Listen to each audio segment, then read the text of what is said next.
Hi, good morning. This is the joint hearing of Finance and Ways and Means. It's Monday, March 21st at 9 a.m. Thank you everyone for joining us. This is the informational briefing for Grant and Aid 2022. I am Rep Nishimoto and I will be joined by members of the Finance and Ways and Means Committee. Before we begin, I'll go over some of the rules for the informational briefing. There will be no questions asked during the briefing. Legislators who have questions will be contacting organizations directly. Applicants are not required to participate in the joint briefing, and all applications will be considered regardless of whether applicants participate. We will be admitting testifiers in groups of 20. Only one person from each applying organization will be allowed to brief the joint committee. Due to the number of applicants and applications received, each person will be allowed 2 minutes to present. This time will be strictly enforced. We will be breaking for the Senate and House floor sessions between 11 and 1:30 p.m. Okay, so let's get started. Is the first group in the, okay, so I'll be calling out organization names. If I call out your organization name, please come forward and testify. Starting with 808 Cleanups. Access Surf Hawaii, Inc. Hello. Achieve Zero. Okay.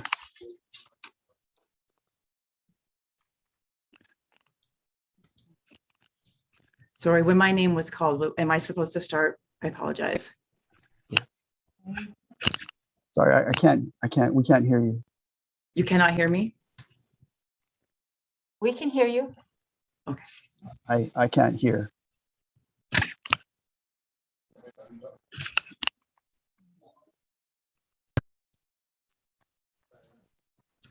Okay, now I can hear. Okay, sorry about that. So I apologize. You said Access Surf Hawaii. Was that my cue to start?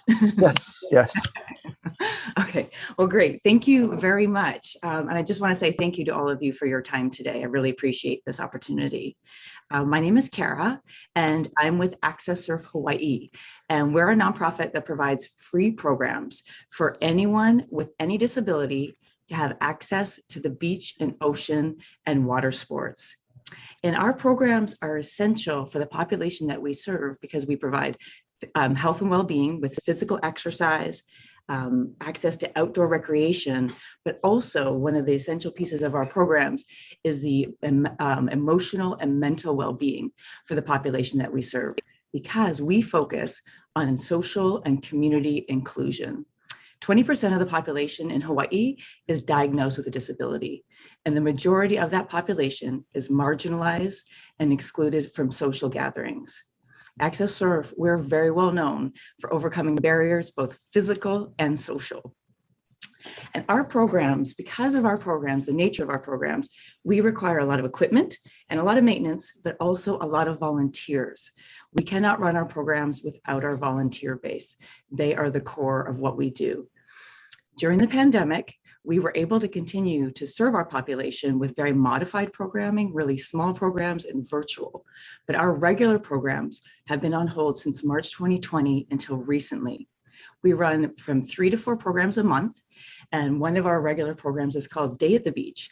And one Day at the Beach program can take from 100 to 150 volunteers. So when we were on hold during the pandemic time, we lost momentum with our core volunteer base, but also the gathering of new volunteers, which is beyond essential for our programs. So we are requesting for state GIA support to help us with resources to rebuild our volunteer base with recruitment, training, and of course, the essential retention of those volunteers. So that is what our application is for. And I just want to share that the benefits of our programs providing the empowerment with inclusion and awareness for people with disabilities go well beyond our program days. So I thank you very, very much for your time. Okay, thank you. Achieve Zero. Adult Friends for Youth. Good morning. Can everybody hear Morning. me? Yep. Okay. Hi, my name is Lisa Tomashiro, and I'm the Director of Operations and Special Programs at Adult Friends for Youth. Thank you very much for your time, everyone. So over 35 years, AFY, we've been eliminating violence, bringing peace to schools and communities. And we currently are serving from the Kaimuki area all the way into the Makaha coast. We have three main programs that we are requesting funding for, which is our Mobile Assessment Center, our Mobile Education Center, and our Redirectional Therapy Counseling programs. And, as you all folks know, that everything has been exacerbated by COVID-19. Teens, mental health and emotional health needs to be addressed. We are already seeing the long-term effects and impacts on our youth. And for our population, we do serve the high-risk youth. And these youth are already engaged in some sort of violence or criminal activity. And so basically, we're trying to break the school to prison pipeline. We are also asking for CIP funding because we found that we have not closed during COVID because we knew our youth needed us more during this time. But spacing purposes, we need to be able to expand our services. Our office is too small to hold all programs.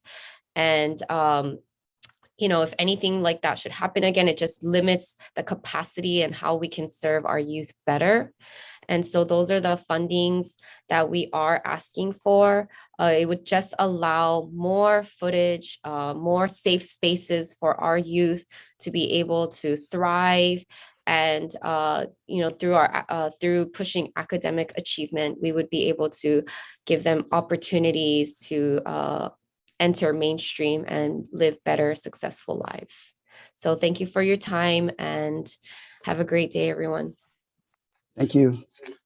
Okay, African American Diversity Culture Center of Hawaii. After School All Stars Hawaii.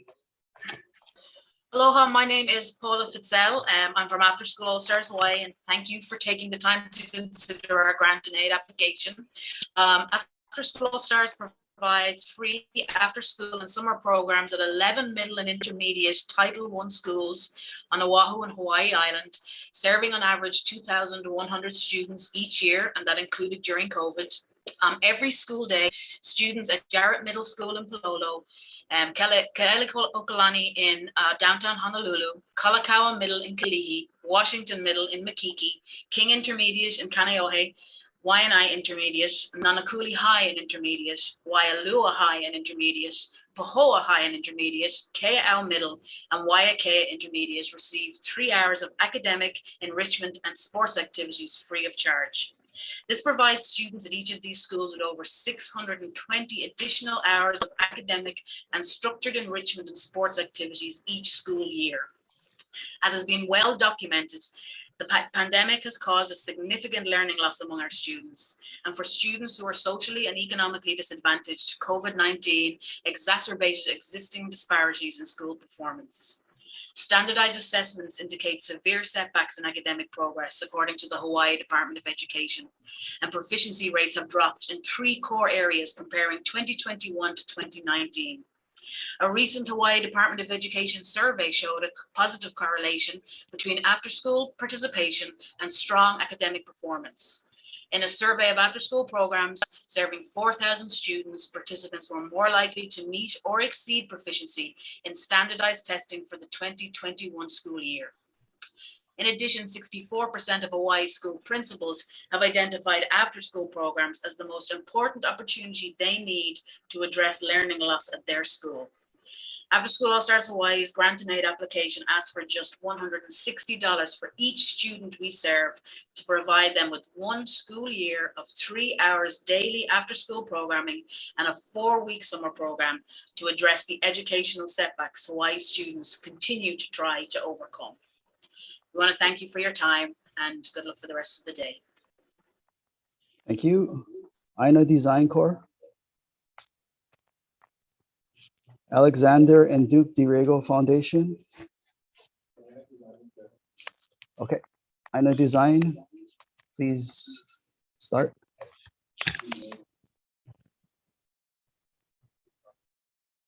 I think you're muted. Can you hear? Yep, I can hear you now. Can you hear me now? Yes. Okay. My name is Joe Hagedorn. I'm the founder of Ina Design Corporation. Our mission is providing place-based digital services where whole treatment of land is an important reflection of the health of our islands. Our immediate goal is showcasing how regenerative farms throughout our islands can be structured to work cooperatively as a whole and balanced system using MOKU systems unique to our islands. It's our privilege to be part of this community of providers who take an active stake in solving the problems unique in Hawaii. Based on the public's awareness and acceptance of legislative bills that relate to youth education and agriculture, we commit to creating opportunities through practical use cases for continued applied learning. In order to protect Hawaii's future interests and role as agricultural leaders, we need to protect our made in Hawaii makers and growers through actionable farm source verification. Kona coffee and other place-based brands will need our support. Luckily, Hawaii students are clever and up to the task to learn alongside and perhaps lead their own communities. We look forward to working with all community service providers and will make it available a network platform to continue this type of discussion in the future. Thank you. Okay, thank you. Alexander and Duke DeRego Foundation. Aloha Harvest. Aloha Harvest here. Okay, go Aloha ahead. Chair Nishimoto, Senator Keith Agaran, Representative Luke, members of the House Finance and Senate Ways and Means Committee. Good morning. My name is Phil Acosta. I'm the Executive Director of Aloha Harvest, the largest nonprofit organization in Hawaii dedicated to food rescue and sustainability. We collaborate with grocery stores, restaurants, local farmers, distributors, and various food establishments to rescue quality food to nourish and strengthen our community. And we provide these services 7 days a week, free of charge to our donors and recipients. We were founded over 22 years ago, and with the help of over 1,000 community partners, we have redistributed nearly 30 million pounds of food and have prevented that from going to our incinerator and landfill.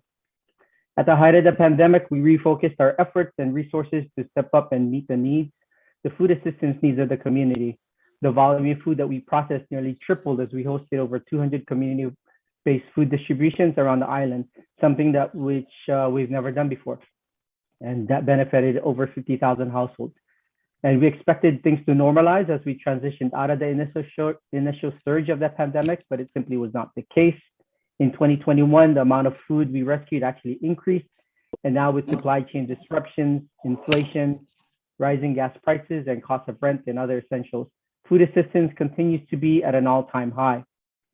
This GIA request is to sustain our operations, to provide critical services to the community, and also allow us to scale our operations, create new positions, and build capacity for a future food resilience hub to meet the continued needs of the community. Mahalo to everyone for your continued support and consideration of our grants and aid requests to serve the people of Hawaii in these unprecedented times of great need. Thank you. Aloha House Inc. Aloha Ilio Rescue. Aloha Independent Living Hawaii. Aloha, we're here. Okay, go ahead. Aloha and good morning. My name is Nicole Flowers, and I am the technical trainer of Aloha Independent Living Hawaii's Teleconnect program.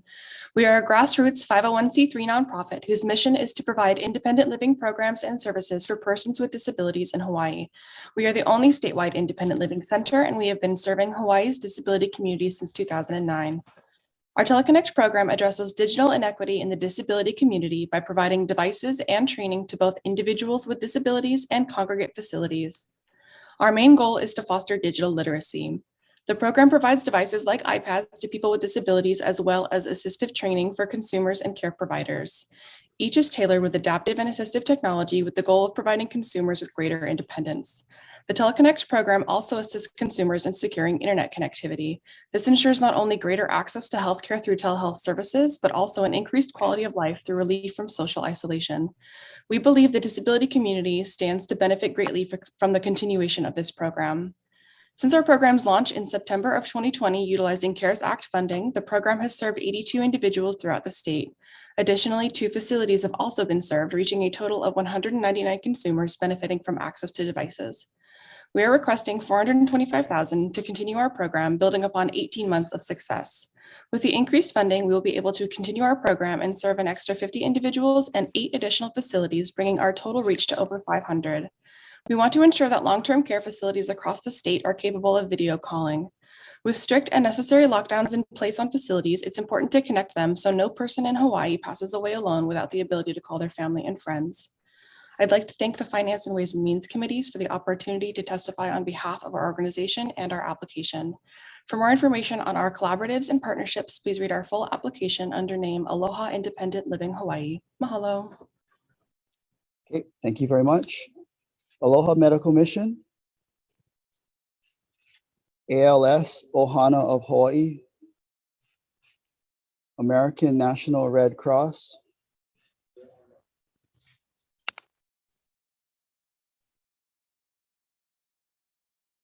is American National Red Cross on?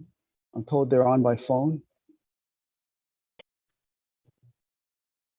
Aloha, this is Diane Peters-Wynn. I am the CEO of the American Red Cross here in Hawaii.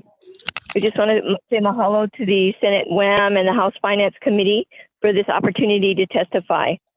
So this is the first time we're coming in for funding. Our request is for $150,000 for a disaster preparedness and response program. So we serve some 75,000 people each year through all of our lines of service. And we're probably best known for our disaster service, where we respond about every 4 days to an emergency or a disaster. Most common is the home fires.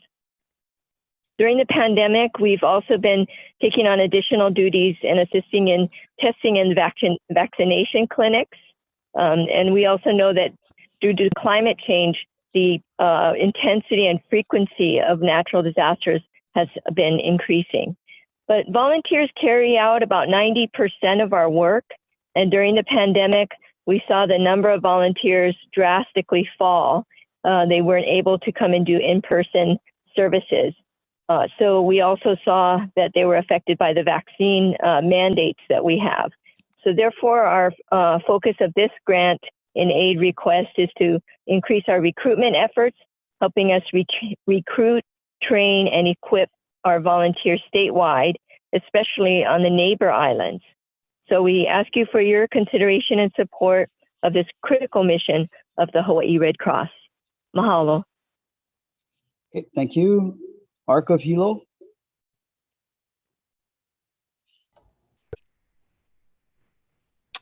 Aloha, my name is Robert Efford, the CEO of the Ark of Hilo, founded in 1954, one of Hawaii's oldest and first not-for-profit serving youth, adults, and seniors with disabilities. The Ark of Hilo really appreciates the committee's consideration of our grant request to renovate our adult day health bathrooms and changing areas to ADA standards. Prior to the pandemic, the center here at the Ark of Hilo served up to 65 adults and seniors with disabilities. With the pandemic, of course, that was closed for a period of time. We're thrilled that it's being reopened. However, as we serve more and more individuals on the go forward, we really need our multi-stall bathrooms, changing areas, and showers renovated. They haven't been renovated in 50 years since the building was built in the 70s. And we need them to be to ADA standards. So we include closed pictures with our grant request so that the committee could see the condition of the bathrooms. With the program reopening, we want to safely serve these individuals, both existing as well as new individuals in East Hawaii County. There are really 4 areas of need within the bathrooms. One is access and turning radius for wheelchair-bound participants. wall-mounted changing tables with electric adjustable lifts, non-slip floors, and new plumbing and lighting.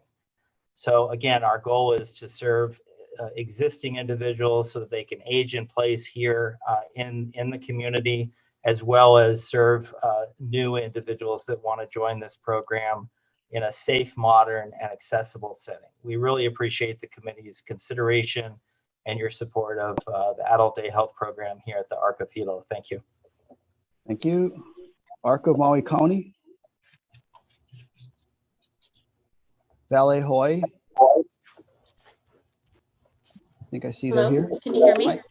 Yes, go ahead. Aloha, distinguished members of the House Finance and the Senate Ways and Means Committee. Mahalo nui for your time to take testimony for Valley Hawaii's capital grant request for fiscal 23. I'm Kimi Takazawa, Executive Director of Valley Hawaii. Valley Hawaii has a storied history in the state since 1976, and I'm sure that many of you are intimately familiar with our annual production of The Nutcracker at the Blaisdell Center, which I'm happy to say will be making a comeback in person again this year. Our two studios in Honolulu and West are some of the longest running dance schools in the state. Our mission is to produce, present, promote, and teach dance in Hawaii. We are so elated to report that last weekend, we opened our first presentation in over 2 years by bringing stars of American Ballet to a sold out crowd of 1,400 to the Hawaii Theater. Performing arts are back with a passion. We are slowly clawing our way out from the brink of demise. Like so many performing arts organizations, the global pandemic really hit us hard. However, during this period, it gave us time to reevaluate, strategize, and pivot in order to become the best community partner and share manao. And that is what our CIP is about. The objective of this proposal is to create a health and wellness oasis at our Valley Hawaii's 2 sites that sit within underserved communities, Dole Cannery and Waipahu. The capital grant would allow us to equip the space with integrated audio and video tech. The pandemic has shown us is a necessity.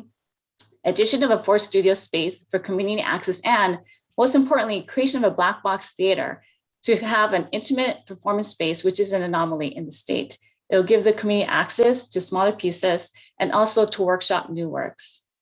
Valley Hawaii supports the right for all to have accessibility to clean and safe environment for exercise. Through these capital improvements, I'm sure we can do so. Mahalo for your time and consideration, and Valley hopes to continue serving the community. Thank you very much. Okay, thank you. BeHawaii.org. Best Buddies Hawaii LLC. Okay, that's the final organization from the first group of 20. Are the next group in? Yeah. Okay, moving on to the next group of 20. Beyond Four Walls Kona Inc. Aloha. Oh, my camera we turned on? Hi. Aloha no kako. I'm Hale Aloha Yao. I'm representing Beyond Four Walls Kona. The goal of our capital project is to promote healing and dignity to deceased military personnel and surviving veterans, especially of the Vietnam War. The first objective of our project is to build a Vietnam memorial to stand as a symbol for America's honor and recognition of men and women who served and sacrificed their lives in the Vietnam War. There are more than 58,000 men and women who gave their lives or remain missing. The memorial is dedicated to honor the courage, sacrifice, and devotion to duty and country of all who answered the call to serve during one of the most divisive wars in U.S. history. The second objective of our project is a formal blessing ceremony for dignitaries and the public following completion of the memorial. In terms of public purpose and need, the project will involve the commemoration of those who made the ultimate sacrifice in the Vietnam War and those who survived it. The capital project is intended to convey honor and respect where it is most deserved. In terms of the target population, those would be the citizens of the state of Hawaii, predominantly disabled American veterans and those who sacrificed their lives in the war.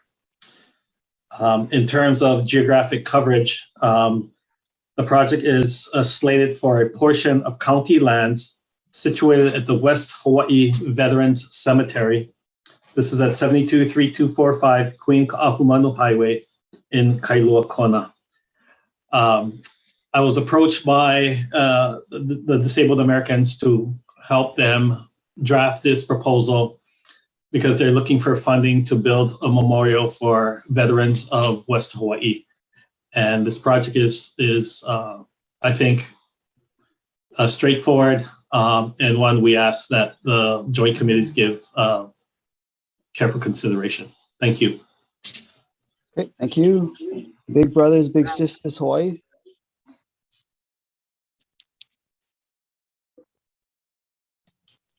Okay, Big Island Mediation Inc. Aloha. Sorry. Oh, okay, so sorry, we'll go to Big Brothers Big Sisters first.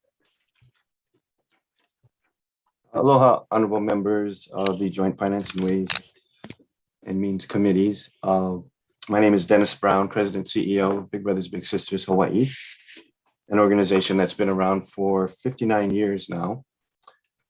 Our one-to-one mentoring services match caring adults and supervised high school students with children who face serious trauma in their young lives. As research has revealed, the presence of at least one caring, responsible adult in the life of a child can make all the difference in that child's ability to succeed in life. The Big Brothers Big Sisters youth mentoring model is unique. Many youth mentoring organizations have mentoring components among their programs. But for Big Brothers Big Sisters, creating and supporting mentoring relationships is our main purpose. It's important to do one thing really well, so focus on youth mentoring. There's a continuum of youth services, and our place on that continuum is in the early stages. That's why we accept children from as young as 6 years old. That way we can focus on prevention. Our goals are to prevent children from making poor life choices that can inhibit their ability to succeed in life. And just as important, to help them develop the social emotional intelligence to be more confident, competent, and caring individuals. We see ourselves as defenders of potential, helping children succeed in school and life in order to reach their full individual potential. In these stressful times of the pandemic, world conflict, and the adverse impacts of climate change, having a special friend can help a child deal with social isolation in a way that encourages them to have hope for their futures. And more importantly, not to give up, as we unfortunately see with the prevalence of teen suicide. We focus on youth development through mentorship. It's that one special thing that we do that allows us to do it well. As we continue to expand our services in order to meet the growing need among families, grant and aid funds are a key component to helping us be able to serve more. There's a great demand now for most social services since the pandemic has disrupted all of our lives, and Big Brothers Big Sisters is certainly no exception to that. Mahalo for your time and consideration. We appreciate your work very much. Thank you. Okay, thank you. Big Island Mediation Inc. Aloha, my name is Eric Paul, and I'm the Executive Director of West Hawaii Mediation Center. Our mission is simple. We help people resolve conflict, and we've been doing this since 1988. While most of you may know our work through the landlord-tenant mediations we've been working through via Act 57, I'm testifying today for your support in building out our restorative justice work for victim offender conferencing. West Hawaii Mediation Center is seeking funding to expand our restorative justice emphasis in the community, both in our engagement with local schools and the Office of the Prosecuting Attorney for restorative conferencing as an alternative to criminal charges in court proceedings. It works as a diversionary program that helps unclog an overflow of cases in the judicial system, thus aiding the courts. It gives voice to those who have been harmed who may not have a chance to be heard. And it creates appropriate levels of accountability for both adult and youth about to be charged with a crime. This restorative justice practice aims to make things right, to make things pono. A few years ago, a recommendation from the task force implemented to look at necessary action steps for prison reform in Hawaii suggested an increase in programs that centered restorative justice in the state. The last 2 years, this work has seen amazing success on the Big Island. 86 cases have been completed, 40% of which are juvenile cases. 99% of those who participated fulfilled their restitution agreements and have not reoffended, compared to a recidivism rate of 63%.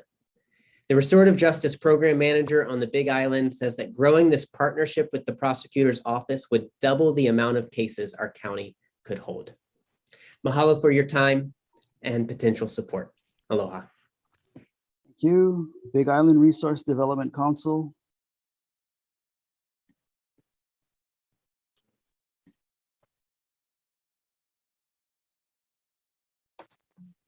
Big Island Substance Abuse Council. Oh, Kalamai. Sorry, my name is Cheyenne. I'm with the Mauna Kea Watershed Alliance. Was that with the Big Island Resource Conservation and Development Council? Well, Big Island Resource and Development Council, correct. Are you here for them? Just for our project. Okay, go ahead. Okay. Aloha Kakahiaka. My name is Cheyenne Hiapo Perry. I'm the coordinator for the Mauna Kea Watershed Alliance. We are one of the projects of the Big Island Resource and Conservation and Development Council. We're also a member of the Hawaii Association of Watershed Partnerships and based out of Hilo, Hawaii. Our request is for 85,000. And as I've seen from most of the presentations here, a lot of it has to do with COVID-19 and the stress kind of caused to our operational capacity from operations in the past 2 years. So our proposal, what we're looking to do is employ 3 Kama'aina people in Hilo that were affected by COVID-19 as workforce development, provide them with networking, mentoring, and training in conservation work. Along with that, they will accomplish watershed management goals, which includes restoration, planting native trees on Mauna Kea, and protection of native forests. And we're also hoping to purchase a field vehicle with those funds. That's probably the thing that's affecting us most right now. We have 4 field vehicles. We are currently operating with just 1. 3 of them are in for repairs. The funding is a multiplier, so as multiple will aid in several different things, with including that workforce development as well as the work done. Some of our work sites include the Waipahoehoe Management Unit at the headwaters of the Wailuku River that is affected by rapid ohia death. And so we're looking at how healthy forests are resistant to rapid ohia death, as well as the Kanaka-Leonui Bird Corridor, which is a habitat connectivity project that connects forests between 6,000 and 8,000 foot elevation so that native birds can move up the corridor like a ladder to the higher elevation forests to escape the mosquito line that has been increasing with climate warming. Yeah, and so mahalo for your time. Thank you very much. Have a great day. Thank you. Aloha. Big Island Substance Abuse Council. Aloha kako and mahalo. My name is Dr. Hannah Preston Pizza, and I'm the CEO of the Big Island Substance Abuse Council. We are an innovative behavioral health care provider dedicated to improving the lives of individuals that we serve. We have been in operation for over 58 years, and our mission is to inspire individuals to reclaim and enrich their lives by utilizing innovative resources and harnessing the strengths within each person. BISAC has made it their mission to address substance use and addiction in our community. I want you all to take a moment and think about a time in your life when either you, a loved one, a friend, a family member, or even your child has been impacted by addiction. It is unfortunate, and at some point in our lives, maybe it's now, that we have been impacted by substance use. Addiction doesn't discriminate. The sad thing is that it isn't getting any better. In the amount of time that I stand here and speak with you today, someone has died from an opioid overdose. During the period of April 2020 to April 2021, there has been an increase of 28.5% in overdoses. On our island, Hawaii County alone, there has been an increase of 200% in overdose deaths. This number is alarming. With our request for aid, BISAC is respectfully seeking to build 25 micro units to house between 75 and 100 individuals that will provide immediate residential treatment for individuals seeking higher level of care. COVID has added another layer of concern for an increase in biopsychosocial issues that will again impact healthcare disparities, increase needs, increase gaps in services, and strain our already lacking resources. These units will help BISAC build capacity, provide a continuum of behavioral healthcare services that many will benefit from, and especially address some of the unique challenges we face on our island. It'll address the needs of our island's drug abuse epidemic and its residual effects, decrease the barriers between behavioral and mental health care, reduce the stigma and burden, reduce the wait list and exhausting wait list, allowing same-day visits and care coordination, focus on those that pose a higher risk due to living in rural and underserved areas, and provide an increase in bed space. I am very grateful to be here, and I am wanting to ask for your support in providing BISAC with GIA funds. Mahalo. Okay, thank you. Bike Share Hawaii. Binhi at Ani.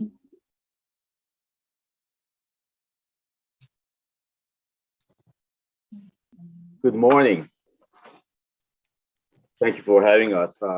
My name is Alfredo Evangelista, and I'm representing Biniat Ani, which holds the Filipino Community Center here on Maui in Kahului.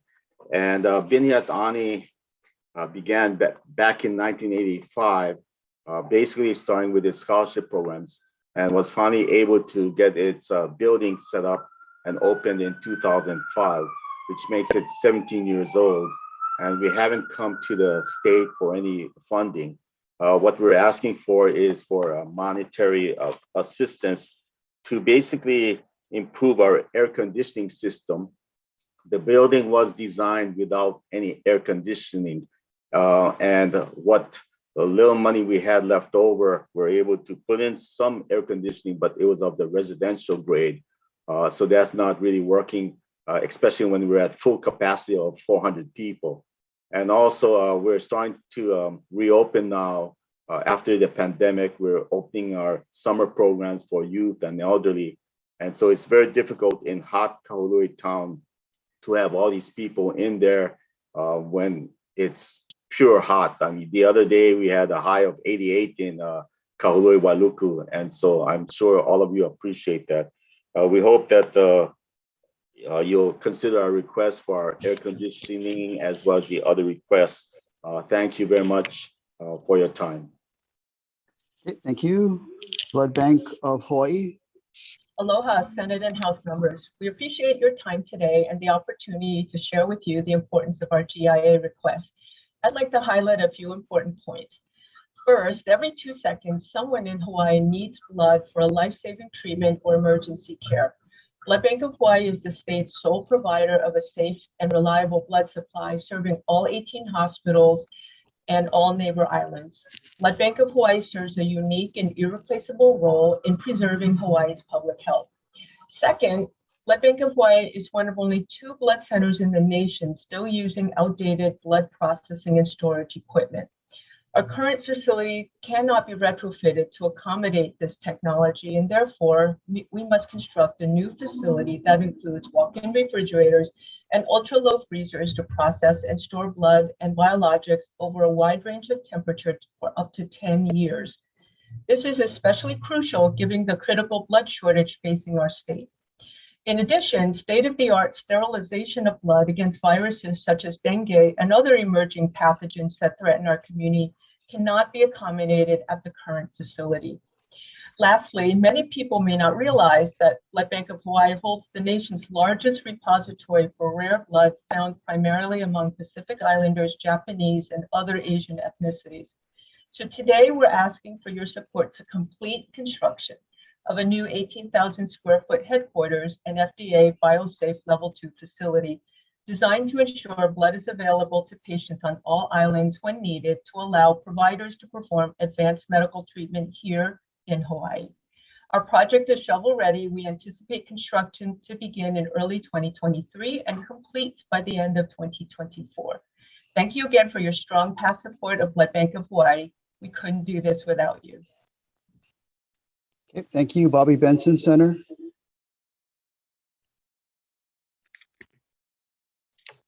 Okay, Boys and Girls Club of the Big Island.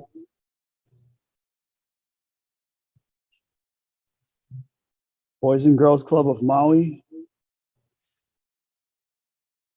Boys and Girls Club of Hawaii, Good morning, Chair Dela Cruz and members of the House Finance Committee and the Senate Ways and Means Committee. My name is Patty Kauhani. I am the CEO of Boys and Girls Clubs of Hawaii, providing critical out-of-school time services to youth on the islands of Oahu and Kauai. Our application for GIA operational funding is to support the purchase and installation of a critical integrated management information system called My Club Hub, which will improve safety, communications, data collection, operational procedures, and training at all of our 10 clubhouses and teen centers on the 2 islands. My Club Hub will integrate the multiple data collection processes we currently have in place and bring them together into one consolidated data warehouse. It will increase youth safety as we will be able to track not only when our youth members enter and leave the clubhouses, but also as they move within programs each day. Safety will increase as My Club Hub tracks staff and volunteer training, fire and safety drills, facility and vehicle incidents, compliance of policies, and youth and family needs through outreach, assessments, and surveys, bringing them together into one accessible online portal. Because My Club Hub is cloud-based, it will also improve communications between our clubhouses and admin office, as well as create a direct communication conduit with our parents, guardians, volunteers, and community partners. The IMIS will support our entire organization on 2 islands, will provide long-lasting system improvements for years to come, and will allow us to function more efficiently, grow capacity, and serve more people. BGCH serves 15,000 youth each year, which equates to an investment of $10 per youth in this $150,000 request to the state. Mahalo nui for your consideration. Sorry. Thank you. Brandon Schultz. Yep. Hello. Okay, go ahead. My name is Brendan Schultz. I was born and raised in Hawaii, and I run an organization named United by Love, which implements interethnic youth development programming in Southeastern Europe, particularly Albania, Macedonia, and Kosovo. The idea behind our GIA request is that we want to implement a program called Keiki Catalyst, which would bring a program model that has been successful on the other side of the world back to Hawaii to promote intergroup and interethnic understanding, as well as youth civic engagement on the island of Oahu. Youth civic engagement and intergroup understanding are 2 issues that our community struggles with. We have the lowest youth voter participation rates in the nation, and we have unreconciled events in our history, most notably the overthrow of the Kingdom of Hawaii, as well as discrimination against Japanese Americans during World War II, which create long-lasting tensions today. The program that we would like to implement has 2 phases. There's a non-residential summer camp where participants take part in civic education, community leadership training, and restorative practice workshops, as well as a community action project that takes place over the fall and winter, in which each participant is provided a micro grant to implement a project in their local community that involves 25 other young people and relates to one of the themes of the program. To implement this program, we're asking for a GIA request of $160,000, which we see as a reasonable amount to have a program with 40 primary participants and 1,000 secondary participants over the next year. If you're a representative or senator on Oahu, I have reached out to your office to request a meeting, and I will be reaching back out to your offices after today to discuss the program in more depth and explain our curriculum and how the program is so impactful on the lives of young people who take part in it. Thank you very much for your time, and I wish you a pleasant day. Okay, thank you. Castle Medical Center. Good morning. Can you hear me? We can. Go ahead. Oh, sorry. Let's take this off. Move. I am so excited to be done with the Zoom meetings. So I'm grateful that this will be open. Thank you for the opportunity to testify today. I was hearing an echo early, so I apologize for my tech skills. I'm grateful for the opportunity to see you all in person again. Mahalo to this honorable committee. I am an Annie Valentine, and I am grateful for the opportunity to testify on the behalf of Castle Medical Center. We are humbly asking for $700,000 in support of the Kailua Primary Care Expansion Project. This project will increase access to primary care and is part of our greater strategy around primary care, and it's in concert with our urgent care services. The Hawaii Physician Workforce Crisis Task Force report to the legislator reported that the greatest area of statewide physician shortage is primary care, with 163 FTEs needed in total across the islands. This study indicates that our physicians are older and there's going to be a wave of retirement. This proposal is to renovate the floor of Kailua Professional Building, staffing the space with 9 primary care providers. The new clinic will have the capacity to serve 20 to 30 patients per provider and about 20,000 people in the first year. Again, this is part of a greater strategy of opening primary care from 7 a.m. to 7 p.m. so that working families can visit a provider 6 days a week.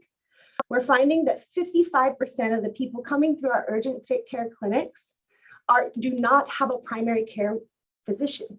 What we've learned during this time, during COVID-19, is that it's important to address comorbidities on an early onset and stay safe, stay healthy.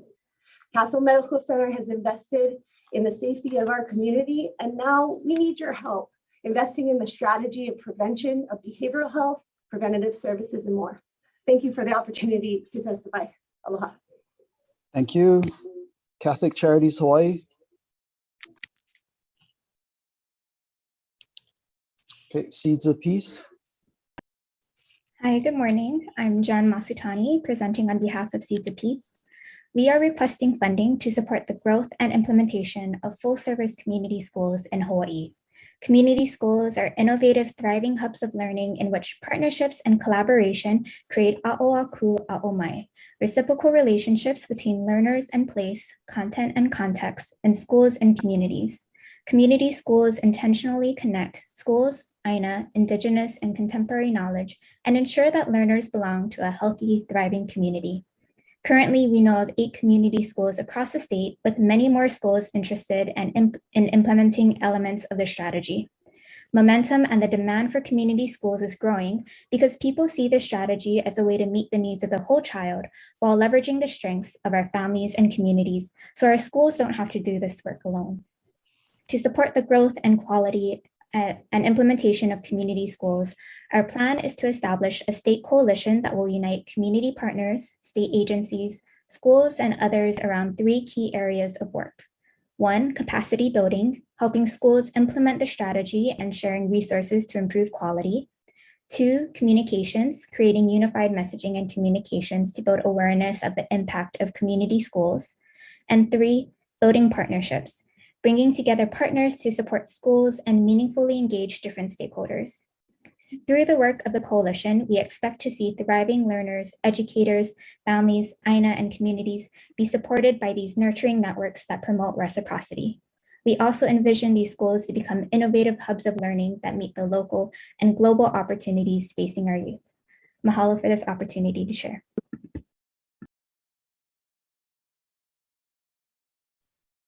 Okay, thank you. Center for Tomorrow's leaders.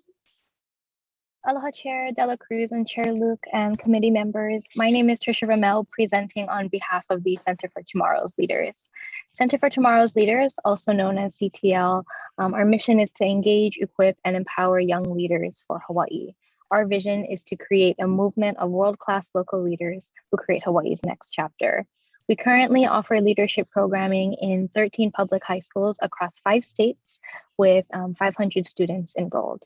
The state GIA will allow us to widen our reach to reach more public high schools across the state and empower them to become young leaders for Hawaii through our leadership curriculum, and also having them do school and community-wide projects. I'm a graduate of the CTL Ambassadors Program, and I can say it made a huge impact in my life, so much so that I decided to join the staff and be able to be on the other side of the classroom to provide this type of leadership development for our future of Hawaii. So thank you for this opportunity to testify, and thank you for all of your support. Mahalo. Thank you. CFS Real Property Inc. Good morning. My name is Amanda Pump, and I am the Chief Program Officer at Child and Family Service. Thank you so very much for your time today, and thank you for listening to our request. CFS has served local families across Hawaii since 1899, and we've operated shelter services for over 50 years. CFS is requesting $125,000 to pay for planning and permitting for a much needed renovation of a current building on our EVA campus. We'd like to use the building as a group home for youth who have no other place to go and who are in crisis. Without this program, many children face homelessness or inadequate housing to support their emotional needs. Our population is a co-ed facility serving youth ages 6 through 18. We can serve up to 8 youth at one time, and we can serve almost 100 youth per year from across the state. We will provide safe housing, medication management, skill building, case management, and individual and family therapy to bridge children back into safe, permanent, long-term housing. Aftercare services are done to ensure youth sustain their gains after transition from our facility to their permanent placement. Our CFS Board of Directors is committed to this project and anticipates funding the renovations through private donors. Many donors already voiced their support and interest in helping us with these renovation costs and with other operational costs once the planning and permitting are completed. Thank you so much for your time and support.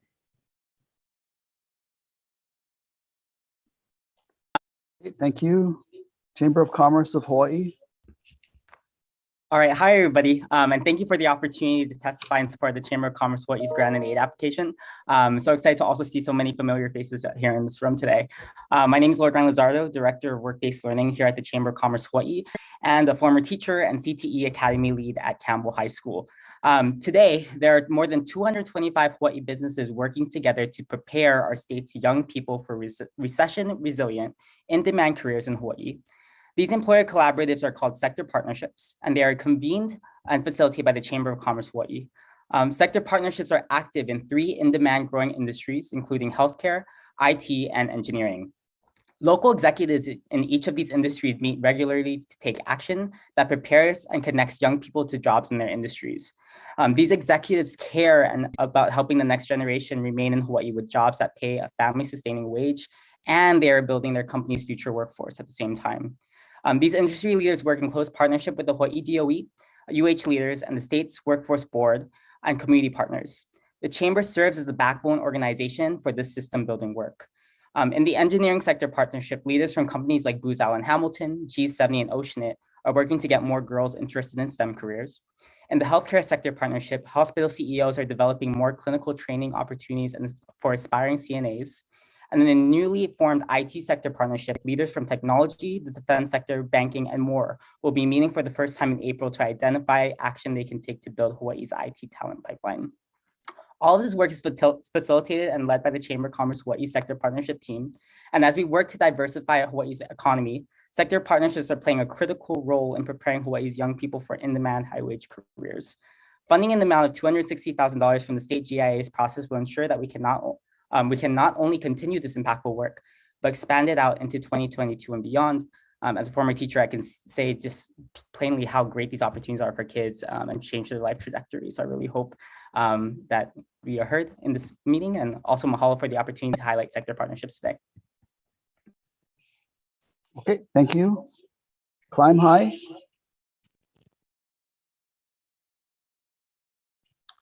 Okay, that's the end of the second set of 20. Moving on to the third, Common Grace. Hi there. Thank you so much for your time.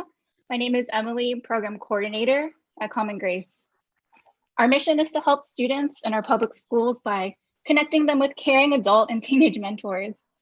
Mentors serve kids with our core values CAKE, that is compassion, attention, kindness, and encouragement. Our heart is to support, guide, and invest in the future of our keiki through caring and supportive mentorship relationships. The kids we serve are handpicked by their counselors. Many don't have healthy relationships with adults. Many are bullied, left alone after school, and come from unstable households. Whatever the child is going through, our goal is to match them with a trained mentor to give them the extra support they need. And of course, I don't just talk the talk. I'm a mentor myself, and I love our weekly mentorship sessions. My own mentee is a 5th grader who's beginning to identify as another gender. Counselors have told me that this kid who hid behind their hair and wouldn't eat lunch is now confident, smiling and laughing at school and eating with classmates in the caf. And it all changed because of mentorship. And that's truly where our mission comes alive. Despite what these kids are going through, we're able to provide 1 hour where they can just be a kid again. And this hour can change the trajectory of not just their school year, but the rest of their lives as well. Since 2003, we've served over 3,000 elementary and middle school students. We're currently serving 200 mentors and mentees. Our goal next year is to serve 300 kids, and we need your help, especially after the pandemic where kids were isolated even more. We need your help now more than ever. So thank you so much for your time this morning. Thank you. Community Clinic of Maui, Inc. Hello, my name is Megan Cunningham. I'm the grants manager at the Community Clinic of Maui. Our mission is to provide, our mission is to provide culturally sensitive, coordinated primary care services, emphasizing education, prevention, and advocacy, regardless of one's ability to pay at the time of the visit. And we really appreciate the committee's consideration of our grant proposal. We're requesting $440,000 in order to create 2 interventions to improve the continuum of care for our patients. We want to, our 2 goals are to strengthen equipment needs within the existing clinical care model. We have equipment needs for across medical, dental, and behavioral health departments that we often have to refer out for our patients, and that often is it provides a transportation barrier for our lower income patients.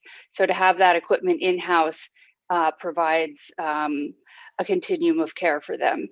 Our second goal is to remodel an existing space that we have in order to create a collaborative care space so that we can have events where we're providing education with community health workers that provide language assistance if needed.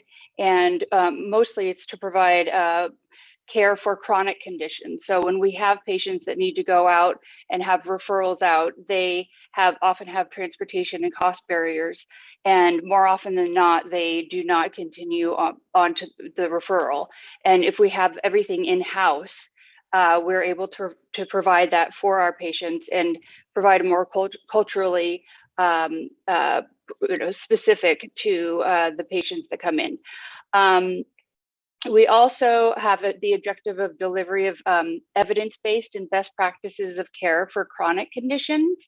So we often have diabetes patients that are across all across the different services we provide, but within this continuum of care space that we are requesting, we can provide a team of people that are giving advice on diet or culturally relevant. We are able to have educational programs within this space so that there's often a fragmented healthcare system on Maui, and we're able to provide that all in-house. Another objective is the efficient use of our healthcare workforce. The pandemic has really, we have a lot of providers that are experiencing burnout, and we would be able to have a team of the continuum of care in this space. For example, we have a pregnancy and parenting program where we have patients that are all due around the same time, and we are able to provide. I'm going to ask you to wrap it up, please. Your 2 minutes have Yes. been up. Okay. Our last objective is to create culturally responsive and adaptive care models to heal historical trauma in a lot of our patient population. So we are so appreciative of you considering the grant and aid proposal, and we say aloha to everyone else that is on the panel. Thank you. Domestic Violence Action Center. Downtown Art Center.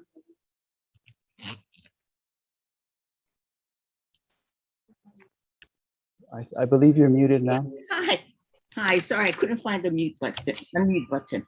Aloha, my name is Sandra Pola and I'm with the Downtown Arts Center. The arts and culture is essential to the development of individuals, families, and our communities. For the city and the state, it is an investment in people. Oh, I'm sorry. Okay, investment in people. And diversifies our economic development and tourism strategies for the city and the state. Downtown Arts Center was established to revitalize the Chinatown neighborhood through the power of creativity. For the past 2 years, the DAC and Chinatown Gateway Plaza provided affordable art and culture experiences to all income levels, ages, and skill levels. We provide 8 collaborating arts and culture nonprofits affordable spaces for office, and their art exhibits, their classes, special events, and the DAC collaboration reduces duplication of resources and increases efficacy of our arts nonprofits through our shared approach for space, resources, donors, and volunteers. We are solvent in the midst of the COVID-19 pandemic shutdown because we relied on volunteers and our earned income streams. That asked for a one-time infusion of GIA funds for operation to expand our earned income streams for long-term economic sustainability. The money will be used to convert volunteers into paid staff and to create 2 additional vacant properties in the Chinatown Gateway for creative maker spaces. This will dramatically increase our earned income streams and our ability to serve.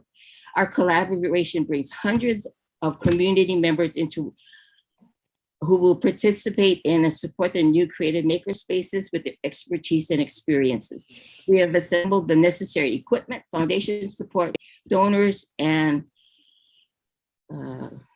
volunteers committed to renovating the spaces, teachers ready to teach, and students waiting for the opportunity to experience the new arts that we would be providing. We thank you for your support. Thank you. Okay, thank you. Dream House Eva Beach. Education Services Hawaii Foundation. Entrepreneurs Foundation of Hawaii. Epilepsy Foundation of Hawaii. Aloha, I'm here. Aloha chairs, vice chairs, and all members of the committees on finance and ways and means. I'm Naomi Nano with the Epilepsy Foundation of Hawaii, or EFH. Our mission leads the fight to overcome the challenges of living with epilepsy and to accelerate therapies to stop seizures, find cures, and save lives. EFH is the only organization dedicated exclusively to serve and support the 1 in 26 living with active epilepsy here in Hawaii, extending to our broader community. We offer a variety of programs, including seizure recognition and first aid certification training, talk story information and education sessions, support groups, teen advocacy and public policy training, as well as various seizure awareness and seizure safety initiatives and support services. 1 in 10 people will experience a seizure, while 1 in 26 will develop epilepsy at some point in their lifetime, also known as a seizure disorder. Epilepsy is a medical condition that produces seizures affecting a variety of mental and physical functions. A seizure happens when there is a brief disruption of strong surge of electrical activity affecting part or all of the brain. It is a spectrum disease comprised of many diagnoses with many different types of seizures that present themselves in various ways, frequency, duration, and intensity. It is the 4th most common neurological disorder after migraine, stroke, and Alzheimer's disease, and is more prevalent than autism spectrum disorder, cerebral palsy, MS, and Parkinson's disease. Our funding request will help us to increase our education and communication resources, expanding the capacity of EFH by training more seizure recognition and first aid certification trainers, and hiring a part-time program coordinator to facilitate training and programs. It will increase our epilepsy education, information, and awareness resources by being current with materials and reorganizing communication strategies. The challenges of living with epilepsy are vast. The unpredictability of seizures, the intensity of medical interventions, and the ongoing stigma presented within our communities across cultures, gender, and socioeconomic status present unique challenges. Achieving our goals and objectives through this funding opportunity will add to the waves of making Hawaii a seizure-safe community. Aloha and mahalo for this opportunity. Okay, thank you. Equine Therapy, Inc. Yes, aloha and mahalo for this opportunity. Operating as a nonprofit on the island of Kauai since 2008, Equine Therapy, Inc., which does business as Healing Horses Kauai, has served more than 600 unduplicated participants with horsemanship programs annually in between 5,000 and 6,000 lessons a year. Healing Horses Kauai mission is to enrich the lives of people of all abilities through equine-assisted activities and therapies, improving their physical, cognitive, social, or emotional well-being. Most lessons serves youths, persons with disabilities, and/or financial need.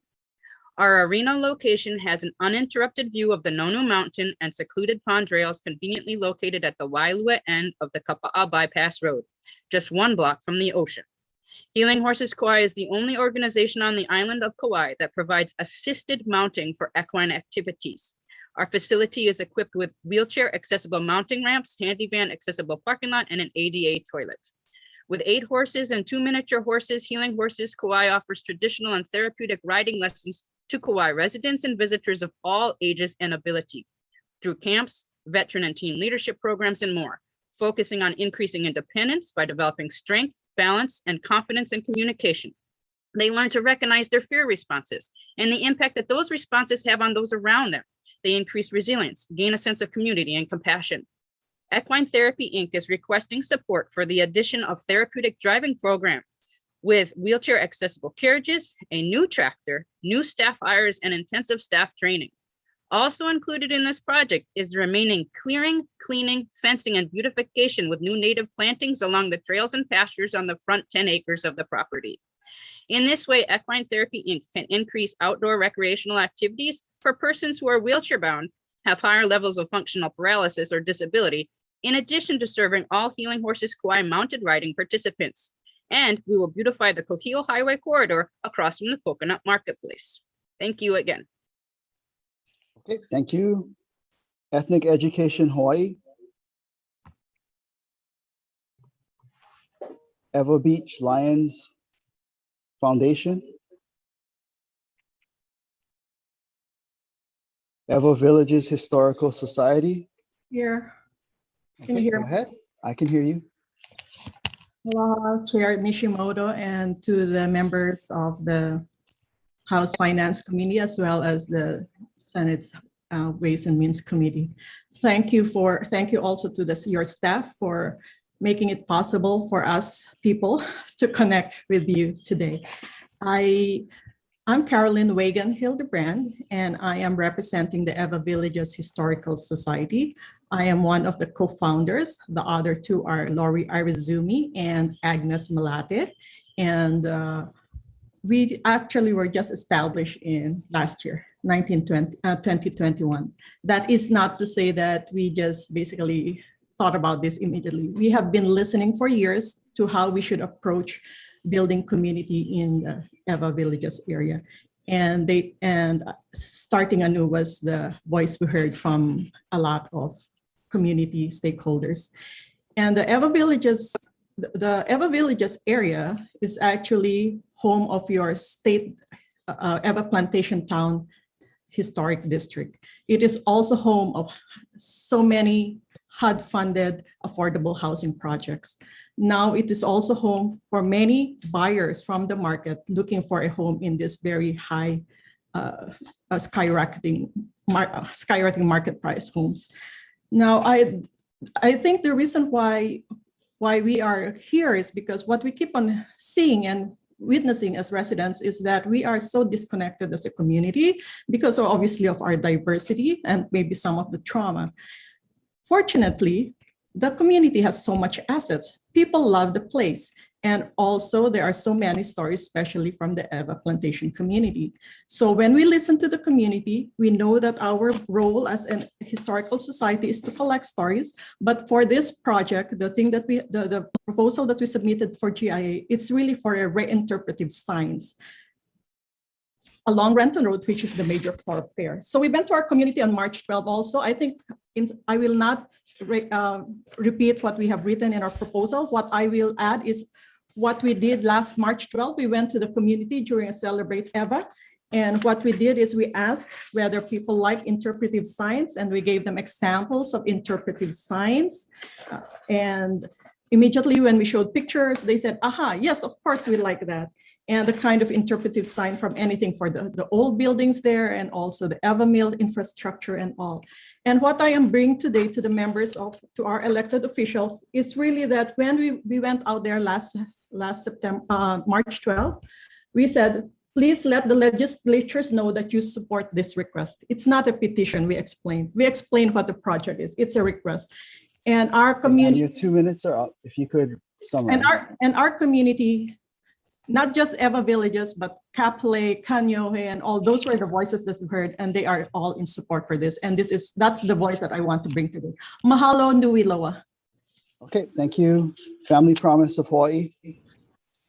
Hi, aloha. My name is Sam, and I'm the Executive Director of Family Promise of Hawaii. I really appreciate you all taking the time to listen to my testimony in support of our Ohana Navigation Center capital improvement proposal. 2 weeks ago, hundreds of volunteers canvassed Oahu for our annual homeless point in time count. Family Promise staff were specifically tasked with surveying families sleeping in their cars, as this population is difficult to locate and often goes uncounted. We met with numerous families with children. I personally surveyed a young mom while her 2-year-old slept in the back seat of their sedan. They usually park and sleep in the Ala Moana area overnight because the father of the family works early morning shifts as a cook. They are homeless because their income is not enough to afford a rental, and they have not been able to get into a shelter because they are all full. They were previously staying with family, but were asked to leave by the family's landlord because they are not on the lease. This story is all too common in our community because of our high cost of living, limited affordable housing, and low-wage jobs. Since the onset of the pandemic, Family Promise has seen a 400% increase in requests for housing support. At the same time, shelter space for families is decreasing. Our proposal aims to acquire and renovate a facility to create a child-friendly, centralized campus where families who are facing housing instability can access the comprehensive support they need to transition to stable housing and ultimately self-sufficiency. The Navigation Center will include non-congregate shelter, on-site case management, shower and laundry facilities, a community kitchen, children's play area, computer lab, and community room for activities such as parenting classes, financial management, workforce development, employment support, and children's tutoring. By funding this proposal, we can work towards an Oahu where every family has a home, a livelihood, and a chance to build a better future. Mahalo. Thank you. Feeding Hawaii Together. Aloha, my name is Janine Sullivan, and I'm the Executive Director of the Pantry by Feeding Hawaii Together, the only e-commerce food distribution in Hawaii. Thank you for allowing us to provide information on this critical project, particularly as food insecurity has grown by more than 50% during the wake of the pandemic, and 48% of Hawaii residents still struggle with food insecurity, particularly affecting our keiki and kupuna. Many of these clients are above the threshold to qualify for federal assistance, or government assistance is inadequate to meet the basic household needs, like food, given Hawaii's high cost of living. We are distinct from part-time or pop-up food distribution services. We ensure food directly and immediately gets into the hands of hungry individuals and families in need through our online portal or call center that facilitates curbside grocery pickup. Our distribution model minimizes contact, promotes social distancing, and gives clients a dignified and compassionate way to shop for free groceries based on what they like. Our online grocery shopping experience is available each week, year-round, to ensure that Oahu's food insecure have access to healthy food throughout the pandemic and beyond, long after emergency distributions and federal funding subside. Over the past 2 years, we have served over 200,000 individuals, representing nearly 70,000 households, and distributing over 4 million pounds of food. Last year alone, we served 136,000 individuals, of which 26% were children and 26% were seniors. Of the 45,000 households served last year, nearly 42% were considered ALIS. In 2021, we distributed over 2.5 million pounds of food, with the average monthly number of individuals served increasing by nearly 50% compared to 2020. A grant in aid will enable us to enhance our infrastructure to serve approximately 80,000 food insecure children and adults by distributing over 1.2 million pounds of food to individuals and families in crisis. Thank you for your time and consideration. Okay, thank you. Frank de Lima, Student Enrichment Program. Okay, Friends of Amy B.H. Greenwell, Ethno-Botanical Garden. You got it. You got it. I'm Alan Okay. Rolfe. Aloha and good morning. I'm Alan Rolfe, president of the board of the Friends of Amy Greenwell Ethno-Botanical Gardens located in Captain Cook, South Kona. The Friends are owners of a 13-acre public garden and community forest and steward of this historic property that is an example of the Kona Ahapua'a, which has several hundred native, endemic, and endangered plants, as well as many Hawaiian archaeological sites, including the Pa'ika Pahu Heiau. The Friends bought the garden in 2019 from the Bishop Museum. It was in a sorry state at that time, right before the pandemic. And since then, we've only been able to have limited access for the public in the garden. Our immediate focus is to revitalize this community hub, to offer keiki and adult education programs, host cultural events, and promote recreation. We now have self-guided tours online, host a weekly farmer's garden market, and are renovating a rare Hawaiian plant nursery. Our request addresses critical needs to revitalize this living treasure so that we'll again serve the community and visitors. This project also promotes our state's urgent need to increase food sustainability and security. This is our first grant and aid request, a request of approximately $193,000. The request is for a full-time educator to develop and coordinate our education programs, a part-time horticulturist to promote Hawaiian foods, a maintenance worker, part-time maintenance worker, and some truck and tractor for improvement. The grant will help us more fully reopen to the public and rebuild our foundation. Mahalo and thank you for your consideration of our proposal. And I extend an invite to you and your friends to visit our garden while in South Kona. Aloha. Okay, thank you. Friends of Hawaii Technology Academy. Friends of the Future. Oh, sorry. Okay. Sorry, so, it took me just an extra second to get no my screen on. Okay, so Friends of Hawaii Technology Academy. Thank you. Aloha and mahalo for allowing me to speak on behalf of Friends of Hawaii Technology Academy. Friends of HTA is a nonprofit organization created to support the vision and strategic initiatives of HTA. My name is Carrie White, and I'm the facilities coordinator for Hawaii Technology Academy. HTA is a tuition-free public charter school that transforms education to meet the demands of an ever-changing world. We believe that students learn best by engaging in educational experiences that encourage our students to become lifelong learners and positively impact their communities. Established in 2008, today, HTA now serves more than 1,300 K-12 students on campuses across 4 islands and is Hawaii's largest state public charter school. HTA provides a flexible blended learning model, combining face-to-face and virtual instruction, along with collaborative experiential learning opportunities with community partners. To accommodate these needs and serve our growing student population, HTA is in desperate need of flexible classroom furniture across all 4 campuses. Improving and investing in our facilities ensures HTA will be able to implement our innovative curriculum. providing students with the resources needed to further their education and develop the skills they will use well into the future. There is no funding for charter school facilities or furniture investment. While charter schools do receive per public funding, that allocation remains student-centered and goes towards basic school operations.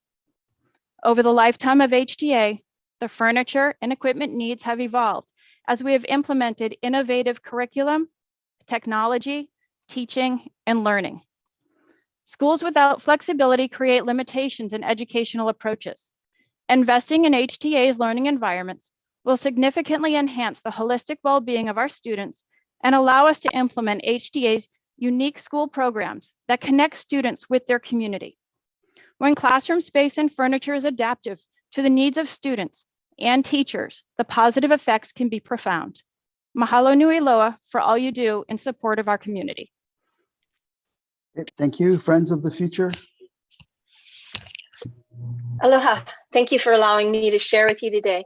My name is Susan Maddox, and I serve as the Executive Team Leader for Friends of the Future and Administrator for Neighborhood Place of Kona.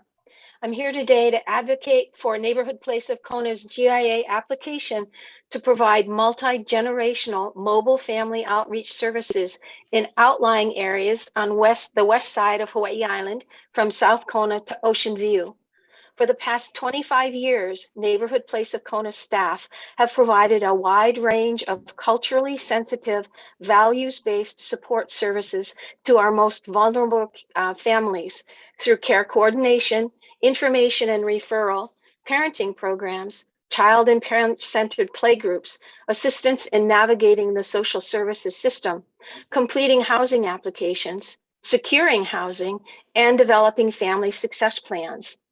The current GIA request would allow expansion of these services to communities where the bus schedule makes getting to appointments on time difficult, where families don't have reliable transportation, or most recently, cannot afford the spiraling gasoline prices to access needed services. Meeting children and families where they live and are comfortable, rather than requiring them to drive to Kona, eliminates a significant barrier to family success.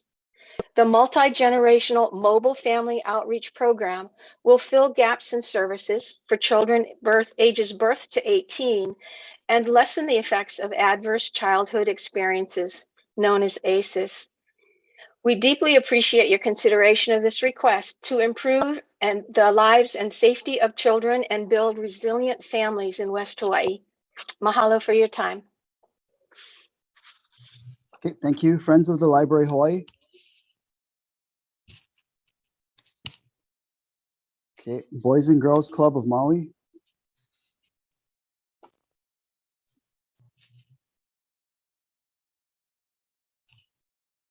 Okay, that is the end of this list of 20. I will turn it over to my co-chair, Senator Agron. Okay, let's move on to Friends of Waipahu High School. For Angel Foundation. Here. Okay, go ahead. Okay, our mission is to rescue underprivileged, unwanted dogs and strengthen the human-animal bond in our community by educating the public about animal welfare. We are a small animal rescue operating through a network of foster families.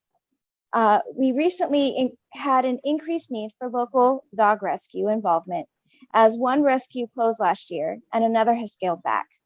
Last year, we helped 110 dogs.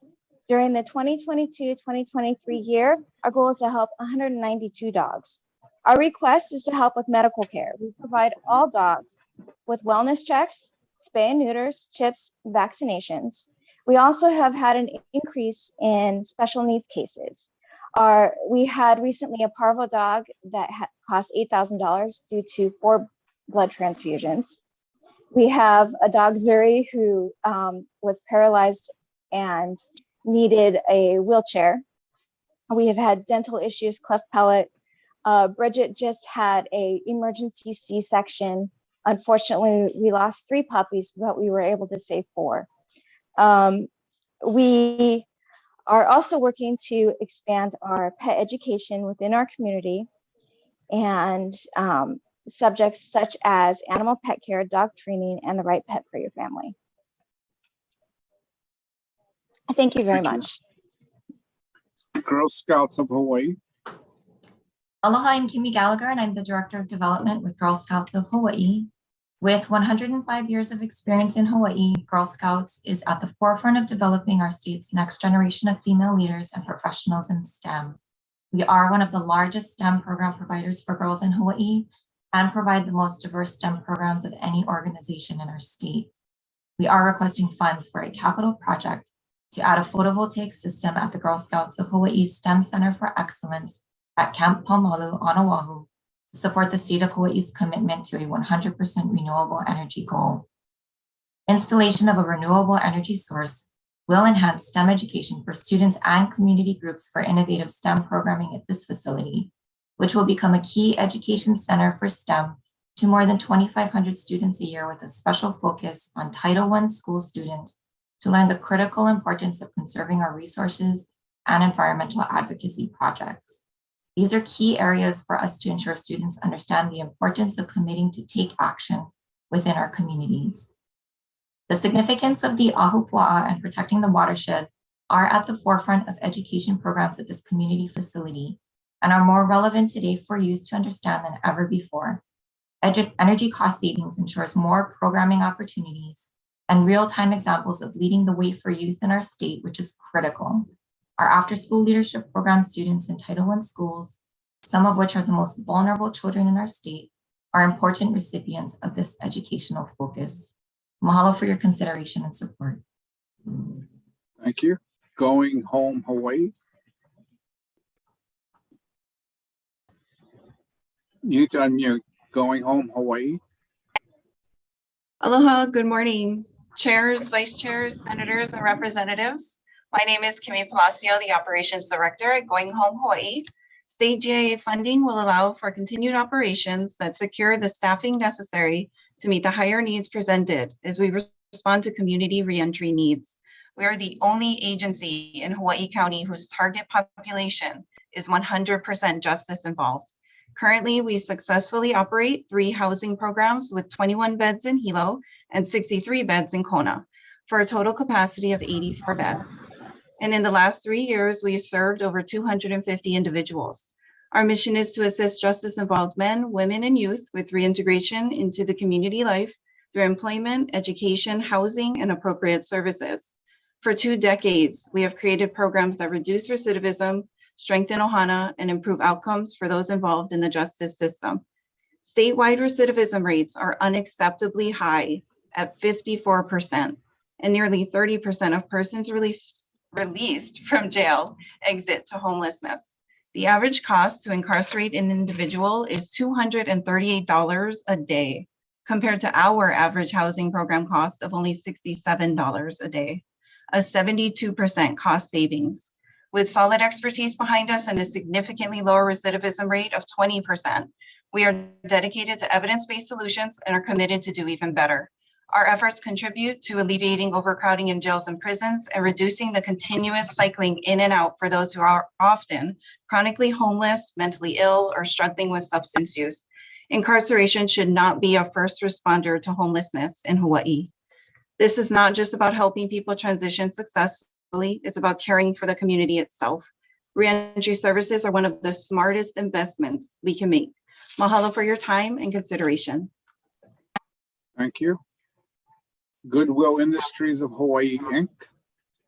Everyone, and good morning, Chair Luke and Chair Dela Cruz. I'm Katie Chen, the CEO of Goodwill Hawaii. We are requesting $800,000 in capital improvement funds, also for the construction of a new PV system atop a carport and the roof of our new Honolulu Career and Learning Center that was built last year at 1075 South Beretania Street. Goodwill Hawaii rarely requests state GIA funds, and this $800,000 represents 75% of the total cost of the project. Goodwill has already committed $200,000 of its own funds toward the same. This PV system would provide electricity not only for the entire center's building, but also the building next door. Goodwill Hawaii owns both buildings next to each other, comprising of over 50,000 square feet. And these buildings house a renovated thrift store, a donated goods processing center, the state's largest and most popular donation drive-through, e-commerce operations, and our community services program offices. It is at this site we serve close to 6,000 people a year with job counseling, job training, financial education, and job placement. When these buildings were under renovation over the last couple of years, we worked directly with the folks at Hawai'i Energy to find ways to reduce our carbon footprint. But even with those efforts, we still face today very large electrical bills each month. We hope the legislature will help fund this project as part of its goal to have the state reach net zero by 2040. But equally important, this PV project would save Goodwill Hawaii up to $1 million in just the first 6 to 7 years. That's $1 million that Goodwill could better invest directly back into its community programs to help people earn a livable wage in the state. Thank you for this opportunity to provide testimony. Thank you. Guide Dogs of Hawaii. Guide Dogs of Hawaii. Habilitat Inc. Habitat for Humanity, Hawaii Island.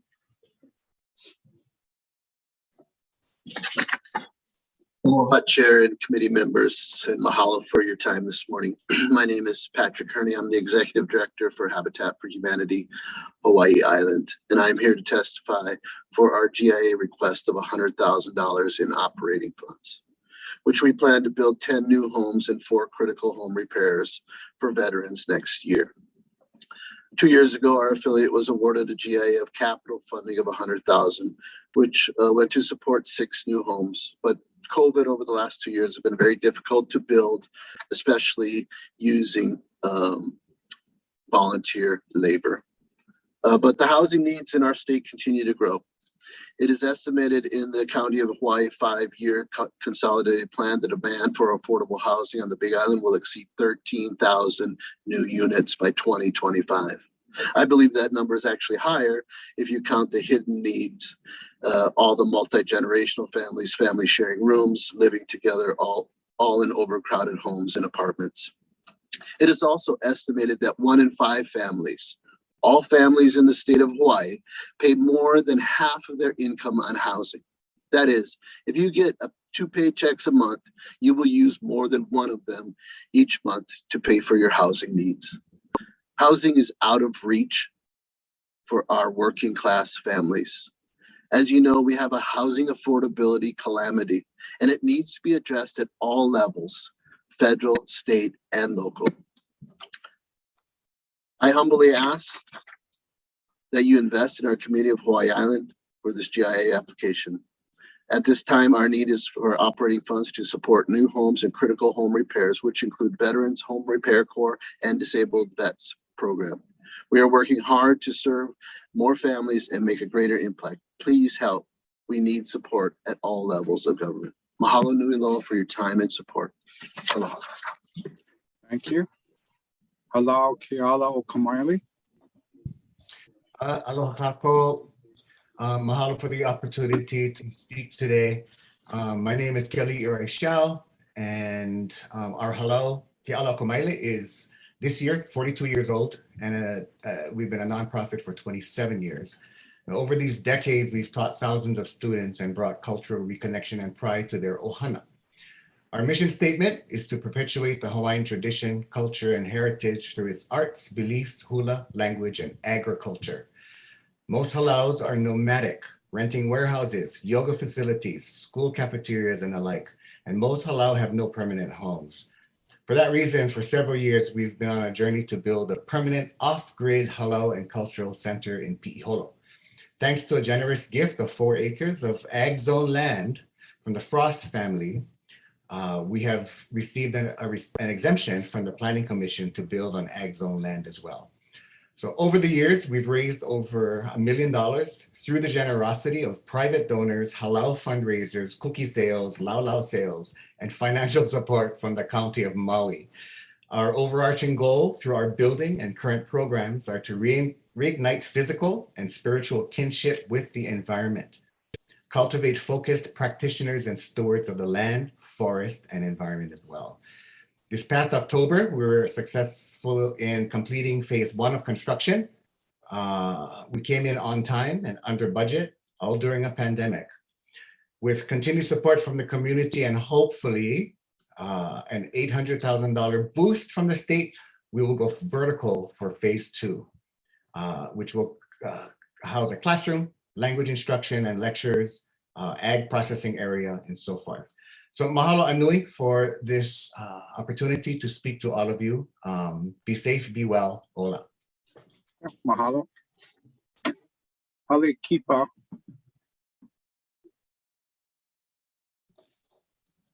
Hale Makua Health Services. Hale Puna. Hamakua Health Center. Hamakua Youth Foundation. Hana Arts. Hello. Yeah, go ahead. Aloha. My name is Becky Lind, and I'm the Executive Director with Hana Arts. We're a nonprofit organization in Hana, Maui, founded in 1991. Hana Arts requests funding from grants and aid application to build a creative playground for the rural and underserved youth of East Maui. Creative playgrounds engage social, emotional, language, cognitive, physical skill, motor, and sensory development. Play is the primary activity of childhood and was once described by Maria Montessori as being the child's work. Children are geared for play because of their playful approach to life. It provides so much learning, and no community playground currently exists in East Maui. Our Keiki of East Maui need your support. The Kula Kaiapuni Hawaiian Immersion Program has outgrown their current facility and is gratefully moving to a larger facility. So we come to this dilemma. There's no playground available to them.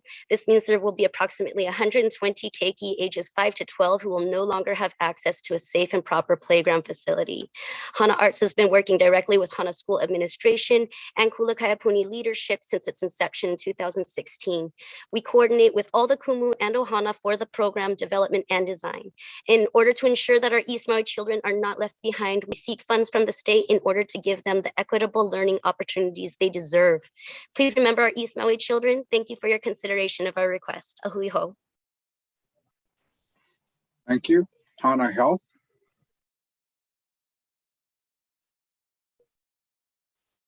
Okay, Hana Ho Recycling Inc.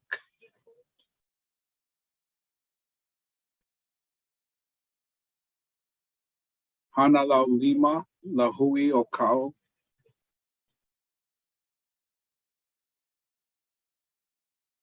Hawaii Academy of Science. Hawaii Ag and Culinary Alliance. Hi, I'm here.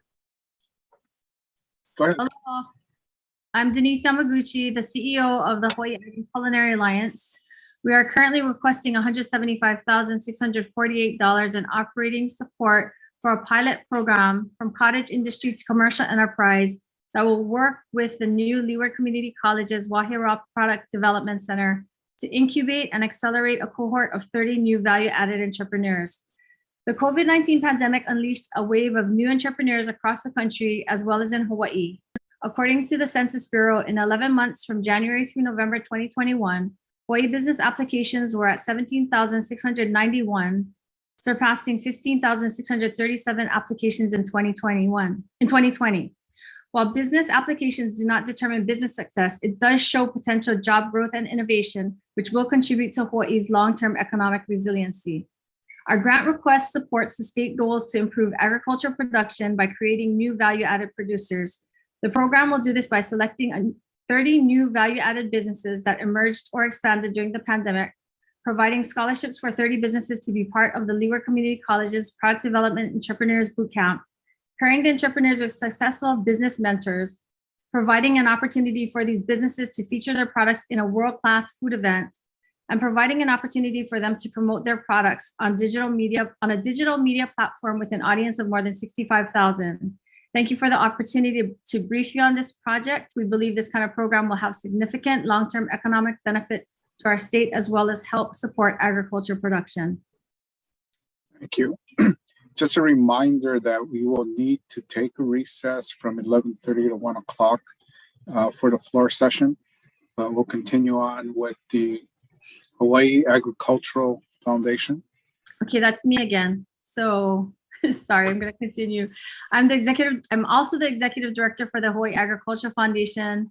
I'm going to continue. So the Ag Foundation is requesting $425,728 in operating support for our education and outreach program that will address the state's goal to diversify our economy and increase local food production. During the pandemic, we all witnessed empty food shelves, the shortcomings of our food system, and the need for increased food resilience in our state. To address this need, Hawaii will need to develop a new, highly skilled, technology-focused agricultural workforce, and we will need to change the mindset in our younger generation about careers in ag from undesirable to one that is highly sought after. Our education and outreach program will support new farmers with educational workshops to help them scale up, build on the K-12 pipeline of Hawaii Ag Foundation's ag education programs in the public schools that encourage careers in agriculture, build on the Eat, Think, Drink forums that have been effective in creating broad community awareness about food and ag issues impacting our state. And I'll cite today's Star Advertiser article on the Farm to School bills that mentions this program. And 4, expand the Localicious program to continue pushing consumer demand for more local ag and seafood products.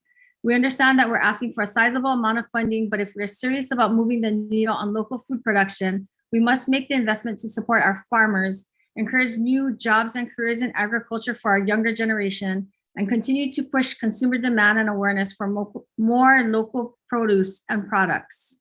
Thank you. Thank you. Hawaii Agriculture Research Center. Hawaii Alliance for Arts Education.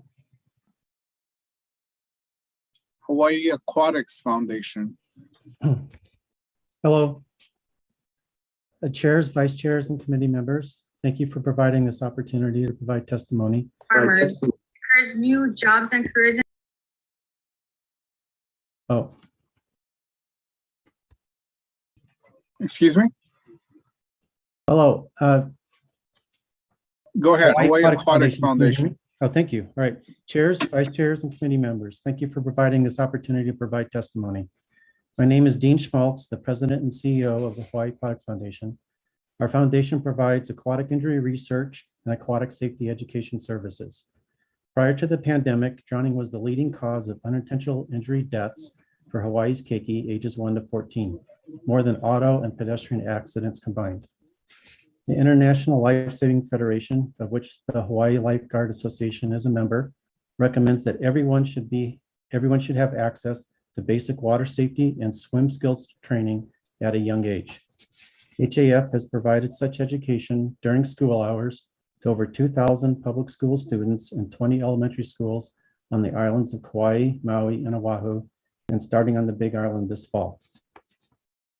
Back in 1986, DOE Superintendent Francis Hatanaka stated, "Our people are not prepared for water-related emergencies," where he supported basic water safety and learn to swim instruction as a component of elementary physical education. He referenced an early 1980s Honolulu Parks and Rec study where 70% of the 4,500 students tested, ages 7 to 14, were unable to swim for 25 yards. Our 2018 and 19 assessment data provided very similar results 40 years later, where 69% of the second grade students were unable to swim for 25 yards. Further, in schools with high Title I rates, such as Liki Liki, Kuio Elementary, and others, we found that only 13 of the students could swim for 25 yards and that only 9% could float for 30 seconds. We believe equal access to in-pool physical education is an essential component of childhood aquatic injury prevention. Your grant and aid support will help us to expand to reach more schools statewide as we strive to prepare the children in Hawaii with the knowledge, skills, and experience they need to become water safer for life. Mahalo. Okay, thank you. Hawaii Assisted Housing, Inc., Hawaii Children's Action Network. Aloha. Mahalo, Chair Luke, Chair Dela Cruz, and members of the Financial and Ways and Means Committee for the chance to submit testimony today in hopes of support for the grants and aid funding. My name is Jessica Histo, and I am actually the founder and president of the Hawaii Diaper Bank. We are the state's first nonprofit organization that provides diapers, wipes, and other basic essentials to low-income families in need. We are a fiscally sponsored program of the Hawaii Children's Action Network and serve the 1 in 3 families that struggle to afford diapers to keep their children clean, dry, and healthy. As a mother, I understand that a diaper is not just a diaper. And we were actually founded in 2016. I held a diaper drive during National Diaper Need Awareness Week. We collected and distributed over 4,000 diapers to families in need during that time. Flash forward to 2021, where we have distributed over 120,000 diapers just last year alone. Since our founding, we have grown exponentially to serve over 400 children a month. This January, we actually officially reached over 1 million donations of diapers, wipes, and other children's basic essentials collected and distributed. During the pandemic, we also saw an increase of more than 150% of families statewide reaching out for help and did our first distribution outside of Hawaii Island, serving over 300 children in Molokai. We incorporate this partnership model, linking families to other organizations in our network so that they can have other resources and programs and try not to duplicate any services out there. There are over 10,000 children under the age of 5 who are living in poverty and whose family cannot afford the rising cost of diapers. While we have requested a small amount of grant and aid funding, it's because we want to continue to be responsible with the funds that we have gotten, and we're still a small organization. We like to think of our growth in a strategic way, and we have been able to continue serving our partners regularly and adding new ones during this time. I thank you so much for this opportunity to share more about our organization and hope that you consider supporting the Hawaii Children's Action Network. 1:30? Yeah. Okay, thank you. Hawaii Construction Career Days. Just a little correction. The recess will be until 1:30, 11:30 to 1:30, and not 1 o'clock. Next, Hawaii County Economic Opportunity Council.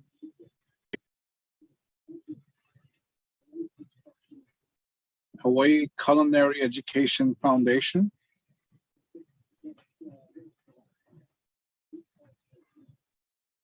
Hawaii Education Association. Mr. Chairman, my name is Joan Husted. I am the Vice President of the Hawaii Education Association. Can you hear me? Yes, go ahead. Okay. Thank you. Chairperson Luke and Chairperson Dela Cruz and members of the Committees on Finance and Ways and Means. The Hawaii Education Association is a Hawaii nonprofit organization founded in 1921 to represent professional educators. Obviously, we are now 100 years old. Like all members of the profession and all of you, HEA is alarmed at the shortage of teachers in Hawaii. Coupled with the pandemic, Hawaii has had 25% more public school teachers retire and resign during the 2021 academic year compared with the previous year, a sign that pandemic-related fatigue could be driving educators away from the job. This community must come to grips with the fact that the shortage of public school teachers is a community crisis, and it is going to take a community to end it. We know of only one viable solution for the long term, and that is to encourage Hawaii's best and brightest to enter the teaching profession. Specifically, HEA will use this grant in the following activities. 1, support scholarships to Hawaii students who are enrolled in or have completed a Hawaii state approved education preparation program and are employed in Hawaii's public schools. 2, provide scholarships to public high school students participating in a dual enrollment program at their high school.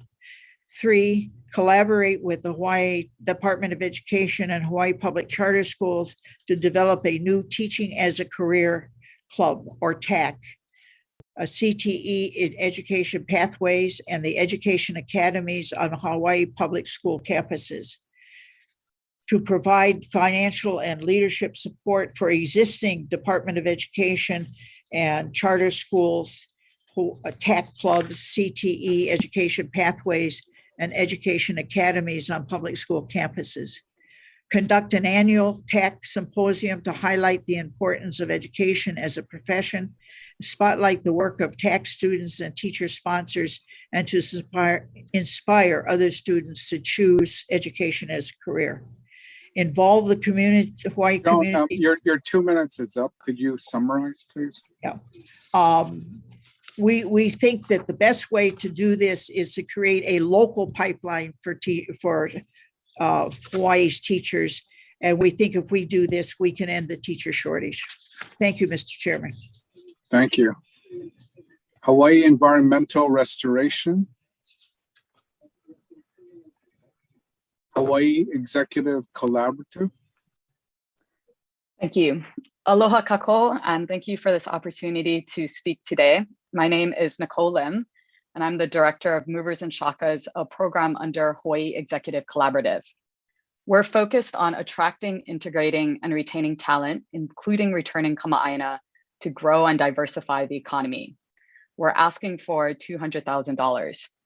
A brief history about our organization. We started as a COVID response to reduce tourism in 2020 by creating a temporary resident program to attract remote workers to actively contribute to Hawaii. Since then, we've successfully run 2 groups. After the first cohort, we realized we had built a Hawaii local cultural immersion program around learning, contributing, and connecting, and could tackle brain drain to help grow the economy. As remote work evolves, Movers and Shakas is shifting towards helping newly relocated professionals, including returning kama'aina like myself, to acclimate professionally, culturally, and socially to Hawaii. Our aim is to keep talent here in a new program called Hawaii Talent Onboarding Program, or HITOP. Many businesses have a company orientation, but very few have a place-based community orientation program. Employers sponsor their new hires and potentially their spouses or partners who will participate in place-based learning, cultural education, community service, and networking. There are 3 stakeholders for Hawaii. 1, new residents who will learn about Hawaii, do their jobs more effectively, make friends, find community, and develop a home here in Hawaii. 2, local employers benefit by retaining talent for strategic growth, decreasing their recruiting costs, and improving community and public relations. And 3, the state of Hawaii can maintain our talent pool, cultivate better community members, and foster stronger resident newcomer relations. We'll use the grant funding to pilot the new Hawaii Talent Onboarding Program and create a sustainable model with minimal external funding needed in the future. Through this program, we hope to reverse brain drain and promote brain gain for the state of Hawaii. Mahalo. Thank you. Hawaii Family Law Clinic. Hawaii Farm Bureau Federation. Hawaii Fetal Alcohol Spectrum Disorders Action Group. Thank you, Senator. Good morning. I'm Cleo Brown, President of Hawaii FASD Action Group. We thank the Hawaii State Legislature's Ways and Means and Finance Committees for this opportunity to testify. FASD encompasses a range of effects on the brain and body of individuals prenatally exposed to alcohol. FASD is a lifelong disability. Individuals affected by FASD display various challenges in their daily living and are often misdiagnosed and misunderstood. FASD-informed education and interventions are critical for individuals and their families. With full support and education, individuals with an FASD will achieve their full potential and lead productive lives. In 2022, at least 1 in 20 babies will be born with fetal alcohol spectrum disorders in Hawaii due to exposure to alcohol during pregnancy. In Hawaii, this is an invisible disability. There is no government-funded programs or any direct programs or services currently offered for FASD. In fact, children with FASD do not qualify for developmental disability services. With a year of access to FASD expertise developed at the University of Hawaii, our GIA will draw on 5 nonprofits currently providing services to mothers and children in prenatal maternal care, substance abuse, and developmental disability programs. With this GIA funding of $380,000, we can and will begin the process to shine a light on the needs of people with FASD and their families' critical needs. Mahalo for accepting our testimony. Thank you. Thank you. Hawaii Floriculture and Nursery Association. Aloha, my name is Eric Tanoe. I'm this year's president of Hawaii Floriculture and Nursery Association. HEFNA is over 300 members statewide, and we are an umbrella organization. Thank you to Chair Dela Cruz and Chair Luke, and members of Senate WAM and House Finance Committees for this opportunity to present today. This application seeks to accomplish the following goals. Number 1, a varietal research and breeding program, a breeding program for anthurium and orchids to increase the availability of new and existing cultivars. This will enable our growers to continue to engage in a profitable business that fulfills consumer demand for floral products as influenced by floral designers. Number 2, to continue to develop and implement our new educational program for students, new and young farmers, to provide them with information on career opportunities available in the floriculture industry. And number 3, to expand our local, domestic, international markets through outreach and education on the value of Hawaii floricultural products in order to return Hawaii floriculture sales to reported values of 2007. Thank you for the time and the consideration to present. Mahalo nui. Thank you. Okay, at this time, we will go ahead and take our recess. So we'll be in recess until 1:30. We'll be in recess until 1:30. Thank you.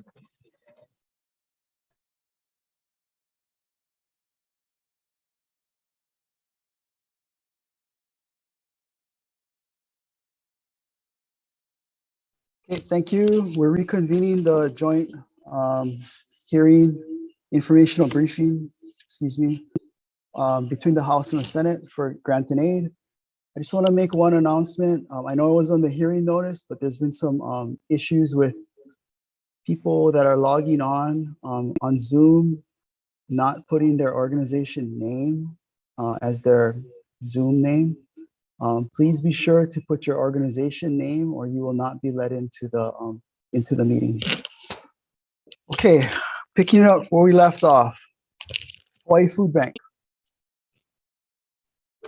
Hi. Aloha, my name is Amy Marvin. I'm the president and CEO of Hawaii Food Bank. Since 1983, our mission has been to ensure that no one in our community goes hungry. We directly serve the islands of Oahu and Kauai and partner with the Maui Food Bank and the Food Basket on Hawaii Island to support hunger relief across the state. Food insecurity is a grave issue in Hawaii and has been significantly exacerbated by the pandemic. Today, 1 in 6 Hawaii residents struggles with hunger, including 82,000 keiki. That is the second highest rate of child food insecurity in the country. We believe that food insecurity levels will continue to be substantially higher than they were prior to the pandemic for some time based on past crises. For instance, it took 10 years for food insecurity levels to recover after the recession in 2008. At Hawaii Food Bank, we still served 50% more people in 2021 than we did in 2019. Last year, we distributed 25 million pounds of food, providing food for more than 20 million meals across Oahu and Kauai, about twice as much food as prior to the pandemic. I want to point out that we do this through partnerships with more than 200 other nonprofit organizations. We provide food that our partner agencies distribute to those in need. This is a wonderful network and allows people to get help right in their communities from organizations and people they know and trust. In fact, it has been really wonderful to see a number of our partners who do such great work testifying today. To date, we have been able to meet the increased need due to a major increase in federal funds and philanthropy. However, federal commodity distributions have decreased substantially over the past year, and philanthropic support, while still higher than before the pandemic, has declined as well. This GIA would provide critical operating support to ensure that we can continue to meet the food security needs of our community, ensure no one goes hungry. We have also submitted a CIP request to conduct a facility needs assessment and feasibility study in order to develop plans for a new Oahu warehouse for the food bank. Our current warehouse is significantly undersized and needs to be about twice as large in order to efficiently accommodate the amount of food we are processing and distributing through our facility today. Our cold storage is especially undersized as we work to source and distribute more fresh produce and healthier options for our community. Currently, between 25 and 30% of the food that we distribute is fresh produce. In addition to the space constraints, our Oahu warehouse is located in Mapunapuna, and every time the tides go above 2 feet, the road to the warehouse floods. This is happening with increasing frequency and is now affecting our work about 1 week each month. We are in the inundation zone, and it would be disastrous if the warehouse flooded or if we could not get the trucks in and out in the case of a major hurricane or tsunami. We know we need to move.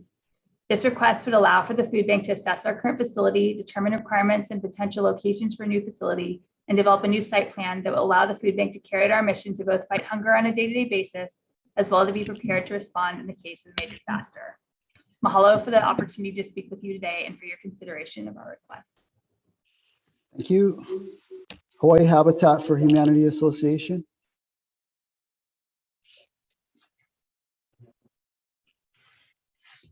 Hawaii Health and Harm Reduction Center.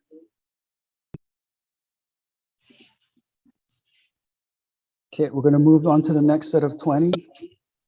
Hawaii Institute of Pacific Agriculture. Hello, Dashal Kerr here. Hello. Go ahead. Aloha, I'm the Executive Director for Hawaii Institute of Pacific Agriculture. We're a 501c3 based in North Kohala with a mission of practicing and teaching regenerative agriculture. Some of our core programming includes farmer training, youth education. We do garden and nutrition education in the schools, and also managing the Kohala Food Hub. Our plan is basically a strategic plan to address multiple goals that have been set forth, where we're looking at increasing food production. This proposal supports the governor's goal. It supports the recent farm to school legislation. It supports our North Kohala CDP goal of growing 50% of our own food. Basically, we launched the Kohala Food Hub in response to the Lieutenant Governor's Farm to School pilot program. Our nonprofit was the first nonprofit on the ground to be supplying fresh produce directly into the cafeteria. We created a food hub that is currently aggregating produce from 25 producers, and we're in process of getting GAP certification. The washback has washback facilities, cold storage. This was a need that we identified in our community. What we figured out the last several years through running the food hub is that demand is far outstripping supply. So we've been working with our network of farmers to basically increase regional production. I know that a lot of you that are on the call today support agriculture and that our politicians want to see increased agriculture in Hawaii state. Unfortunately, our state budget is still not reflecting.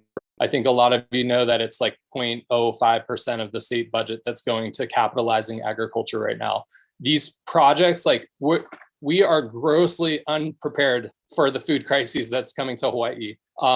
We do not have the production on the ground, and we need the state to rapidly invest in increased infrastructure, farmer training. And what we've created with our nonprofit is a pipeline where we're working with the career technical education line to basically get more youth engaged in agricultural careers and their support careers in their backyard.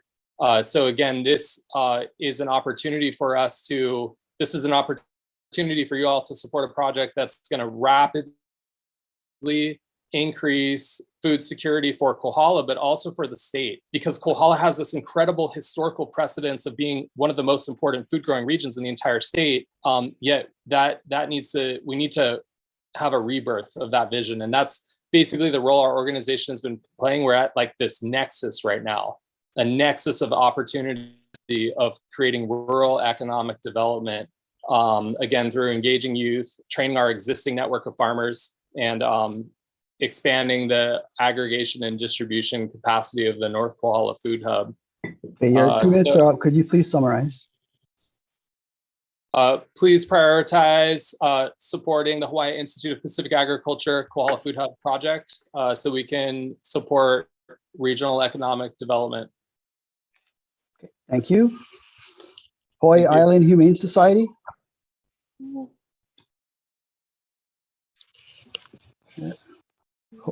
Hawaii Island LGBTQ+ Pride.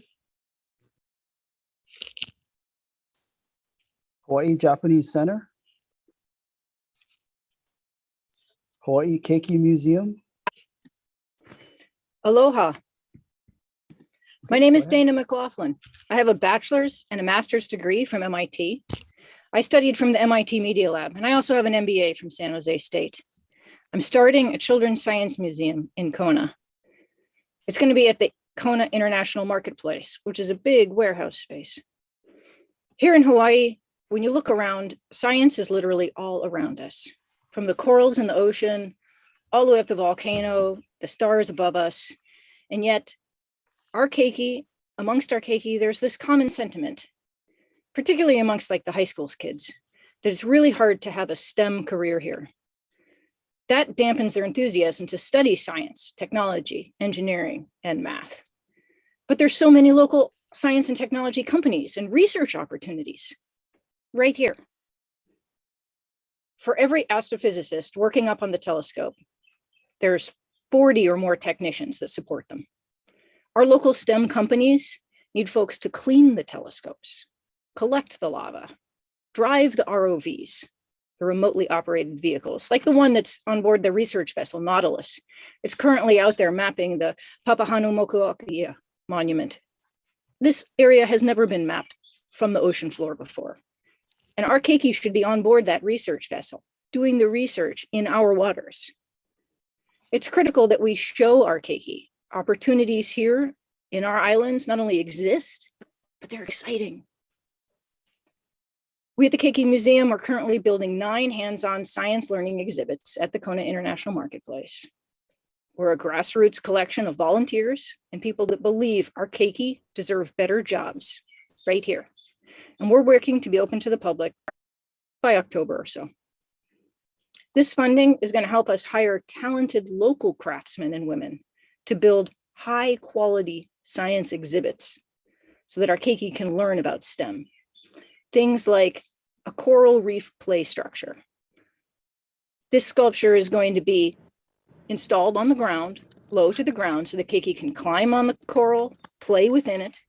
The surface of the coral of the sculpture is coated with chalkboard, white chalkboard surface, and we'll hand them a piece of chalk, colored chalk.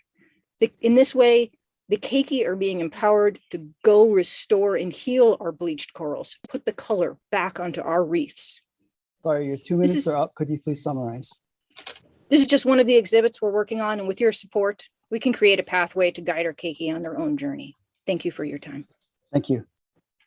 Hawaii Korean U.S. Citizens League. Hawaii Law Enforcement Memorial Fund. Aloha and good afternoon. My name is Antonio Williams and I serve on the board of the Hawaii Law Enforcement Memorial as the vice president. We are all volunteers in an organization dedicated to honoring the sacrifice of Hawaii's fallen law enforcement officers. We are asking for $30,000 to accomplish $55,000 worth of repairs at the memorial. The Hawaii Law Enforcement Memorial began as a dream of the family members from Bryant Bain and Tate Kahaki. They were both SWAT officers, along with Peter Crown, who was a fire department firefighter / pilot. They were all killed in the line of duty as all 3 perished in a helicopter crash trying to rescue lost hikers in Sacred Falls, Halua, Hawaii. In February 2010, the Hawaii Law Enforcement Memorial Foundation was established as a nonprofit organization to support the maintenance of the memorial. The memorial has sustained damage and has been periodically defaced and vandalized by vandals. It also has indigenous plants that were carefully tended to, but need to be replaced, as all that stands there is the naked dirt due to the fact that the irrigation pipes have been disconnected from its source. The foundation board members diligently conduct maintenance and support for the memorial. carefully tending to it, replacing the flags, paying for the marble plaques, and conducting the annual memorial ceremony. However, due to COVID-19 and its impacts, fundraising opportunities have been limited, and the organization's largest fundraiser, Race to the Base, was suspended for 2 years.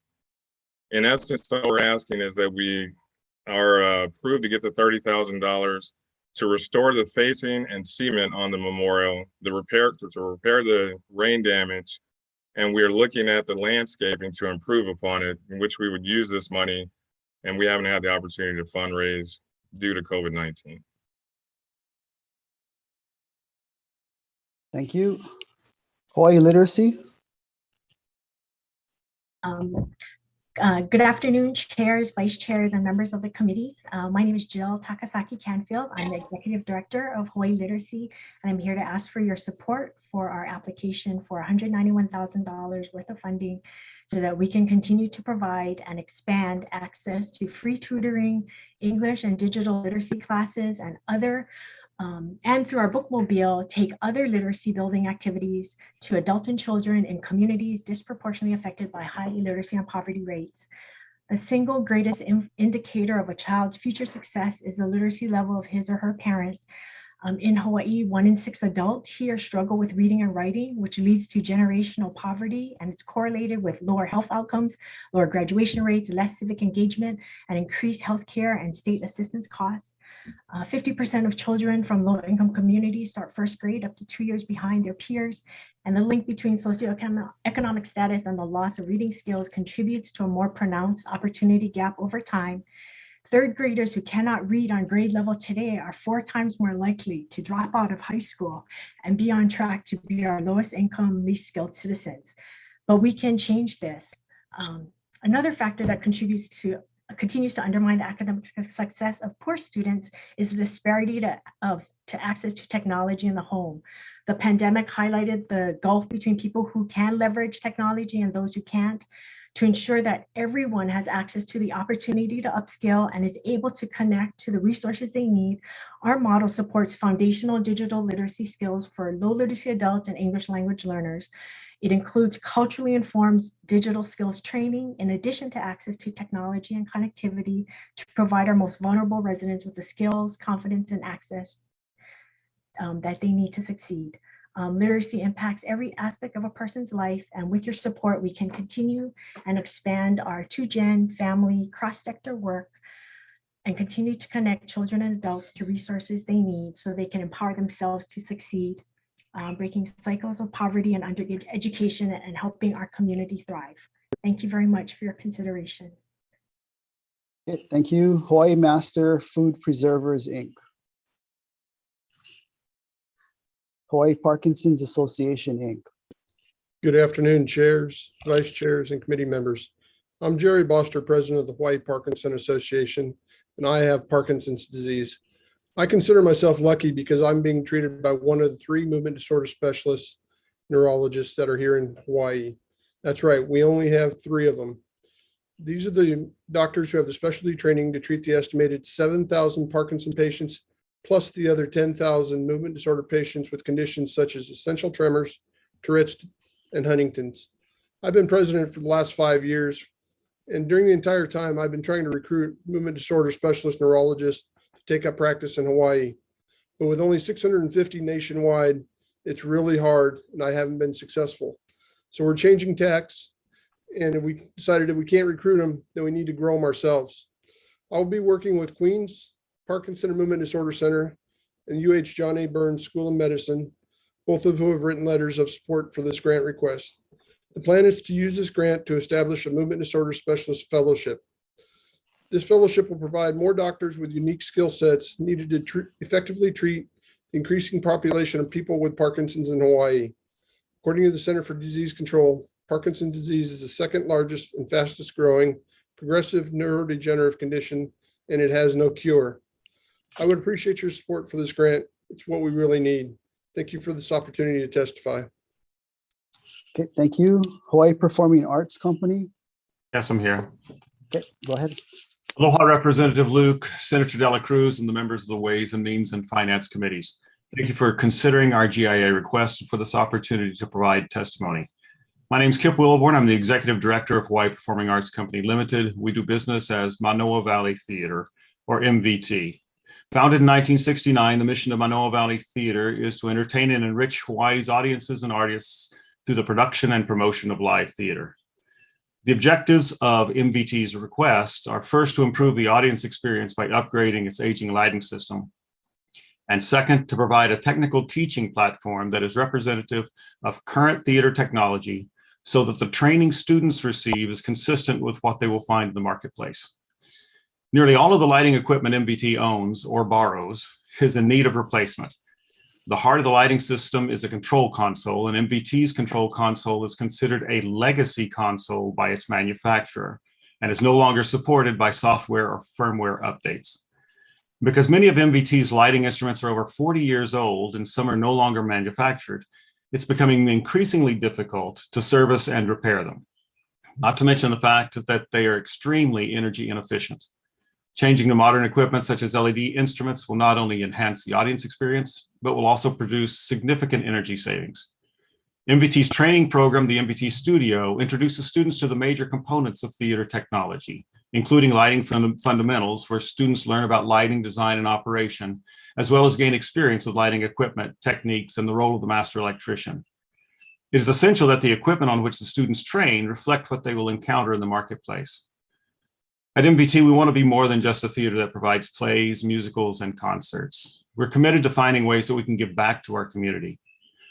The production of live theater requires a wide range of STEM skills, and we see a great opportunity to use the arts environment to help students acquire or sharpen many of those skills.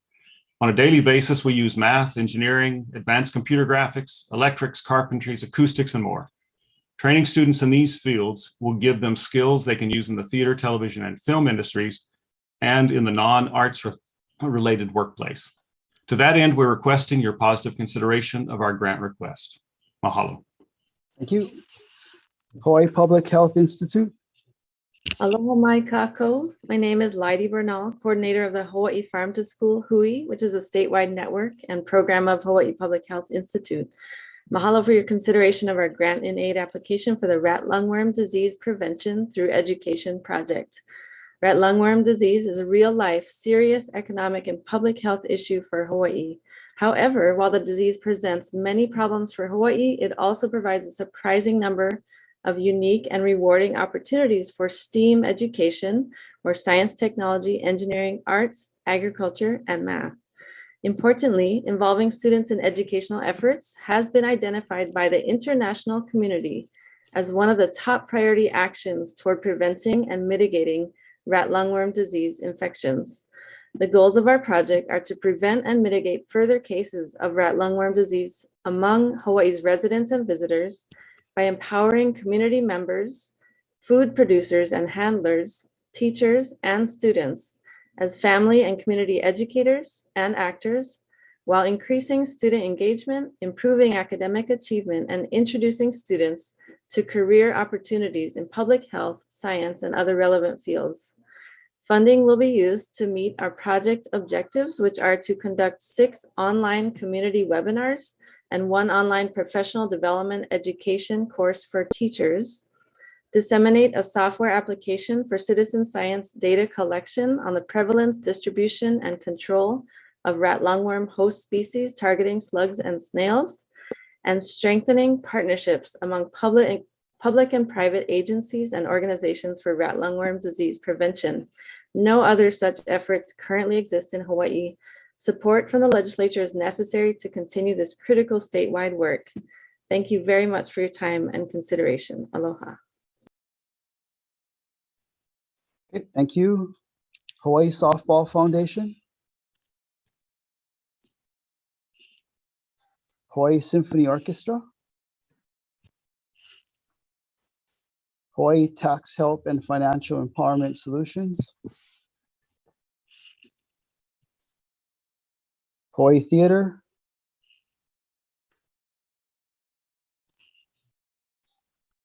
Hawaii United Okinawa Association. Good afternoon. Good afternoon, and aloha co-chairs Senator Dela Cruz and Representative Luke. I'm John Itumura, Executive Director of the Hawaii United Okinawa Association.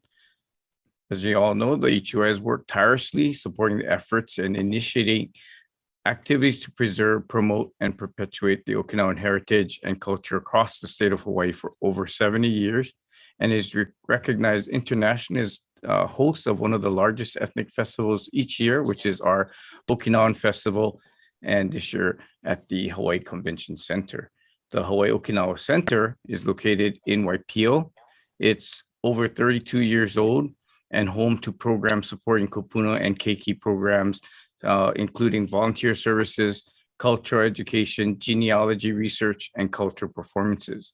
Our Legacy Hall is the largest banquet hall facility in Central Oahu and regularly serves to host community events throughout the year.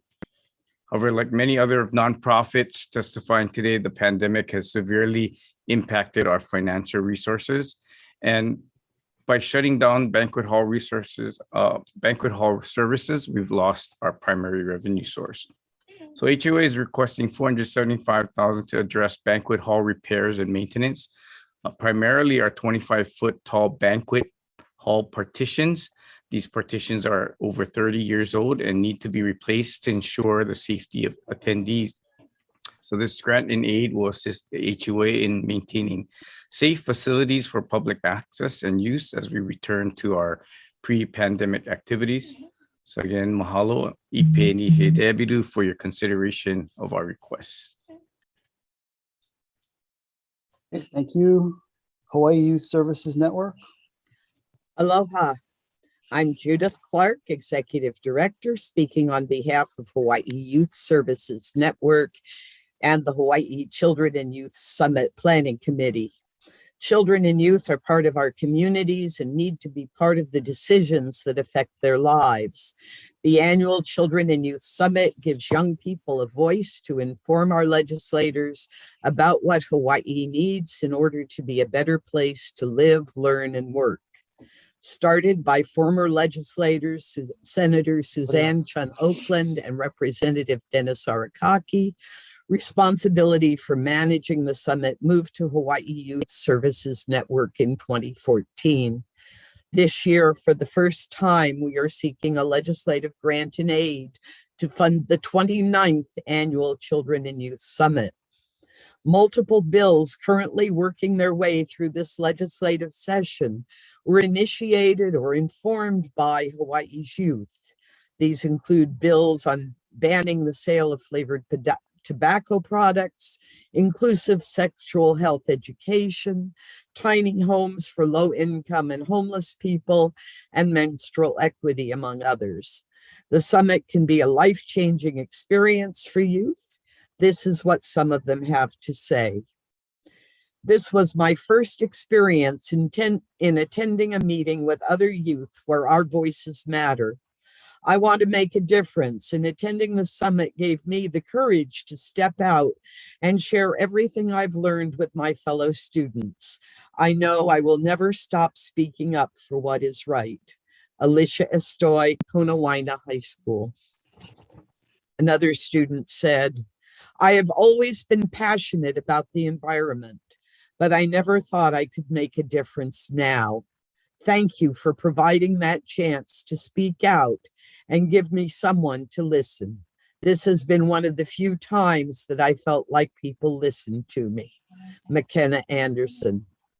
Please honor the youth's voice and keep the Children and Youth Summit alive. Thank you for this opportunity to testify. Okay, thank you. Hawaiian Community Assets, Inc. Hawaiian Humane Society. Aloha to our Senate and House committee members. Stephanie Kendrick with the Hawaiian Humane Society. Thank you for allowing me to talk about our project. Hawaiian Humane has served the Oahu community for more than 138 years. As the population in Central and West Oahu boomed, our leadership began asking whether our current location in town was sufficient to meet this growing need. That question led to a years-long journey of research, planning, fundraising, and design, and its answer is materializing right now on the Ewa Plain in the form of a state-of-the-art animal shelter and gathering place. To learn more about the need as campus construction approached, we opened an outreach office at the Filipino Community Center just over a year ago. Already, Pet Kokua in Waipahu has served nearly 500 pet owners and more than 2,600 pets, providing education, supplies, and services. The team has also held wellness and vaccine and microchipping clinics at locations across Central and West Oahu, serving hundreds more people and pets. One story from that time exemplifies the interconnectedness of people issues and animal issues. A woman living in a transitional shelter in West Oahu brought her 3 dogs to a Pet Kokua wellness clinic to be seen by a veterinarian. Getting her pets microchipped, vaccinated, dewormed, treated for fleas and ticks, as well as scheduled for no-fee spay neuter surgery, allowed her to demonstrate that she was a responsible pet owner. Shortly thereafter, she moved into permanent housing with her dogs. Today, the owner is thriving and giving back by working at her former transitional shelter to help others who are in the same situation. That's the kind of community outcome that we want to create at our new campus with your help. We're asking for $1 million CIP grant for last stage construction funding. This project is beyond shovel ready. The shovels are out there moving every day. Please award this grant and help us get this important community resource completed on time and on budget. Thank you for your consideration. Okay, thank you, Hana Health.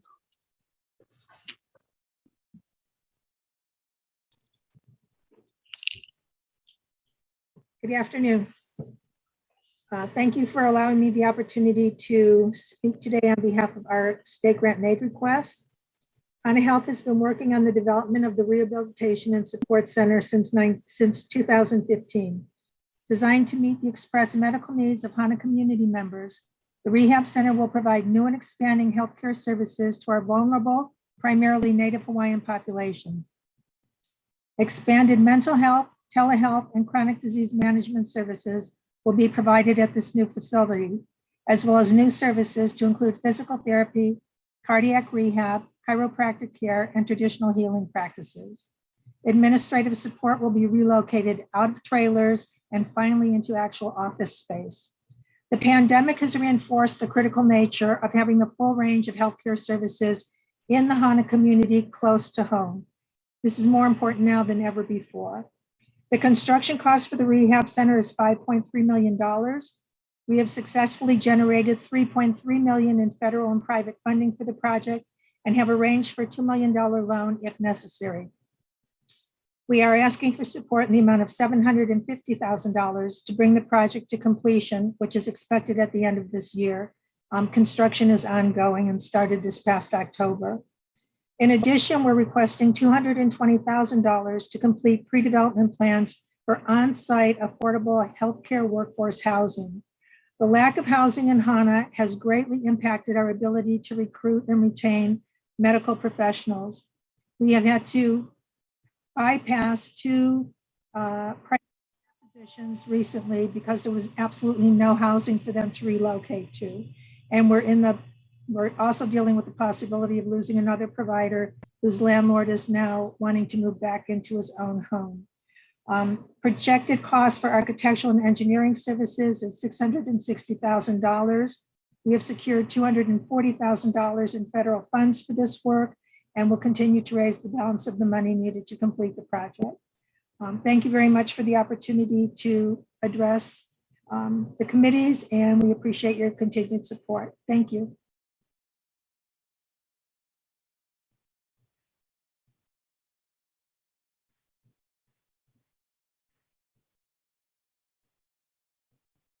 Sorry, I was on mute. Okay, moving on to the next 20 organizations. Hawaiian Island Land Trust. Aloha. Aloha to the committee members. My name is Angela Britton. I am the Director of Development for Hawaiian Islands Land Trust, doing business as Hawai'i Land Trust and known as HILT. Since 2011, HILT has protected more than 21,000 acres of land across the state, including 7 public preserves and 47 conservation easements protecting privately owned lands. We protect lands that ensure Hawaii's long-term well-being, prioritizing coastlines, wahikupuna or Hawaiian cultural landscapes, and lands that grow healthy foods for Hawaii's people. HILT's 7 public preserves on Kauai, Oahu, Maui, and Hawaii Island serve more than 26,000 people each year, including more than 2,000 school children in Aina-based education programs, cultural practitioners, subsistence livers, fishermen, and recreational users. We are grateful for the committee's consideration of HILT's request, which will provide vital stewardship at 5 of our public preserves. These funds will enhance ecological restoration efforts, making coastal areas more resilient to the effects of climate change, provide places for learning and perpetuation of cultural practice, and to actively support the connection to Aina for all Hawaii residents. Mahalo for your kind consideration. Thank you. Hawaiian Kamali'i Inc. Aloha. Aloha. Aloha, Chair Luke, Chair Dela Cruz, and members of the House Committee on Finance and Senate Committee on Ways and Means. My name is Ka'ili Mo'ikeha. I am the club manager at Hawaiian Kamali'i, better known as Hawaiian Canoe Club. We're located at Kahului Harbor on Maui. I'm here today to speak a little about our programs and what we're doing to generate a self-sustaining source of income to keep our program participant costs minimal. Every summer, we have our Kamali'i program. This program accommodates about 150 youth between the ages of 10 and 18. We also hold a 7-week summer enrichment program for ages 10 to 13 that focuses on our culture and our community. One of our newer programs is our canoe tours. A request for $50,000 will be used to support the operations of our programs and to repair and maintain our traditional Hawaiian hale where these programs are hosted and procure dedicated canoe hulls for operations. Sustainability is the primary intention behind this initiative. The canoe tours have proven to be a viable venture, generating income to support our longstanding youth programs. The pandemic disrupted our early success as we had planned to invest in new canoes with earned income. 2 years later, there is a pressing need to have dedicated double hull canoes for canoe tours, which will be safer and more comfortable for our guests. This unique experience is one of a kind for Central Maui, and we're excited to have it start up again in the coming weeks. The additional canoes and equipment, as well as repairs to our traditional hale, will assist us in continuing to provide a culturally rooted program for our visitors and our community members that will in turn help us to continue our mission of providing an environment rooted in traditional Hawaiian values that promote personal growth, character development, and achievement in physical fitness.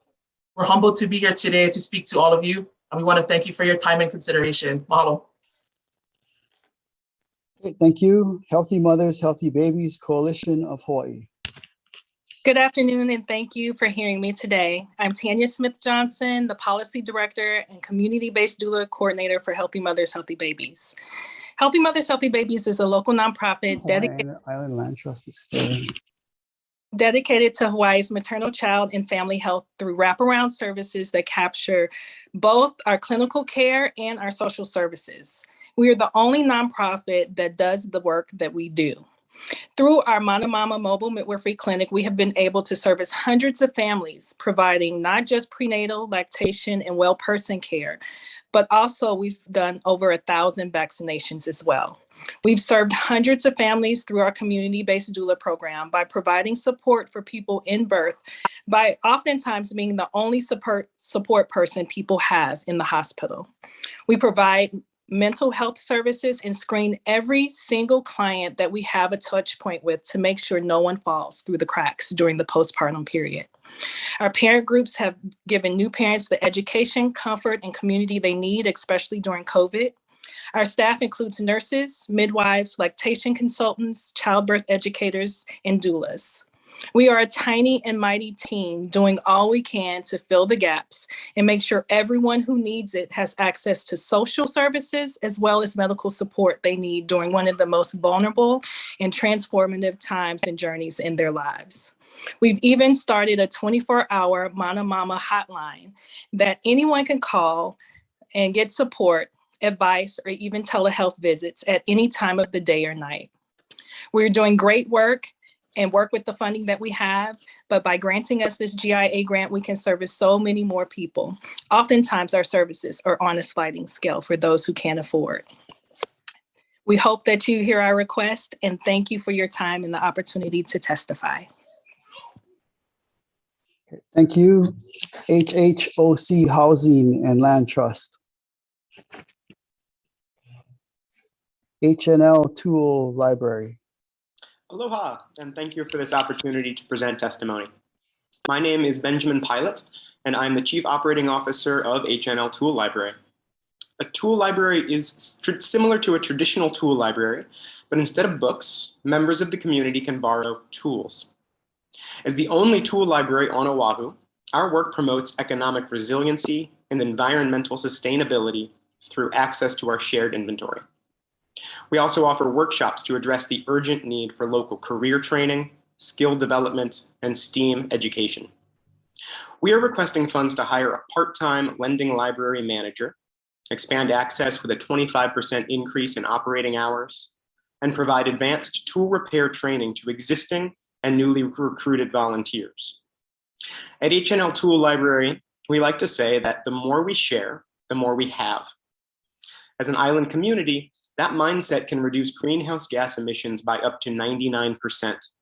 That's according to the United Nations Resource Panel, comparing the climate effects of a sharing economy versus manufacturing new. Our programs promote local resilience in the areas of supply chain management, disaster preparedness, and mitigating the effects of climate change. Last year, volunteers spent more than 2,100 hours refurbishing donated tools so they could be loaned to the community and removed from the landfill waste stream. Since our founding in 2015, we've loaned more than 22,000 tools that have helped the residents of Oahu start businesses, raise their property values, and improve their quality of life. With your support, we're on track to complete 14,000 tool loans during the funded year, helping to address the housing affordability crisis while working in partnership with other nonprofit organizations, including Reuse Hawaii and Honolulu Habitat for Humanity. After the funded period, we'll sustain this operations increase with revenue generated by membership dues and workshop fees, in addition to private donations and corporate sponsorships. Mahalo for your consideration and support for this urgent community need. Okay, thank you. Ho'olua Loa Foundation for Arts and Culture. Homeless Task Force. Homestead Community Development Corporation. Aloha Chair Luke, Chair Dela Cruz, Vice Chair Yamashita, Vice Chair Keith Algaran, and members of the House Finance Committee and Senate Ways and Means Committee. My name is Kara Chow, Deputy Director of Homestead Community Development Corporation, and I thank you for the opportunity to speak today. HCDC was founded in 2009 by an initiative of the Sovereign Council of Hawaiian Homestead Associations, or the SHA, and we are a statewide nonprofit with offices on Oahu, Kauai, and Molokai. We are dedicated to creating job opportunities and affordable housing for low to moderate income residents on or near Hawaiian homelands. Our request for $275,000 is to purchase and install a solar photovoltaic system and battery storage for our certified kitchen that is owned and operated by HCDC in Anahola, Kauai. The kitchen was built 10 years ago and has served as an economic hub for Kauai residents. Currently, it employs about 6 staff members, all residents of the region, and supports 14 micro and small businesses located at the adjacent Anahola Marketplace, also owned and operated by HCDC.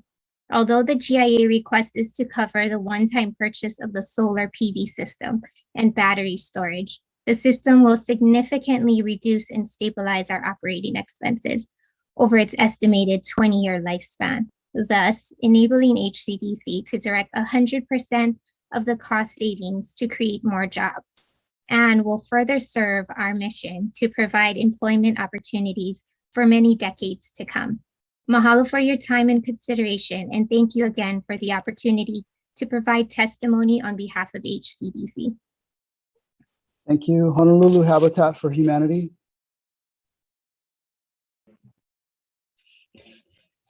Honolulu Theater for Youth. Pompahonganji Mission of Hawaii. Sorry. Hi, I'm Becky Dunning. I'm the Managing Director at Honolulu Theater for Youth. And I thank you for giving me the opportunity to provide testimony this afternoon. Honolulu Theater for Youth is requesting a $150,000 grant to provide reduced admissions and bus transportation to HTY Productions on Oahu and the neighbor islands. HTY continued to provide service to schools and families during the COVID-19 pandemic. We shifted quickly to producing digital content, which was distributed through television broadcasts to classrooms on digital platforms, and we were awarded 3 Emmy Awards in 2021 for our TV show, The Highway. After 2 years of creating digital content, we are thrilled to welcome audiences back for live productions across the street at Tenney Theater and to venues on the neighbor islands. The pandemic has made equitable access to the arts more important than ever before. Innumerable studies have shown that children's access to and engagement with performing arts cultivates an enduring love of performing arts, expands perspectives and interpersonal skills that strengthen teamwork, inspire creative thinking, which encourages innovation and problem solving, and nurtures hope and improves self-confidence, which fosters optimism and resilience. One of the long-standing barriers to deeper engagement with the performing arts and its benefits has simply been one of exposure.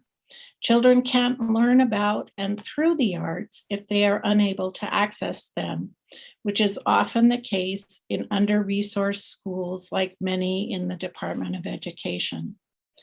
HTY tells local stories based on Hawaii's diverse cultures, relevant to today's issues, which bring joy and excitement to learning for Hawaii students. Please help us make this experience available to all students statewide. Thank you for your time. Okay, thank you. Hompa Honganji Mission of Hawaii. Okay. Ho'ola Napua. Aloha. My name is Kent, and I'm here to thank you for allowing Ho'ola Napua to provide information on this critical project. Since 2013, our programs have prevented children from getting entangled in sex trafficking, educated frontline professionals and community leaders on signs and responses to sex trafficking, and offered resilience training and mentoring to victimized youth and those at risk. In 2021, we completed renovations to Pearl Haven, a 13-acre campus that now provides unparalleled residential treatment and services to youth aged 11 to 17 who have experienced sexual trauma or who are at substantial risk. The pandemic exacerbated commercial sexual exploitation of children statewide, particularly with students pivoting to online schooling and experiencing social isolation. Now more than ever, we must continue offering programs along our continuum of care to serve vulnerable youth before they are trafficked, as well as along their way to sustained healing. Over 12 months, we are requesting $298,075 of a total $661,842 total budget to expand prevention education and training and starfish mentoring programs on Oahu and Hawaii Island. Our goals and outcomes include equipping schools and communities with skills to prevent sexual exploitation through customized training, community sessions, and classroom and educator presentations on Oahu and Hawaii Island. We will also enable sexually exploited and trafficked youth to rebuild skills often derailed by complex trauma through one-to-one mentoring. Your support will enable us to validate and empower 50 youth under 18 on Oahu and Hawaii Island who have been sex trafficked or at considerable risk of sexual exploitation and trafficking through 2,400 one-to-one starfish mentoring meetings. Your support will also enable us to provide a total of 170 prevention education and awareness training presentations, including 80 in school settings throughout complex areas on Oahu and Hawaii Island. Education and training sessions will directly benefit students in 6th to 12th grades, educators, school staff, first responders, and other frontline professionals. Mahalo. Thank you. Ho'omahua Foundation. Ho'oulu Lahui. Aloha, and mahalo for this opportunity to present Ho'oululahui's CIP grant and aid request in the amount of $202,800. The funding request will support the long-term stabilization of Kuokala Charter School, whose campus was destroyed by the Kilauea eruption in 2018. We have relocated to the Nanimau Gardens in Panaeva and Hilo, and we seek to solarize our facilities. These funds will address all installation, planning, permitting fees, purchase of equipment, and installation of the 20 kW system on the school facility. All work will be conducted by a licensed electrician. The system will be Helco grid tied and will also bring electricity down to our large 150 by 40 foot greenhouse, enabling the support of our project-based classes, including culinary, agriculture, forestry, and other mission-aligned activities. This will serve a great public purpose by reducing the large monthly electricity costs incurred by Kuokala. Charter schools receive no facilities funding, and the reduction of electricity bills every month will result in putting more dollars into addressing our public student academic needs. Solar education can then be built into the school's academic and project-based programs. We have been known for our cultural, innovative, and environmental focus, and this project not only supports our county mayor's focus plan on sustainability, but the state's 2045 mandate for energy efficiency, especially on public facilities. We need to prepare and support our next generation in addressing their difficult inheritance of climate change impacts. The school can function as a disaster resilience hub. Community meetings and events can occur on site. We are committed to uplifting our community and our environment. This funding support will have a large impact on addressing our school's mission, vision, and long-term stabilization. It is a one-time request.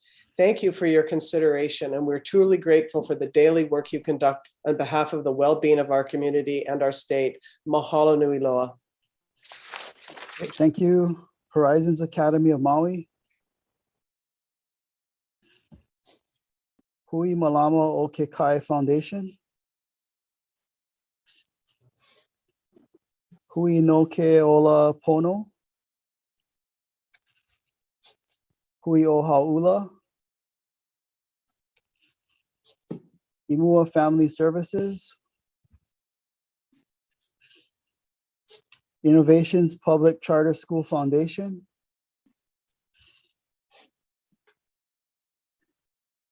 Holualoa Foundation for Arts and Culture. Hello, my name is Maya Greisky. I'm the Executive Director of the Donkey Mill Art Center in Holualoa on Hawaii Island. I have two quotes to share today from members of our community regarding the programs described in our application, our Fiber Studio and our youth education program. The first quote is from a member of Woody Japel, a Marshallese women's leadership group whose members teach at the Donkey Mill. And there's an article in this month's Hana Ho magazine all about Woody Japel's connection with the Donkey Mill. Weaving is one of our cultural heritages, and we have a vision to teach the younger generation, especially here in Hawaii. But here on the Big Island, most of us live in apartments or housing where it's difficult to access coconut farms. What we're doing with Donkey Mill is about sharing. We have talents that we want to share, and we want the whole Hawaii community to know Marshallese, to know the meaning of Woody Japel, which, by the way, has no direct English translation, but can be defined as, by yourself, you can't lift a canoe. It takes many hands. And the other quote is from the mother of a teen in our teen council program, who wrote to us, "I can't begin to explain what a blessing the mill has been for our family. Our shy, sweet boy, who is so brave to move all the way from New York at age 15, has blossomed into a mature and confident young man. A big part of this growth has come from the opportunities he has had in the Teen Council. You are such a supportive and nurturing community of talented, passionate people, and we thank you for all that you do to bring kids into your cocoon of aloha." As a place of convergence, the Donkey Mills programs continue to learn from and grow with the diversity of our community. We are a place for convergence, a safe place, like our current exhibition, Pu'uhonua, explores. Thank you for this opportunity to provide this testimony and for all that you do. Okay, thank you. Okay, we're going to move on to the next set of 20 organizations. Inspiration Hawaii Museum. Aloha, I'm Inspiration Hawaii Eyes, right? I'm Gloria Borland, one of the founders, along with Tim Johns, a former CEO of the Bishop Museum, and many others in the community who see value in educating and inspiring the people of Hawaii and our visitors. Our mission at the Inspiration Hawaii Museum is to tell the world untold stories of people from Hawaii who inspired the world. People from Hawaii are brilliant, yet Hawaii still suffers from the Hollywood stereotype that we are not capable leaders in our chosen professions. Our exhibits tell the personal stories of how growing up in Hawaii influenced leaders like President Obama, China's first president Sun Yat-sen, Congresswoman Patsy Mink. We will have an exhibit on global entertainers from Hawaii, like Bruno Mars, who was once homeless, Dwayne Johnson, The Rock, who had financial instability in his family, Bette Midler, who was born and raised in Halava. We will have an exhibit on Olympic gold medalist winners like Brian Kay from the decathlon in Beijing, Duke Kahanamoku, and Clarissa Moore. Polynesians in the NFL will be featured, as well as Major League Baseball, exhibits of our Little League world champions, the boys from Waipio. And we have an exhibit on Invented in Hawaii. The electric guitar, people don't know the electric guitar was invented in the 1930s at the Kamehameha School for Boys. Verifone, the credit card swiping machine, was invented in Honolulu. UH Cancer Society, Volt, and also global entrepreneurs like Steve Case. And you can see more about our exhibits at our website, inspirationhawaiimuseum.org. The Inspiration Museum is working on a permanent location near the Halava Aloha Stadium in 3 years. In the meantime, we are opening at the end of this year a temporary pop-up museum. We located a building downtown and will open in December 2022. The focus of our GIA is to seek a public-private partnership, seeking $250,000 from the state government to be matched by $250,000 from the private sector. The $250,000 from the state will be used to pay for the full and part-time salaries of 7 people employed by the museum. Mahalo. Okay, thank you. Institute for a Sustainable Future. Okay. Institute for Human Services, Inc. Aloha and mahalo committees. I'm Lena Ijasic from the Institute for Human Services, Hawaii's most comprehensive provider for homeless services. Please note our request has been modified to a reduced amount that is reflected in your packet. Our goal at IHS is to create tailored solutions to end homelessness.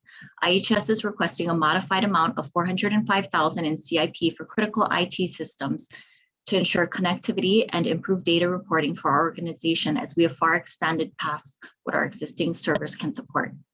IHS converted our men's shelter into a COVID isolation site twice and ran the temporary quarantine and isolation center for the Department of Health. We asked for a modified operational request of $480,000 to cover medical staffing and janitorial services so homeless COVID positive individuals have a landing pad, with the aims to keep our state open as pockets of new cases emerge. Lastly, our state has seen big successes related to family homelessness, which has decreased by 43% over the past 5 years due to many agencies working together to create and implement targeted solutions to get our kikis off of the street. This is an example that population-based approaches work. We need to implement the same model for change to our complex, chronically homeless individuals. In the past 5 years, the proportion of homeless with mental illness is up by 17%. Now almost half of all homeless have mental health needs. Substance abuse issues have also increased by 15%. Now over 1/3 have substance abuse issues.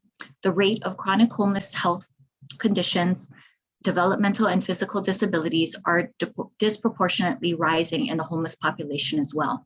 If we are to create safer streets and communities, we must evolve the homeless service sector. We humbly ask for a revised amount of $1.62 million for operational staffing homeless service sector. We humbly ask for a revised amount of $1.62 million for operational staffing for the first year to stabilize our most sick homeless individuals with medical, psychiatric, and addiction medicine services. Are beginning renovations underway. Second-year funding will come from multiple sources, including federal Medicaid reimbursement. There is no licensed medically managed detox facility on the island of Oahu and no program in the state that addresses all of these areas under one roof. The protocols and interdisciplinary framework finalized through this program will be shared with all service providers across all islands so that this model can be replicated. IHS request is large. However, the payback can be even greater for our state as a whole. Mahalo for your consideration. Okay, thank you. Institute for Native Pacific Education and Culture. J. Walter Cameron Center. Aloha. My name is Cesar Gagiola, and I'm the Executive Director of the J. Walter Cameron Center in Wailuku, Maui. We are the home to 18 nonprofit organizations that pre-pandemic served 30,000 people. We are celebrating our 50th anniversary next year. Our GIA grant request is $750,000. This includes the upgrade to 3 bathrooms to meet ADA requirements, plumbing, electrical, and all of that. The second portion is connecting the main entrance sidewalk into the property for ADA compliance and public safety.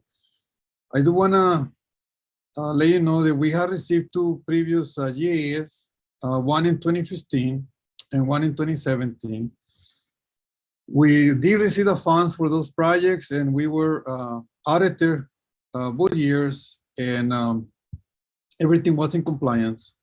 So again, we want to say thank you for this opportunity to appear before you today. Mahalo. Committee members, my name is Nate Giltoku, President and Executive Director at the Strengthening Hawaii's Diverse Community by Educating Present and Future Generations in our evolving Japanese American experience. But along Honolulu, located in Mo'iliili, our building often sees a lot of visitors due to our banquet space. Currently, we are one of the few urban Honolulu banquet spaces outside of Waikiki. With the COVID-19 closures, we saw a significant drop in building revenue, which made it difficult to continue to do deferred maintenance and upgrades to our building. Built in 1991, our administrative building is now 30 years old and is due for an elevator upgrade. We are asking the committee to grant us a grant for $400,000 to do an elevator upgrade in our administrative building. Our administrative building houses the GCCH admin offices, the Tokioka Heritage Resource Center, along with several tenants, including the Honolulu Japanese Chamber of Commerce, United Japanese Society of Hawaii, Keizu Radio, NGN TV station, and also houses our Sekoan Tea House, where 2 major charter schools practice. We humbly ask for your support, and thank you very much for this opportunity to present. Okay, thank you. Japanese Culture Center of Kona. Ka'ahumanu Church. Aloha, my name is Kahuwain Higa. I'm currently the in our GIA grant.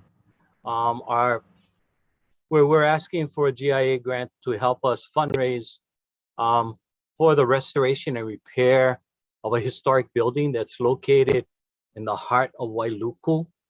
And it's as a Hawaiian, we look at sense of place, and we embrace a sense of place. And Ka'ahumanu Church, sitting right across of the government buildings, is that sense of place as people drive by. The current congregation is going to be celebrating 190 years. The current building is the 4th building, and it is coming up on 145 years old. The church is listed on both the national and Hawaii National and Contributing Historic Building in the County of Maui's Wailuku Historic District. It was completed in 1876 to 1878, and the building was designed by Edward Bailey. And the site is adjacent to the Bailey House Museum also. The complex from the Bailey House to the church was originally King Kahekili's royal compound. So the history of the area and the church property goes further back than just the missionaries. The history of the congregation and the present church, though, does have associations with some of the notable missionaries such as Edward Bailey, Jonathan Green, Richard Armstrong, William Alexander, Thomas Thurston, Daniel Conde. The last restoration, and it's suffered some storm damage and small congregation, but we've already begun a capital campaign. We have actually been able to get some contractor ready specifications, so we're ready once we raise funding. And the primary threat presently, or primary focus, will be the steeple, which is again almost 145 years old. It's again suffered storm damage. The sanctuary itself is a large blue stone structure with walls more than 2 feet thick. It has a high-pitched gable roof with no overhang, but somehow the birds and the termites kind of find their way in there. Okay, Kahu, you're 2 minutes off. If 2 you can minutes are up. summarize. Okay. You can summarize, Kahu. Mahalo nui for considering our requests, and we look forward to completing this. So yeah, just that. Mahalo nui. Okay, thank you. Thank you. Kalani Hale, Kalihi Community Center. Hello, can you hear me? Okay, yeah, I can hear you. Well, hey, hello and good afternoon. Thank you for this time. My name is Martin Hahn and I'm the Executive Director for the Kalihi Community Center. KCC has been of service since 2014, providing free programs for low-income families and troubled youth. We're asking $204,000 for operational costs to provide 3 new programs: cultural assistance, leadership building, digital awareness for seniors. Also, we're asking $545,300 in capital aid to provide KCC with its own building to extend low-income housing for the community that we serve. Thank you. Okay, thank you. Kalavai Lualani Corp. Sorry about that. Okay, Camp Hawaii Inc. Kamuela Philharmonic Orchestra Society. Kanuoka Aina Learning Ohana. Ka'uhai and Pahala Elementary School. Kauai Economic Opportunity. Hello, good afternoon. My name is Maybelle Ferrero Fujiuchi. I'm with Kauai Economic Opportunity. We have 2 GIAs before you. I believe the first one on the list was for the operating request. And I want to keep it really brief. Basically, I'm here to ask you to fund part of the shelter costs that we have, a 24-hour, 7-day-a-week shelter for homeless. The State Department of Human Services Homeless Programs Office requires that we provide a 24-hour service project with a shelter, but they do not fund for it. They fund for about 40%. So Kauai Economic Opportunity needs to go out and get the other 60% for the shelter. I've been here before you for, I want to say, more than 40 years. And I want to really thank you for all the support we've had. Almost every year you've provided some support for Kauai Economic Opportunity. More than not, I want to just appreciate what you have done and ask if you'd be willing to fund that particular program for Kauai Economic Opportunity. Thank you very, very much. Right now, our wait list at the homeless shelter is 178. During the pandemic, we had to lessen the capacity to 19. We want to go back up to 38, but our wait list is 178 right now. Thank you very much. I see I got 21 seconds, so I'll end it right here for the operating GIA. Would you run out my time and then ask me to go to the next GIA, or what is the protocol? It's 2 minutes per organization. Right. Oh, per organization? Yes.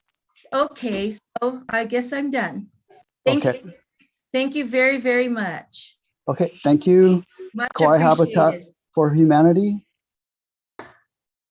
Aloha committee chairs, vice chairs, and members. Thank you for your tireless efforts on behalf of the last year here at Kauai Habitat for Humanity.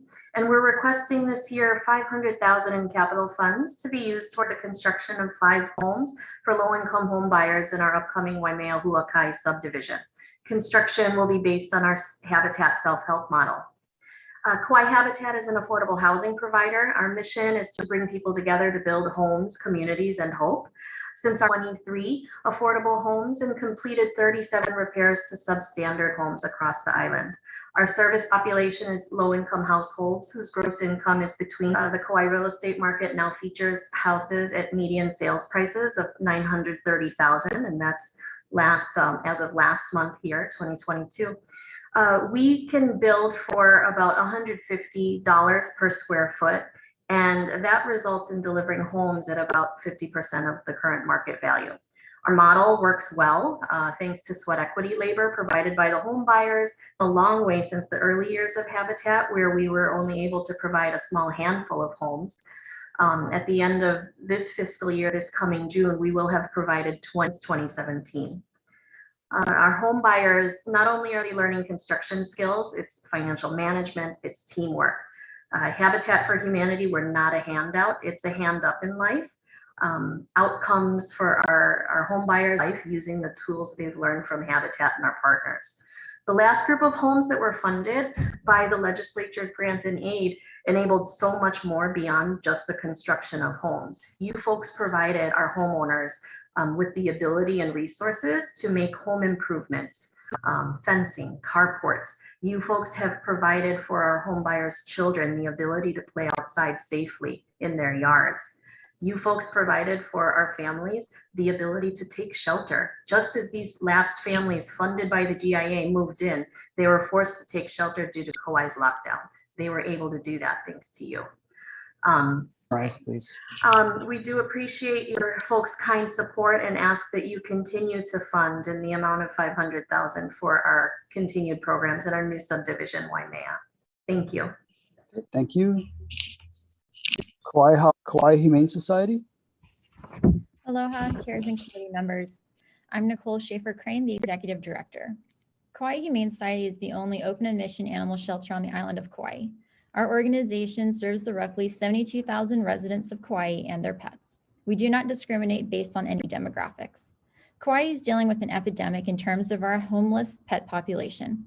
With a limited number of residents and a lack of pet-friendly housing, there are not enough homes to accommodate the island's current pet population. When you factor in the high cost of spay-neuter surgeries at private veterinary clinics, the magnitude of the issues Kauai faces in terms of both assisting pet owners as well as controlling the animal population grows substantially. We are seeking $400,000. $150,000 will be used for staffing needs to hire 1 full-time spay-neuter veterinarian and veterinary technician, and $250,000 will be used to cover the cost of the supplies needed for dog and cat owners on the island of Kauai, as well as increase the availability of these services, reducing wait times. There is currently no other organization on the island that offers consistent, low-cost, or subsidized spay-neuter services for pet animals. This fiscal year, we took in over 1,000 cats, over 70% were less than 1 year, and over 1,000 dogs not spayed or neutered. These numbers speak for themselves, demonstrating that both our organization, by reducing pet overpopulation, not only helps the community, local wildlife, but also the animals. Legislators for doing such a wonderful job. That's a challenging job. I don't know how you can do that. But at the Kauai Museum, we are in dire need of help with our restoration of our both buildings, and it's on the historic commission registered, and we need help with our roof. It's leaking, and also the side of our building is termite eaten, and so this GIA grant will really help us as we preserve and maintain the countless amount of artifacts that we have here. And this is a reflection of our history, culture, and traditions of Kauai and Ni'ihau. But thank you so much for considering us, and we really need the help. Appreciate your aloha. Ahui ho. Thank you. Okay, thank you. We're going to move to the next set of 20, and my co-chair, Senator Agran, will take over. Okay. We'll start with Kauai North Shore Food Pantry. Okay, Kauai Planning and Action Alliance. This is the Kauai North Shore Food Pantry. Am I still on deck? Yeah, why don't you go ahead first? Go ahead. Okay, thank you. My name is Art Stepanovich. I represent the Kauai North Shore Food Pantry, a 501c3 nonprofit since 2014.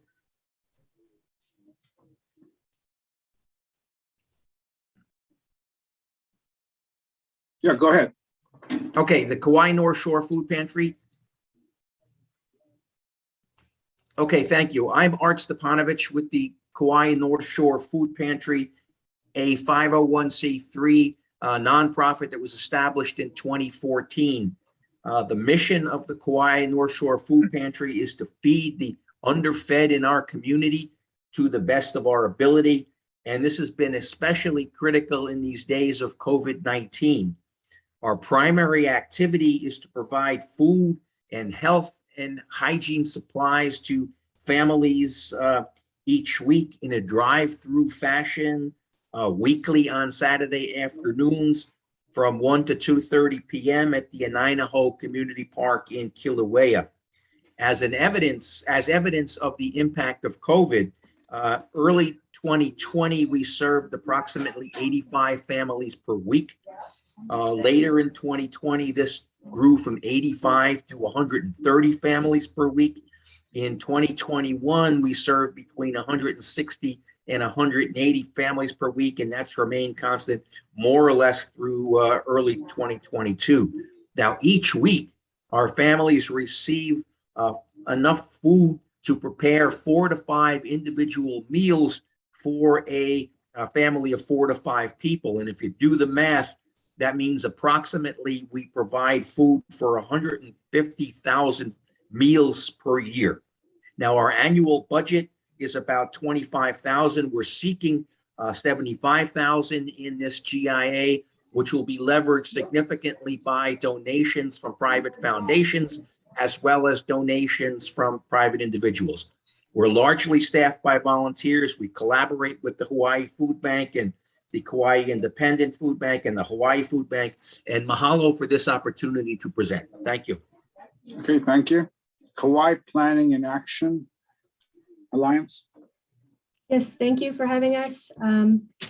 The goals of the Keiki to Career Kauai initiative are providing a strong foundation in early childhood to ensure success along the Keiki to Career developmental continuum, developing resilience and life skills in students from preschool through high school through the goals of the Kauai Resilience Project, including promoting social, emotional, and life skills in and out of school, and expanding and increasing access to quality after-school opportunities, and building parent, ohana, and community engagement and involvement in education and development of children, youth, and young adults, and preparing young adults to successfully transition to post-secondary opportunities like college and work.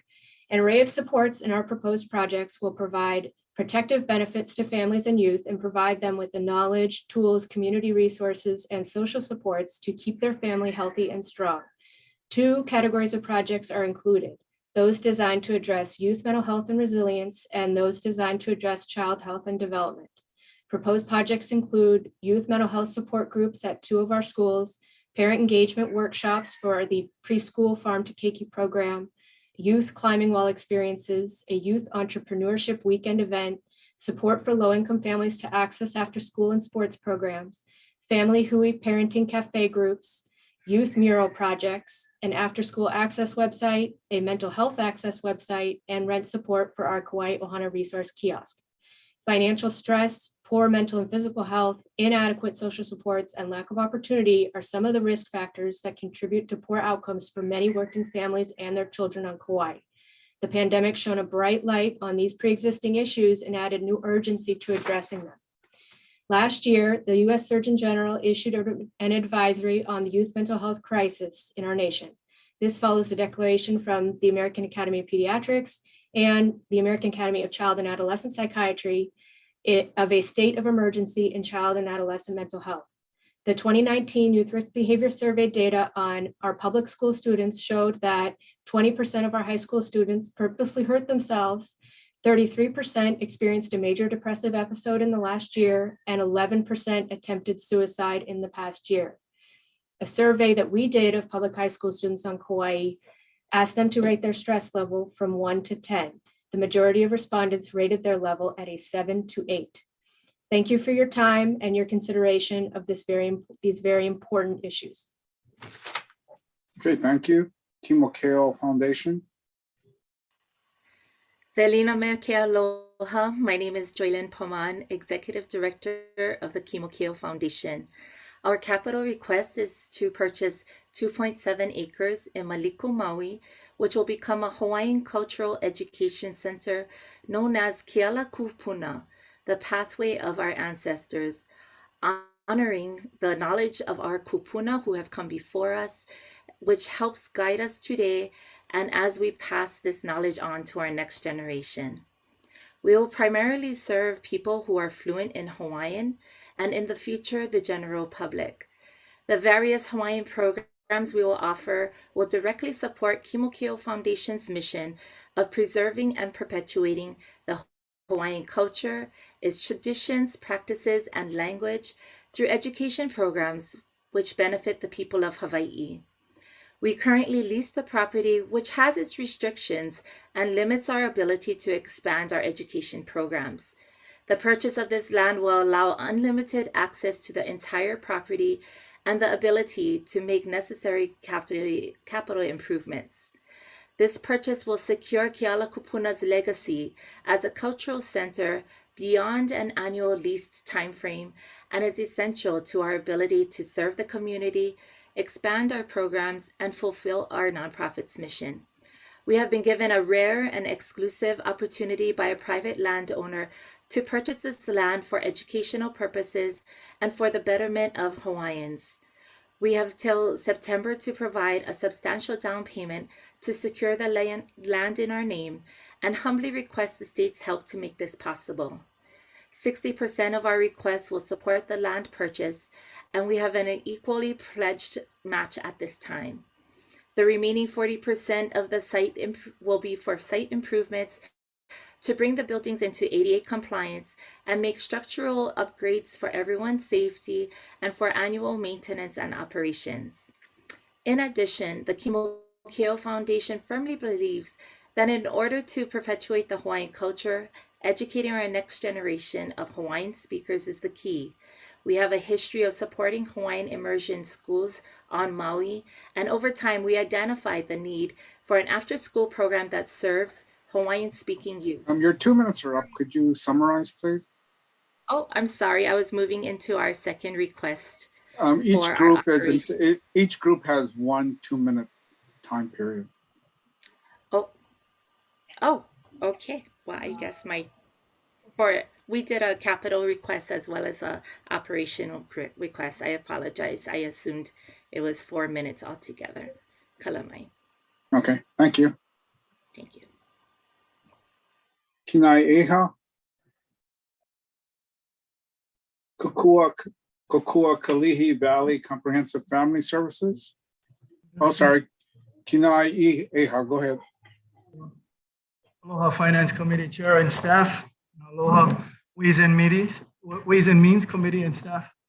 My name is Josiah Kau. I'm the Executive Director of Kinaiha, the Innovation Center of Livable Wage Workforce Development for incarcerated youth.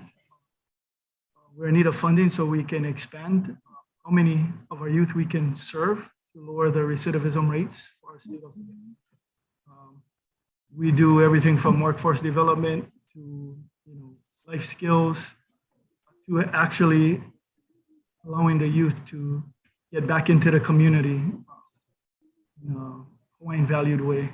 And we want to be able to expand that to help more of our youth that are either experiencing trouble with the law or also on probation. And we actually also serve youth that are incarcerated. And we actually get them jobs during that time.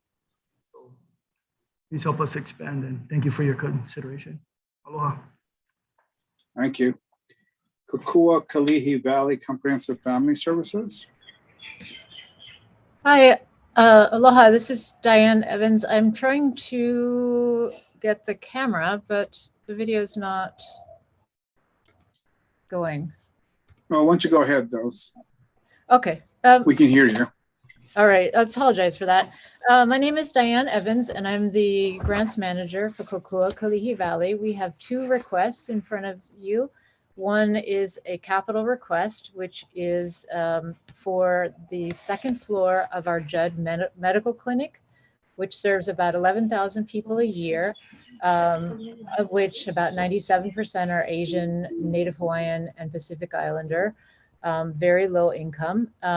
This is a 2008 building, so we're looking to renovate the floor to, we've increased our staff by about double since 2008 and increased our patient numbers at the same time. And we are looking to renovate the floor, renovate the exam rooms, make it much more welcoming, safer, improve safety for patients and providers, and to accommodate future staffing increases. So that's our capital request. And then our program request is to support three main goals, really: to expand access and care to strengthen patient relationships with new families and young families, to provide legal counseling and services to KKV's families, and to support social entrepreneurship, job training, and peer counseling for Micronesian women. The program grant supports our maternal child health program, and the young parents that we are working with are among the most have the greatest disparities in the state. And we're really looking with family strengthening, teaching parents how to play with their kids, teaching parents about how to educate their kids and get them ready for school. And then our legal partnership is providing them legal services in a warm handoff at our clinics. Thank you very much. Thank you. Komohali Services. You're muted.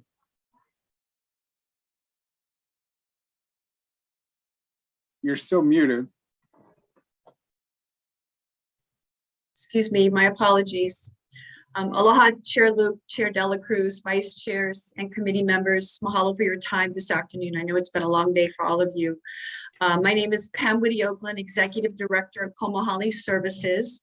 Our mission is to provide education, vocation, and lifestyle resources to rental residents to achieve their own personal best.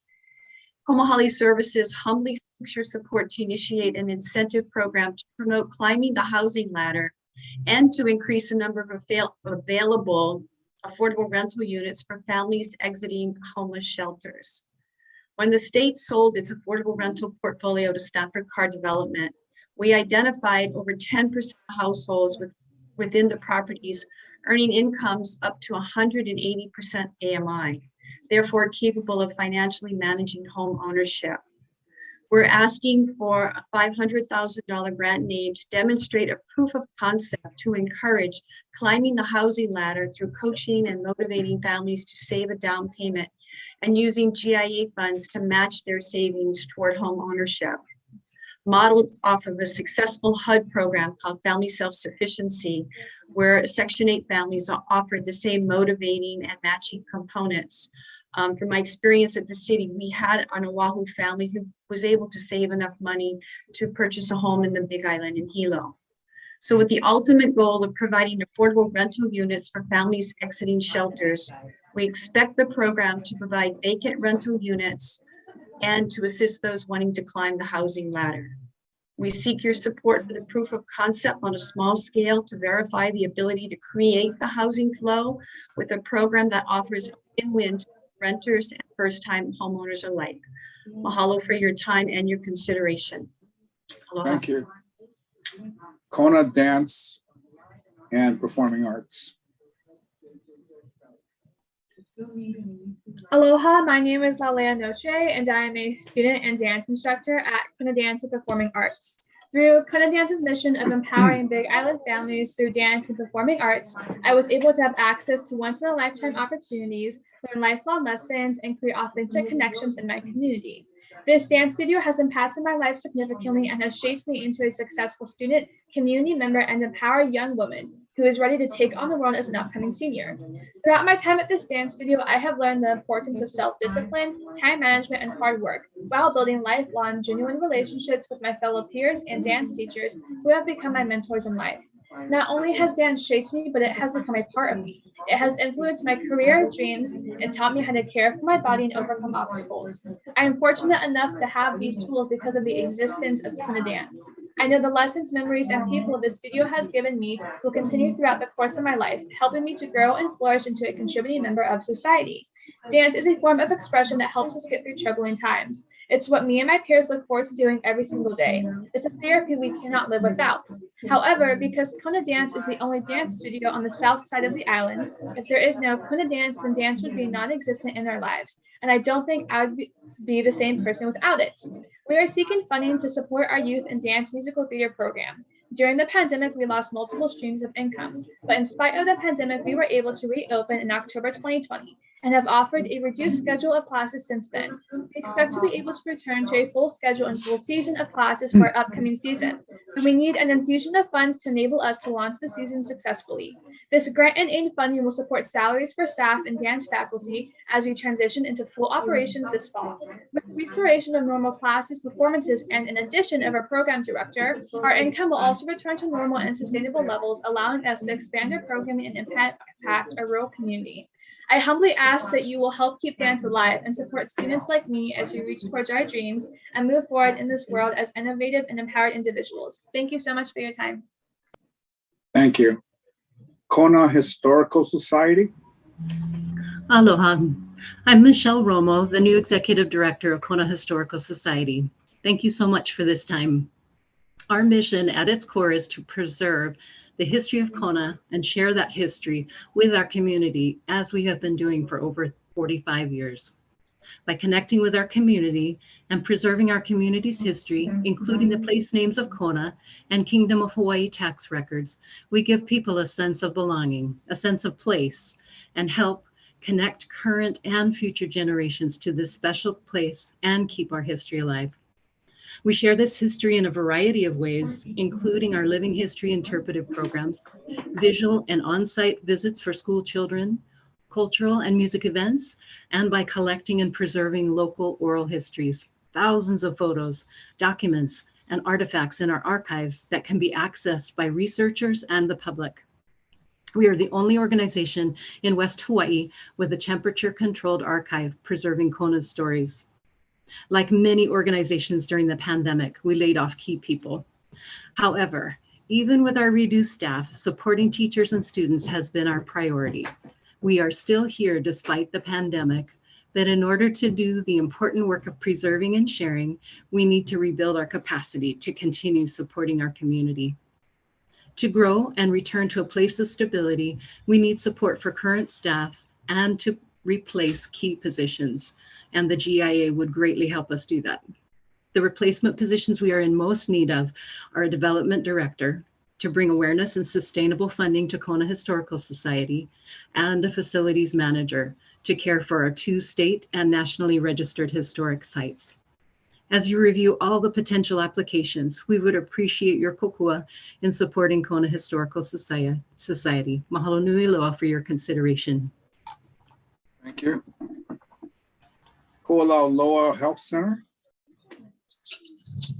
Good afternoon, Senator Keith Albright and members of the Committees on Finance and Ways and Means. My name is Terrence Aratani, and I'm the Chief Executive Officer of Aloha Health Center on the North Shore of Oahu. Our GI request is for $1 million for our CIP project to expand our Ku'uku Clinic. Aloha Health Center serves residents from Haleiwa to Kualoa, providing primary medical, behavioral, dental, pharmacy services.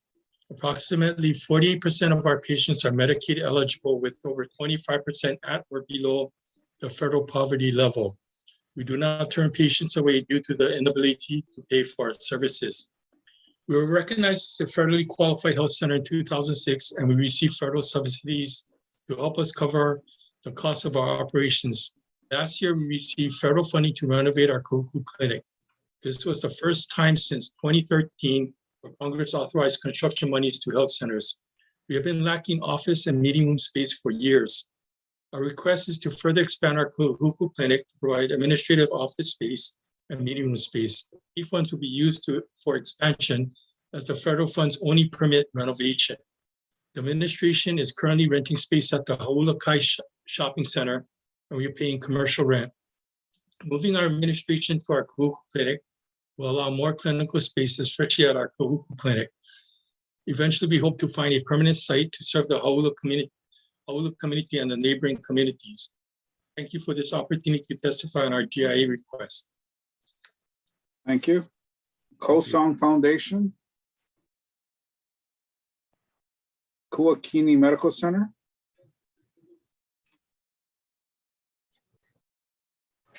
Aloha, Chair Dela Cruz and Chair Luke, and the members of the Senate Committee on Ways and Means and the House Committee on Finance. Thank you for your time. My name is Brian Nagamine. I'm the Manager of Development, presenting testimony on behalf of Mr. Gary Kajiwara, President and CEO of Kuakini Medical Center. Thank you for this opportunity to present a brief summary of Kuakini's request for grant funding from the state legislature. Kuakini's grant request is for a capital improvement project consisting of the replacement of Kuakini Medical Center's very old patient transport elevators that serve the patient care units in the 4th floor Waikiki Evo wing. These elevators are 57 years old. Kuakini is approaching the state legislature because we believe the project is of a critical nature and high value to approximately 68,000 patients and clients of the Oahu community who rely on Kuakini as their primary hospital provider for healthcare services on an annual basis. One of the key components for the timely access to quality healthcare services in a hospital is a safe, reliable, and rapid transport of patients on gurneys, accompanying staff and equipment to the patient care units and ancillary departments. Also, medical equipment, supplies, and food must be transported efficiently in a multi-floor hospital. Therefore, the transport elevators are critical to patient care and hospital operations. The COVID-19 pandemic has negatively impacted Kuakini by increasing the hospital operating expenses with little offsetting reimbursements and insufficient relief funds, thereby reducing the available fundraised dollars for capital improvement projects. The total project cost is $600,000. Kuakini will be using $100,000 of donor funds for this project, and we're asking the state for assistance for a grant fund of $500,000. We thank you again for allowing us to provide this presentation.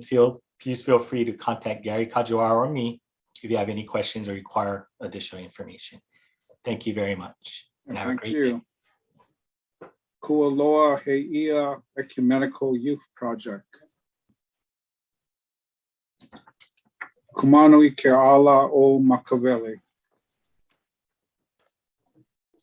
Kupu. Hello, chairs, vice chairs, and committee members. My name is Colin McCabe. I'm the senior program manager for Kupu's alternative learning programs, and for which we're applying for a GIA this year. Our programs help youth who are dropping out of high school or have already dropped out of high school, and by providing them a learning environment that's work-oriented, culture-based, and also helps them get and enter into the workforce. We're asking for your guys' support for 2 reasons this year, need and results. A lot of you guys know the pandemic had devastating effects on the education system, and a lot of the youth in our education system are still dealing with those effects. And So it's estimated about maybe 80% of youth are off track to graduate on time right now.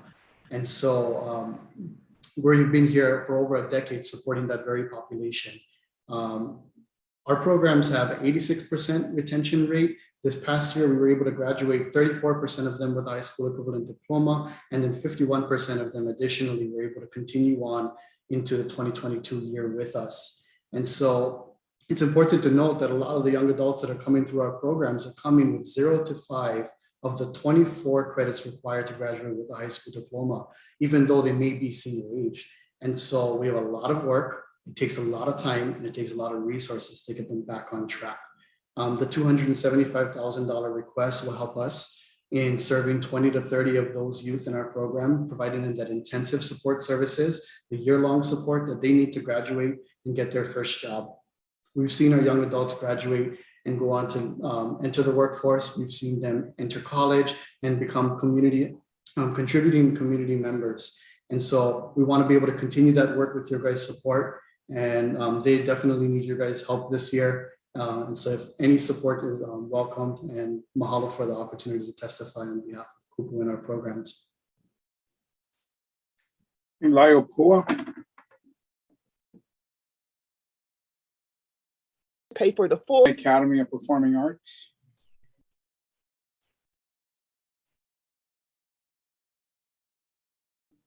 Lanai Kinaole.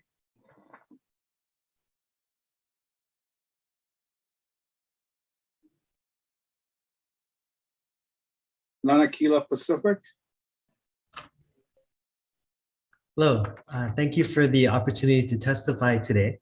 My name is Evan Nakatsuka, and I am the Director of Workforce Programs at Lanakila Pacific.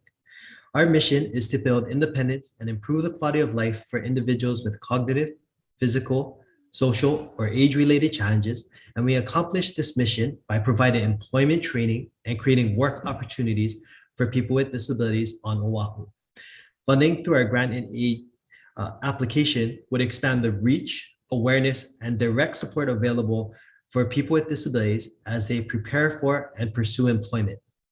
Our organization currently employs 80 people with disabilities directly within our social enterprise departments and has provided employment services for 101 individuals with disabilities over the last 9 months. The COVID-19 pandemic has been especially disruptive to the academic and career pathways of people with disabilities who face challenges with literacy, communication, and independent transportation access, to name just a few barriers that people from this diverse group may face. However, despite these challenges, we at Lanakila Pacific have had the honor to support and witness people with disabilities contributing in essential industries and joining our state's workforce recovery efforts. Again, state GIA funds will allow us to dedicate staff for outreach and direct job support so that people with disabilities who do not have the skills or resources to independently access job opportunities in the community can learn about the types of job options available and plan and dream for their work goals, and also receive the necessary support to actually pursue and achieve those work goals.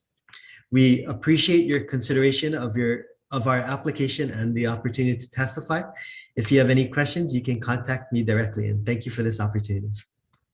Yeah, thank you. Sorry, alphabetically challenged here. Lanai Community Health Center. Mahalo. Aloha, my name is Jared Medeiros, nurse practitioner, associate medical director here at Lanai Community Health Center. And first and foremost, I'm a primary care provider for our patients here. During the past 2 years, we've seen a surge of patients seeking care from us, and the COVID-19 pandemic has magnified this. And this has brought our facility to the critical point of need for expansion. I have administration offices that are being converted into medical and behavioral health treatment rooms pending our expansion plans. We are the only dental service on island in which we provide adult and pediatric dental care. And we have a wait list of patients, and we need more dental examiners to meet the demand of our community and keep our Lanai patients here on island for dental care. We're also the only optometry service on island. We're the only behavioral health service open to all patients with and without insurance. We provide our patients with access to a robust telehealth specialty program, which we started over 5 years ago. Last year, LCHE provided services to 3,013 individuals, representing 97% of our total Lanai population. This breaks down into 1,868 patients who are seeking care from LCHC on an ongoing basis, which is 60% of our island's population. 1,145 of those patients were provided COVID-19 testing and COVID vaccination, 26% of our island's population. These numbers provide a picture of the service that we have provided during the past year and that we will continue to provide today. As you can imagine, this level of service for our community has increased stress upon our staff and the space within our current facility. We would appreciate your support in the expansion of our current facility so we can continue serving our community here. Mahalo for your time. Thank you. Legal Aid Society of Hawaii. Mahalo for the opportunity to provide brief comments on our application for a grant and aid. My name is Angela Lovett, and I'm the Deputy Director of the Legal Aid Society of Hawaii. We're requesting $500,000 in funds to support our civil legal services, which includes assistance in family law, housing, consumer protection, foreclosure, public benefits, elder law, homelessness, immigration, language access, and child welfare. These funds will be used to maintain our services across the state, which include offices on every Hawaiian island. In 2001, we received over 19,000 requests for assistance. We were only able to provide help in about 8,200 cases. Our services reach the most vulnerable in our communities, with over 30% of our clients, or almost 2,500 of our clients, being homeless or at risk of homelessness. Over 17%, or almost 1,400 of which are experiencing or who have experienced domestic violence. And over 11%, or about 900, who speak a language other than English. Mahalo for this opportunity to testify and for your support. Thank you. I'll turn over the next group now to the finance chair to introduce. Thank you. So first up, it is, hold on, let me get my, first up, it is Lokahi Pacific. Aloha mai kākou. My name is Rob Weltman for Retreat Hawaii through Lokahi Pacific.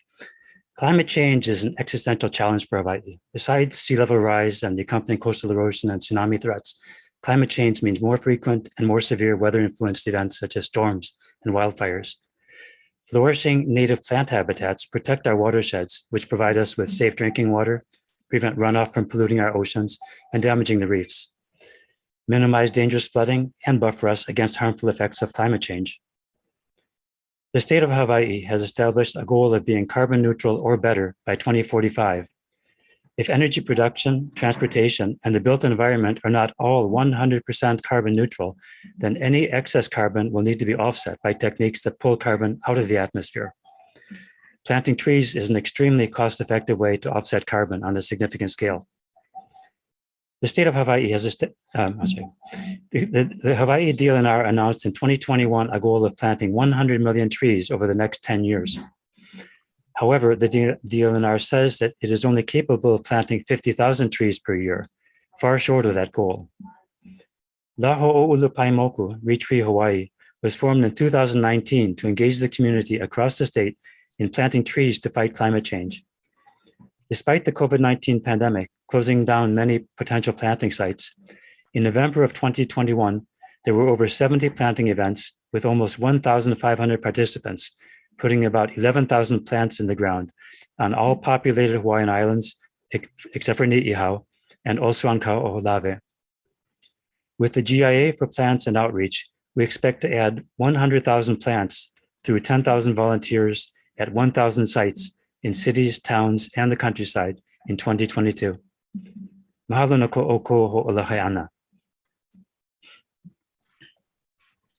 Thank you. Next up is Ma'alaya Village Association. Good afternoon. My name is Peter Cannon. I was born in Paia, Maui and raised in Malaya when there was less than 10 homes here. When I was young, Malaya looked like Tahiti. It had the same vibrant colors and a Polynesian sense of place. Malaya had unique and abundant corals, shells, fish, opai, and limu of the type you would find in untouched Pacific islands. The diving and the snorkeling in Malaya then was far better than Molokini is today. What happened? Maui County changed the residential zoning of Malaya. Our island homes became condominiums with on-site injection wells that are only 40 to 60 feet deep and very close to the ocean. with only primary sewage treatment. Pathogens and nutrients have been pumped into Malaya Bay for over 50 years. Today, the EPA has designated Malaya Bay as a 303D impaired body of water.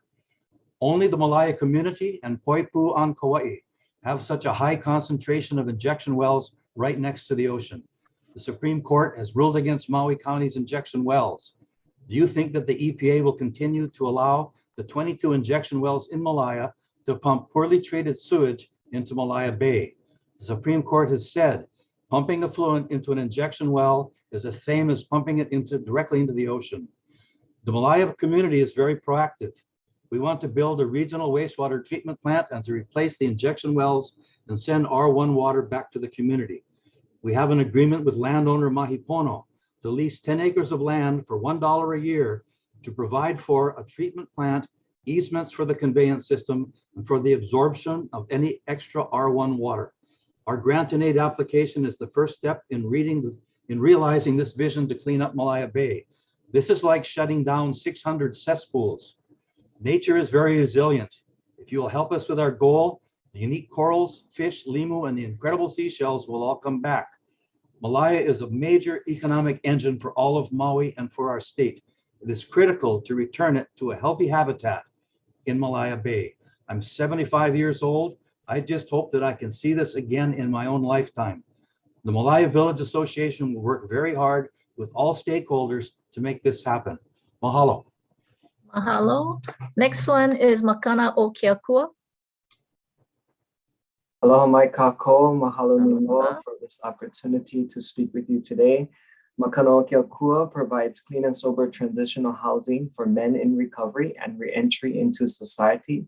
We have been providing safe structured housing for over 19 years.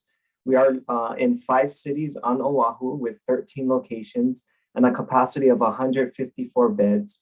Our core values that we teach our men are independence, accountability, and responsibility.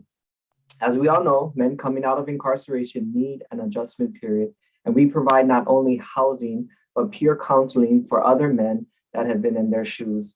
In our 19 years of service, we have been a self-funding organization, but this year, in light of COVID-19 issues we realize that we need the extra help so we can provide even more support services.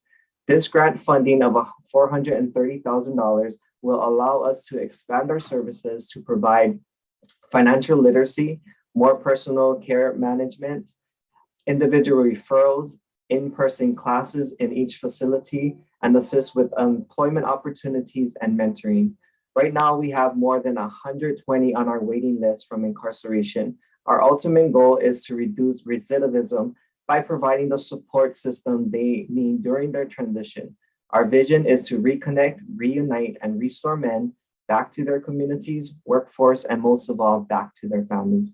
Mahalo again for all the work that you do in our Lahui, our communities, and families. On behalf of our organization, I would like to thank you for your consideration of our grant request. Mahalo. Mahalo. Next one is Malama o Puna. Aloha, my name is Dane DuPont. I'm the administrator for Hawaii Tracker, and I'm here representing Malama o Puna, which is a 22-year-old nonprofit, and is acting as a fiscal host for Hawaii Tracker in this application. I want to talk about our volcanoes and the role we play. Hawaii Tracker through Malama o Puna is requesting funds for a year-long volcano education and communication campaign with the goal of increasing public understanding of our current eruptions and be better prepared for the eruptions in the future. We know that Mauna Loa and the Lower East Rift Zone of Kilauea will erupt again one day. And while we can't say precisely when, we can say that the best time to prepare is now. That begins with education. Hawaii Tracker has provided reliable volcano and disaster information for Hawaii Island in a complementary role to the U.S. Geological Survey and Hawaii County since the 2018 eruption. Among the most impacted in the community, the residents of Puna, Hawaii Tracker was deemed more knowledgeable, accurate, and prompt than all traditional news outlets, and Hawaii Tracker scored higher in experience, relevance, sincerity, and pace than even the USGS, all according to USGS-backed research.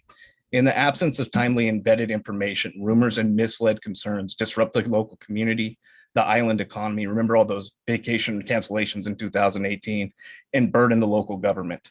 Both the USGS and Hawaii County have recognized the role of Hawaii Tracker as a trusted source of information and our reliability in communicating with the public. We are professionals in dealing with misinformation about Hawaiian volcanoes, which becomes incredibly important in the fast-paced environment when lava threatens homes and property once again. We request $100,000 from the state to fund a year-long volcano education and communication campaign to support public understanding and preparedness of the volcanoes in which we live. Support for this project would fund 2 principal content experts over the course of the next year to produce 192 written articles, 48 live broadcasts, 48 short videos, the promotion of 12 relevant community events on our platform, and 6 group trainings for other community organizations. Hawaii Tracker, through Malama Opuna, humbly ask for your support. Thank you. Thank you. Next up is Malama Kauai. Hello, aloha. Thank you for having me. This is Megan. I'm the executive director of Malama Kauai. And I'm here to talk a little bit about our Aina Center project, which is a Kauai food hub. And we're seeking $1 million. Since we have submitted our application, we actually just raised another $250,000 into that pot as well. And this food hub is located on the north shore of, or northeast side of Kauai, and the largest farming cluster for commercial farmers in Moloa'a. There's about 70 commercial farms across 600 acres. And this facility will allow us to expand our food hub programming. It will provide value-added agricultural processing for the farmers and increase in cold storage, and really just in general, increase our food resiliency and sustainability for our small island. And our nonprofit's actually been working in the local food production and access space for over 15 years. Since the COVID pandemic started, we've moved over $1.1 million worth of local food on Kauai, distributed over 30,000 free produce bags to keiki and kupuna in need, and 51% of our current consumers use SNAP to pay for their groceries. In addition, in September, we just launched a commercial aggregation distribution program, which supports schools, early childhood education institutes, restaurants, food pantries, and really is just a really key missing link in our food system here on Kauai. And this facility will help us to be able to continue to grow that so we can be resilient.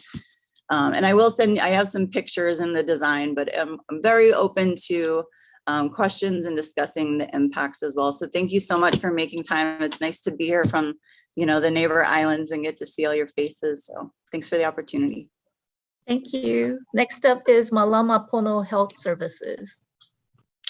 Aloha, my name is Rob Anderson, Chief Operating Officer for Malama Pono Health Services on Kauai. I am here today on behalf of Misty Bailey-Myrick, the President and CEO. Malama Pono Health Services mission is to provide individualized, compassionate healthcare services and education to meet the evolving needs of those on Kauai. Our agency launched in 1986 as the first AIDS service organization on the island and filled a critical community gap for those living with HIV. Over the last 35 years, this concept of addressing vital healthcare gaps has been a cornerstone of MPH's vision and purpose. Today, the scope of services include tobacco cessation program, women's wellness clinic, HIV case management, HIV STD testing and treatment, hormone replacement therapy for transitioning individuals, harm reduction services, which include needle exchange and Narcan training, and our mobile health unit. Therapies among our low social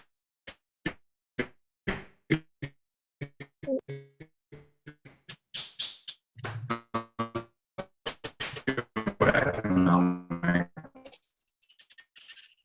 individuals, the LGBT community, the local community, and provide an opportunity for all individuals to reach their full health potential. Those among our targeted populations face critical barriers to care and are adversely impacted by the lack of access to services. Our agency programs address these in utilizing the MHU to provide programs in targeted communities. Furthermore, all services utilize best practice principles and continuous professional development to ensure quality services and culturally competent staff. Also, throughout the pandemic, we assisted with COVID testing for our houseless population, as well as vaccines. And we also did rental assistance. And Malama Kona is humbly requesting vital services on the island of Hawaii. Thank you. Mahalo. Next up is Mana Maoli. Okay, if not, Manoa Heritage Center. Not present. Next up is Maui Academy of Performing Arts. Hello, everybody. I'm Carolyn Wright. I'm the Executive Director for Maui Academy of Performing Arts. And I just want to thank you all for making the time to hear all of this testimony about all these worthy projects here in the state. It's really incredible, the work that everybody's doing. And I want to thank you also, of course, for considering MAPA's request for support for the Main Street Arts Project.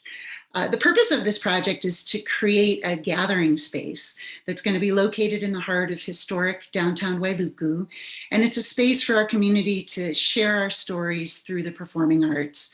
And it will directly benefit local Maui residents of all ethnicities, all economic backgrounds, all ages, from keiki to kupuna. And through the Main Street Arts Project, we're going to be transforming an old department store, the old National Dollar Store. And we're going to be turning it into a small black box theater, along with support spaces, costume shops, scene shops. And then across the street, we own another building that's an office building. And most of those offices were vacated during COVID. And so we are transforming those offices into classrooms for students of all ages. This project is going to serve as an anchor for the Wailuku Arts District. And the Wailuku Arts District was named as a primary goal in Maui County's Comprehensive Economic Development Survey as a tool for helping to revitalize our economy. And we're excited about the potential for this project to build the creative arts sector in our economy and help diversify the economy and build resilience against future disruptions. This project will build 42 new jobs for the island over the next 5 years. We're super excited to announce that this project is now shovel ready. Our building permit was just approved, and we're putting the finishing touches on the RFP so that we can find a general contractor. And our last piece of the puzzle is just securing the remaining funds. And so we are honored and delighted to ask you to support the Main Street Arts Project. Mahalo. Mahalo. Next up is Maui Arts and Cultural Center. Aloha, my name's Art Vento. I'm the president and CEO of the Maui Arts and Cultural Center. Mahalo for giving us this opportunity on behalf of the MAC to present to you. We're seeking funds for the completion of the community stage cover in our open air community events gathering space that we're currently designing and building. It would be open air, and in these times of coming out of COVID, we've learned that providing open air spaces becomes a paramount area for the community. But back on a macro level, if we could take a look at what the arts mean in general to the economy, 2019 report from the American for the Arts noted that the arts contribute $763 billion in the U.S. economy, 4.2% of the entire gross national product, more than agriculture, more than transportation, more than warehousing, and believe it or not, outpacing the sports industry, which only contributed 95.9 million to the U.S. Gross national product. On a micro level, for the Maui Arts and Cultural Center and in Hawaii, we on an annual basis, we typically contribute over $17.49 million in ancillary spending to Maui through visiting artists, audiences, GET, et cetera. So why invest in the MAC? Over the past 28 years, the MAC's become the premier arts and cultural center in the state, and one of the most respected ones in the county, serving 237,000 people annually over 1,600 events. So what we're asking is to help us build an accessible and complementary outdoor community event space, which is currently a gap in the MAC's inventory, completing the events cover stage of the events law to provide an opportunity to host a variety of festivals that currently are homeless and or in haphazard spaces around the island, such as a Tahitian festival, Barrio Festival, and many others that could call the community stage and events lawn home at the MAC. The space is complementary to our A and B amphitheater and we often need a space that is not necessarily of the full bore and the capabilities of the A and B amphitheater, but work in conjunction in order to fill the needs of the community. In general, the way we like to look at this is what we'd like you to do is help us fund the ability to bring the best of the world to Hawaii and then help showcase the best of Hawaii for the world. Thank you for your time. Thank you. Next up is Maui Economic Development Board. Aloha, my name is Leslie Wilkins and I am the president and CEO of Maui Economic Development Board, MEDB. Thank you for this opportunity. I am testifying on two proposals. Our first is Computer Science for All to continue to train an additional 1,000 DOE teachers in computer science with a reach of an additional 50,000 K-12 students. MEDB's Women in Tech STEMworks is the Hawaii State Regional Partner with Code.org's nationally recognized standards-aligned CS curriculum and training. Over the last 3 years of our partnership, MEDB led training for over 1,400 DOE teachers across the state, reaching 74,000 K-12 students. Our collaboration has moved Hawaii from near the bottom of CS access nationally to among the top 25%, but there is still much more work to do to provide equity of access to expand reach to our rural schools and underrepresented students in STEM, including our girls, Native Hawaiians, and others. This GIA request is matched more than 3-to-1 with federal, private, county funding. This computer science teacher training is the foundation for the expansion of IT academies. STEMworks will also provide teachers and students the wraparound mentoring, project-based, and work-based learning that MEDB has led statewide for 20 years. Our second is a CIP request to replace Freon-based HVAC systems in the public serving spaces in MEDB's Kealahele Center and the Maui Research and Tech Park. MEDB built the building in 2006 to provide infrastructure for the tech innovation sectors, and these original air conditioners are at the end of their life. We are asking to replace the AC units in Pacific Disaster Center to support 70 servers to run PDC's sophisticated software and high-wage jobs, MEDB's offices and community training center. The GIA is matched with private funding for the private company suites. Again, thank you for this opportunity. Thank you. Next up is Maui Economic Opportunity, Inc. Aloha. Aloha. Debbie Kabibi. I'm the CEO for Maui Economic Opportunity, and we're a private nonprofit community action agency. We're requesting $335,000 to purchase one 10-seat ADA electric bus and a charging system to support our human service operations on Maui Island. MEO Transportation was established in 1969 with one old van. Today, we have a fleet of more than 100 vehicles, providing nearly 289,000 rides per year for our most vulnerable clients, taking them to dialysis and daycare, nutrition sites, youth programs, and more. We understand the impact of climate change and the need to align with the state's goal of 100% zero emission transit buses by 2030. While there's a good amount of federal money for public transit conversion to electric vehicles, the funding is targeted to public transportation fleets such as the Maui bus or the ADA paratransit. It does not provide funding for community transportation programs such as MEO Communities Human Services. Studies show that electric buses can provide fuel and maintenance savings of up to $50,000 per year. The savings could result in expanding services in our rural communities such as Hana, Molokai, and Lanai. We would like the opportunity to purchase one bus as a test project to learn the ins and outs, work out the kinks, and develop a plan to replace MEO's fleet with e-buses and vans in the coming years. We appreciate the opportunity to speak with you today for your consideration, and we respectfully ask for your support. Mahalo. Mahalo. Next up is Maui Food Technology Center. Aloha committee members, my name is Luana Mahi. I'm the board president of Maui Food Technology Center.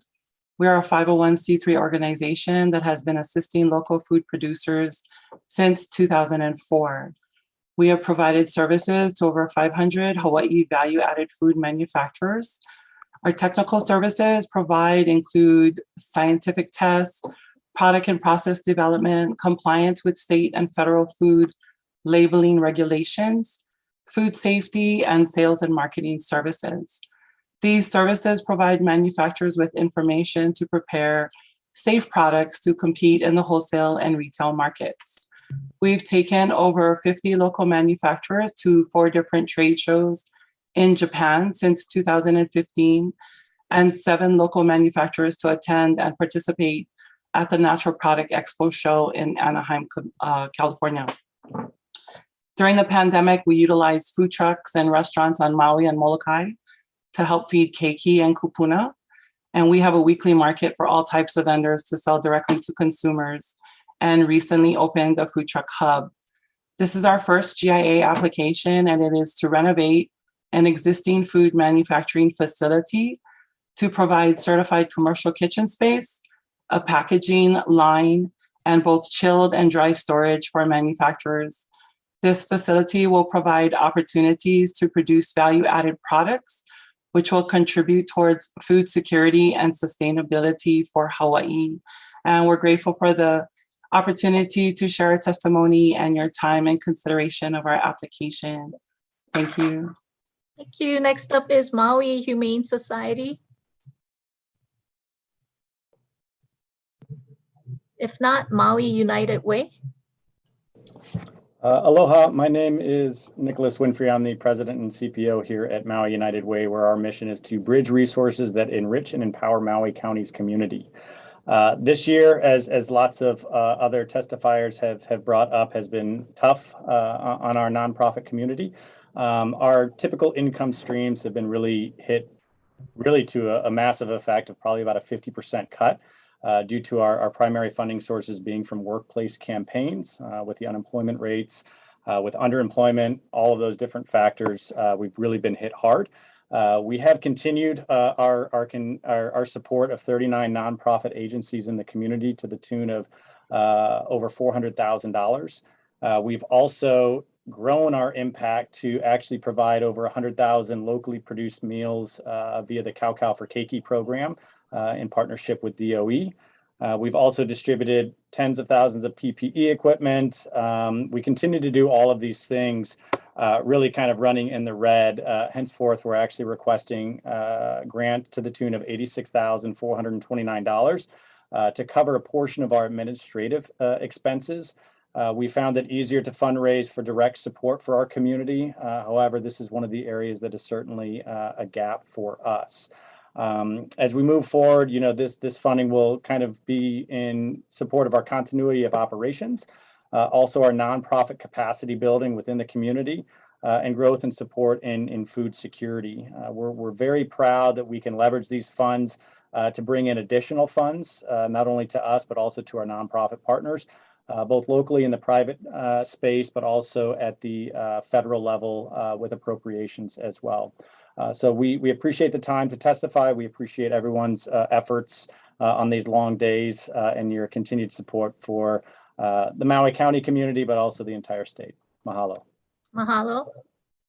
Next up is Mo'iliili Community Center. Good afternoon, Chair Luke, Chair Dela Cruz, and members of the Finance and WAM Committee. Thank you for this opportunity to share a little bit about the Mo'iliili Community Center. Mo'iliili Community Center is celebrating 120 years in the community, and throughout our 120 years, our center has welcomed thousands of keikis and kupuna who have participated in our kupuna support program, senior center program, children and families program, and our Japanese language school. Our center continues to thrive thanks to the support of many. As a private nonprofit organization, funds received allows us to continue to serve 300 to 500 participants daily. At present, our participants range in age from 5 years old to 101 years young. We are extremely fortunate to have been a recipient of GIA funds in the past, which has allowed us the opportunity to continue to serve our community. Mo'iliili Community Center has been through our fair share of ups and downs and have managed to survive thanks to the support of many. Throughout the pandemic, our staff adjusted our programs to ensure everyone remains safe while participating in each respective program. On behalf of all of our staff and participants, I thank you for this opportunity to briefly share a little bit about our center and for your continued support. Thank you for your time. Take care and continue to stay safe. Aloha. Thank you. Next one is Molokai Homestead Farmers Alliance.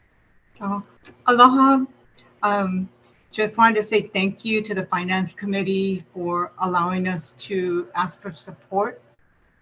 In 2005, we began with 10 homestead farmers. In 2008, we ran up to 25, and now in 2018, we became a nonprofit. In this year, we have over 100 members to the organization. We've always been about homestead and farming, but in 2020, with the pandemic, we realized that not only could we supply food, but we also needed to help in other areas. So we partnered with organizations to prepare and train students in health careers. So we are helping HOSA and AHEC scholars. Our partners are Molokai Rural Health, Department of Health, Hawaii Pacific Basin, Johns Burns School of Medicine, and some of the colleges and elementary schools. We would like to have your support to help and assist these students with training as far as BMI, cholesterol, COVID vaccine.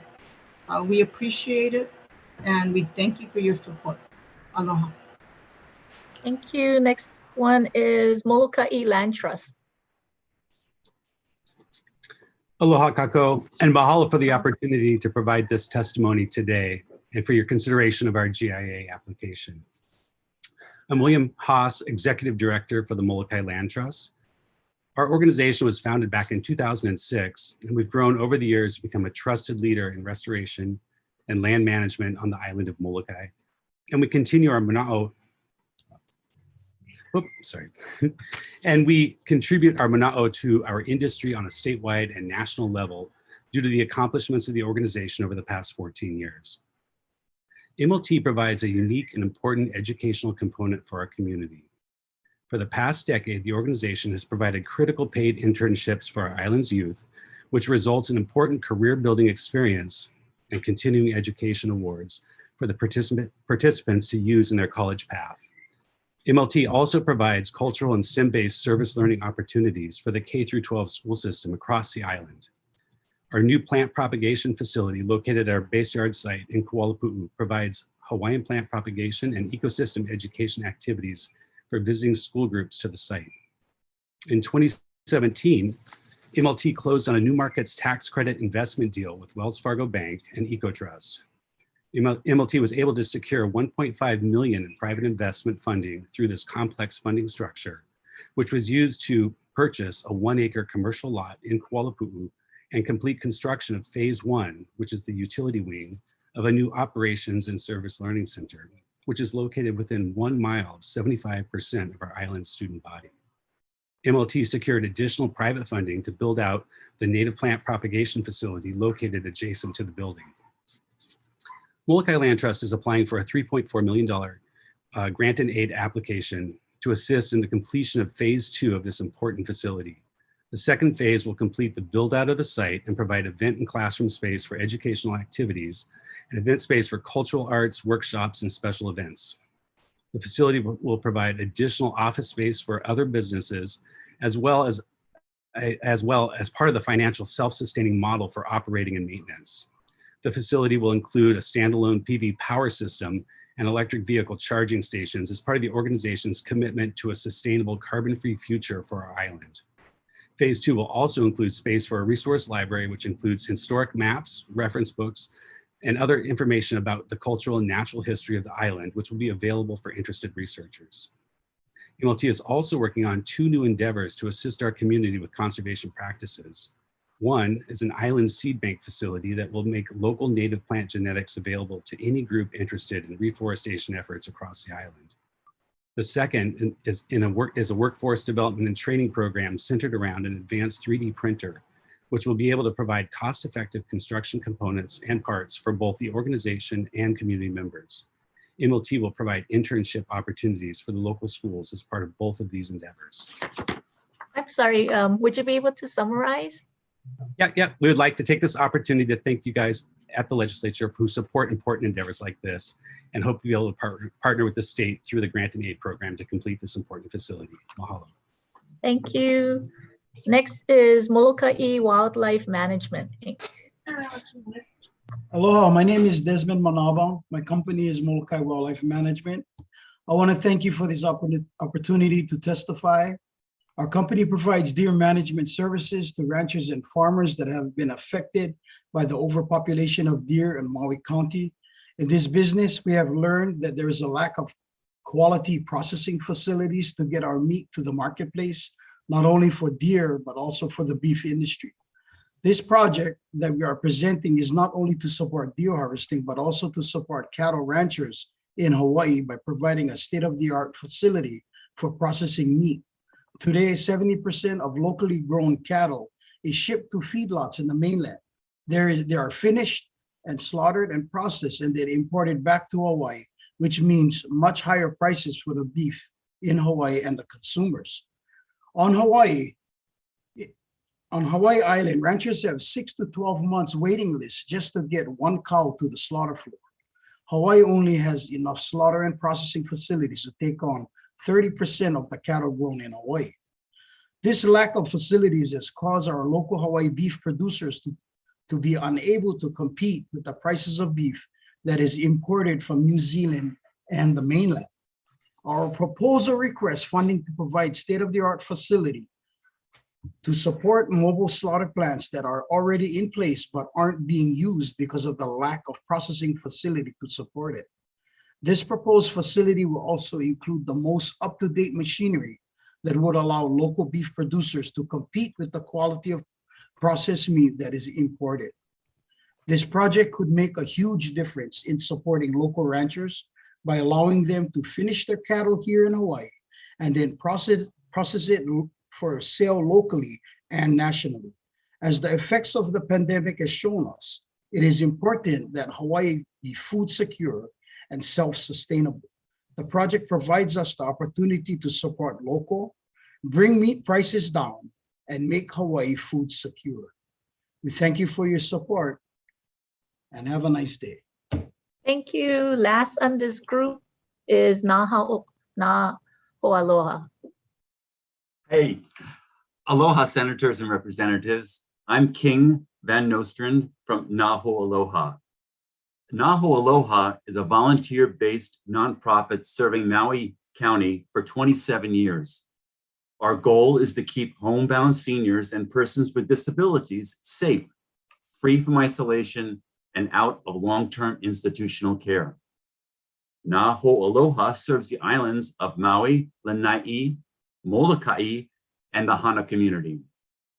Our organization is focused on building capacity grounded in our mission and core values of social responsibility, quality of service, and heartfelt compassion. We currently have 409 active volunteers providing services for over 1,100 participants in the county of Maui. The public purpose of our Naho Aloha escorted transportation program is to expand our free transportation programs to include more funding for doctor's visits, chemotherapy, radiation appointments, and for scheduled exit plans from medical facilities for the frail, homebound, elders, and disabled adults 18 years or older, and to prevent low-income seniors from falling through the gaps in Maui County senior services, to promote self-sufficiency, human dignity, and to help homebound seniors maintain a better quality of independent lifestyle and community interaction. Naho Aloha has impacted the community for a quarter of a century by reaching hundreds of kapuna who might otherwise have resided in institutional care. Through our dedicated, compassionate volunteers, Maui County seniors are engaged with other, building friendships, attending their primary medical care needs, shopping for foods, medications, adapting their homes to reduce falls, and have a better quality of life. In 2021, Naho Aloha handled 2,800 trips, driving homebound seniors for over 49,000 miles. We want to double it next time. Mahalo for your consideration. Thank you. Okay, thank you. We're going to move on to the next set of 20 organizations. Nakamakai. Aloha Chair Dela Cruz, Chair Luke, Vice Chairs and committee members. My name is Matthew Kawe, and I am the COO at Nakamakai. Nakamakai is a 501c3 founded by Dwayne DeSoto in 2008 with a mission to empower youth by connecting them to the ocean. We teach ocean safety and stewardship to keiki ages 2 to 17, mainly through our Nakamakai Ocean clinics that occur monthly in each of the 6 districts on the island of Oahu. These clinics have also been held on the neighbor islands, even in Tahiti and Brazil. So Nakamakai has become an organization of ocean experts sharing knowledge passed down from our kupuna, and I've been fortunate enough to observe firsthand the impact that our work has on the confidence and well-being of our keiki in the ocean. We are applying for a GIA operating grant requesting $283,000 to design and implement a professional development course on ocean safety for 120 DOE teachers across the state of Hawaii at or around the 4th grade level. The professional development course will include in-person ocean education events in each of our 4 counties. And our goal is really to reduce drownings among our youth and community by serving as a resource to DOE teachers to implement ocean safety curriculum. Our application also includes the production of digital learning content for use in our classrooms. As an island community, it is imperative that we prepare our keiki with the skills and knowledge required to interact with and enjoy the ocean around us. We believe the best way to do this is by inserting ocean safety education into our school system. The State of Hawaii Department of Health reports that drownings are the 5th leading cause of fatal injuries among Hawaii residents, averaging 40 deaths a year. Hawaii has had the highest or 2nd highest resident drowning fatality rate among all states, only behind Alaska, and most of these have occurred in the ocean. We must all do our part to educate our youth to prevent future deaths due to drowning. If our request is granted, it will serve as an important first step to empower our teachers to facilitate ocean safety education for all of our keiki. Mahalo nui for your time and consideration of our application. Aloha. Okay, thank you. Nale Wili, Area Health Education Center, Inc. Aloha, and thank you for allowing us to provide testimony in favor of our funding for our program on Kauai. My name is Fran Becker, Executive Director, Nalewili Area Health Education Center Incorporated in Lehue, Kauai. Our program funding includes costs for administrative and program staffing, safety training, program training, equipment and supplies, and a trailer, which will be used for both the expanded skateboarding programs around the island and the new youth mentorship program in Kapa'a. Skateboarding is a creative arts expression of the soul. While the activity alone develops overall health through agility and coordination, it does foster responsibility by commitment and determination. But beyond the physical benefits and emotional satisfaction, the very creative nature of this sport also attracts those individuals that are searching for alternative pathways to escape the issues of life.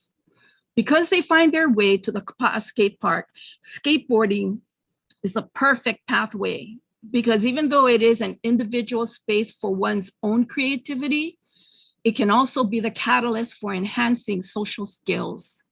Naliwili Ehek and the Kauai Skate Ohana are in a continuous partnership for providing skateboarding safety and technical skills, and more importantly, developing a youth mentorship program for recognizing, identifying, and reaching out to nurture those individuals who are coming to the skate park and needing positive action mentorship. The students we have already identified and begun working with are having school absenteeism and demonstrating very poor social behavior. Our mentorship team has a passion to work with these students for improving their outlook on life by offering them skills training and development using the fundamentals of the Positive Action Program designed for dedicated mentorship. Thank you for your time and consideration of our requests. Okay, thank you. Nami, Hawaii.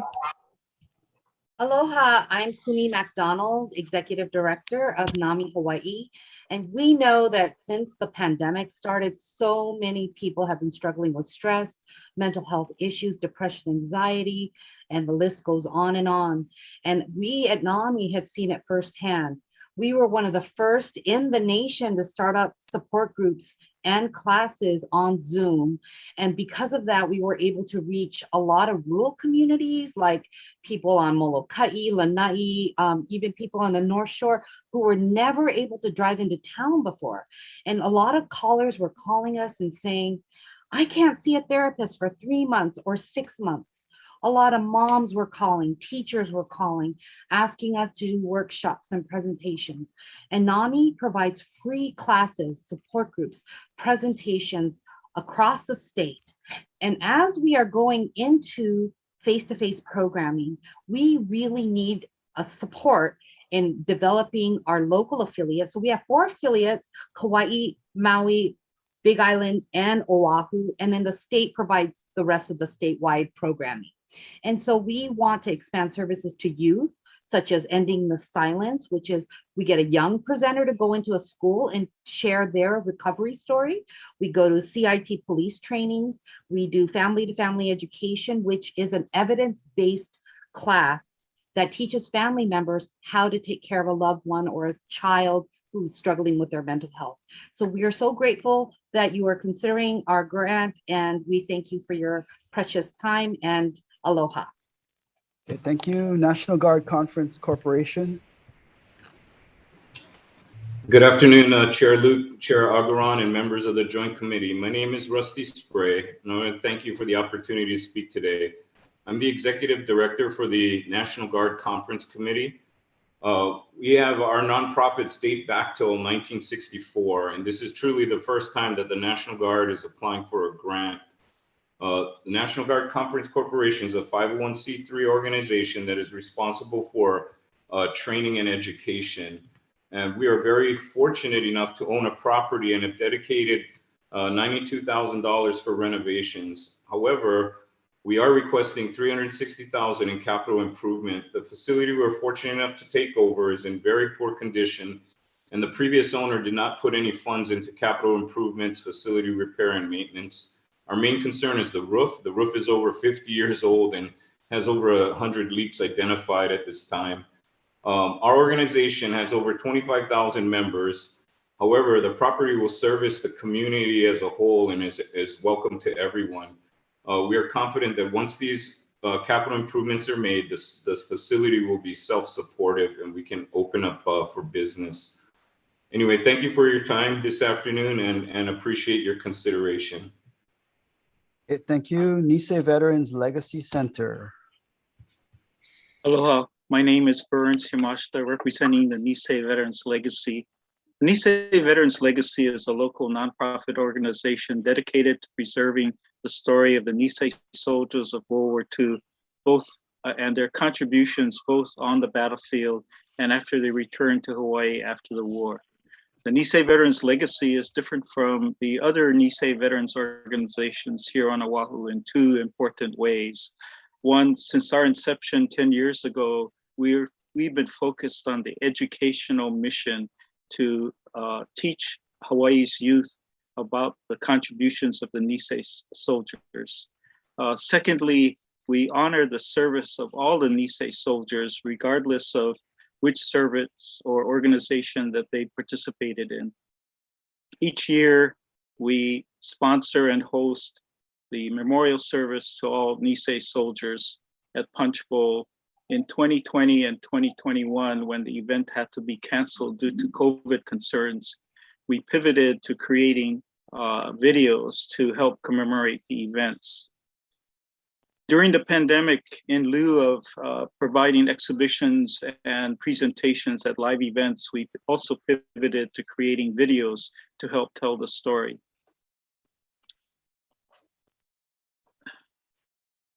Also in 2020 and 2021, we submitted and received grants from several other foundations and conducted a virtual fundraiser.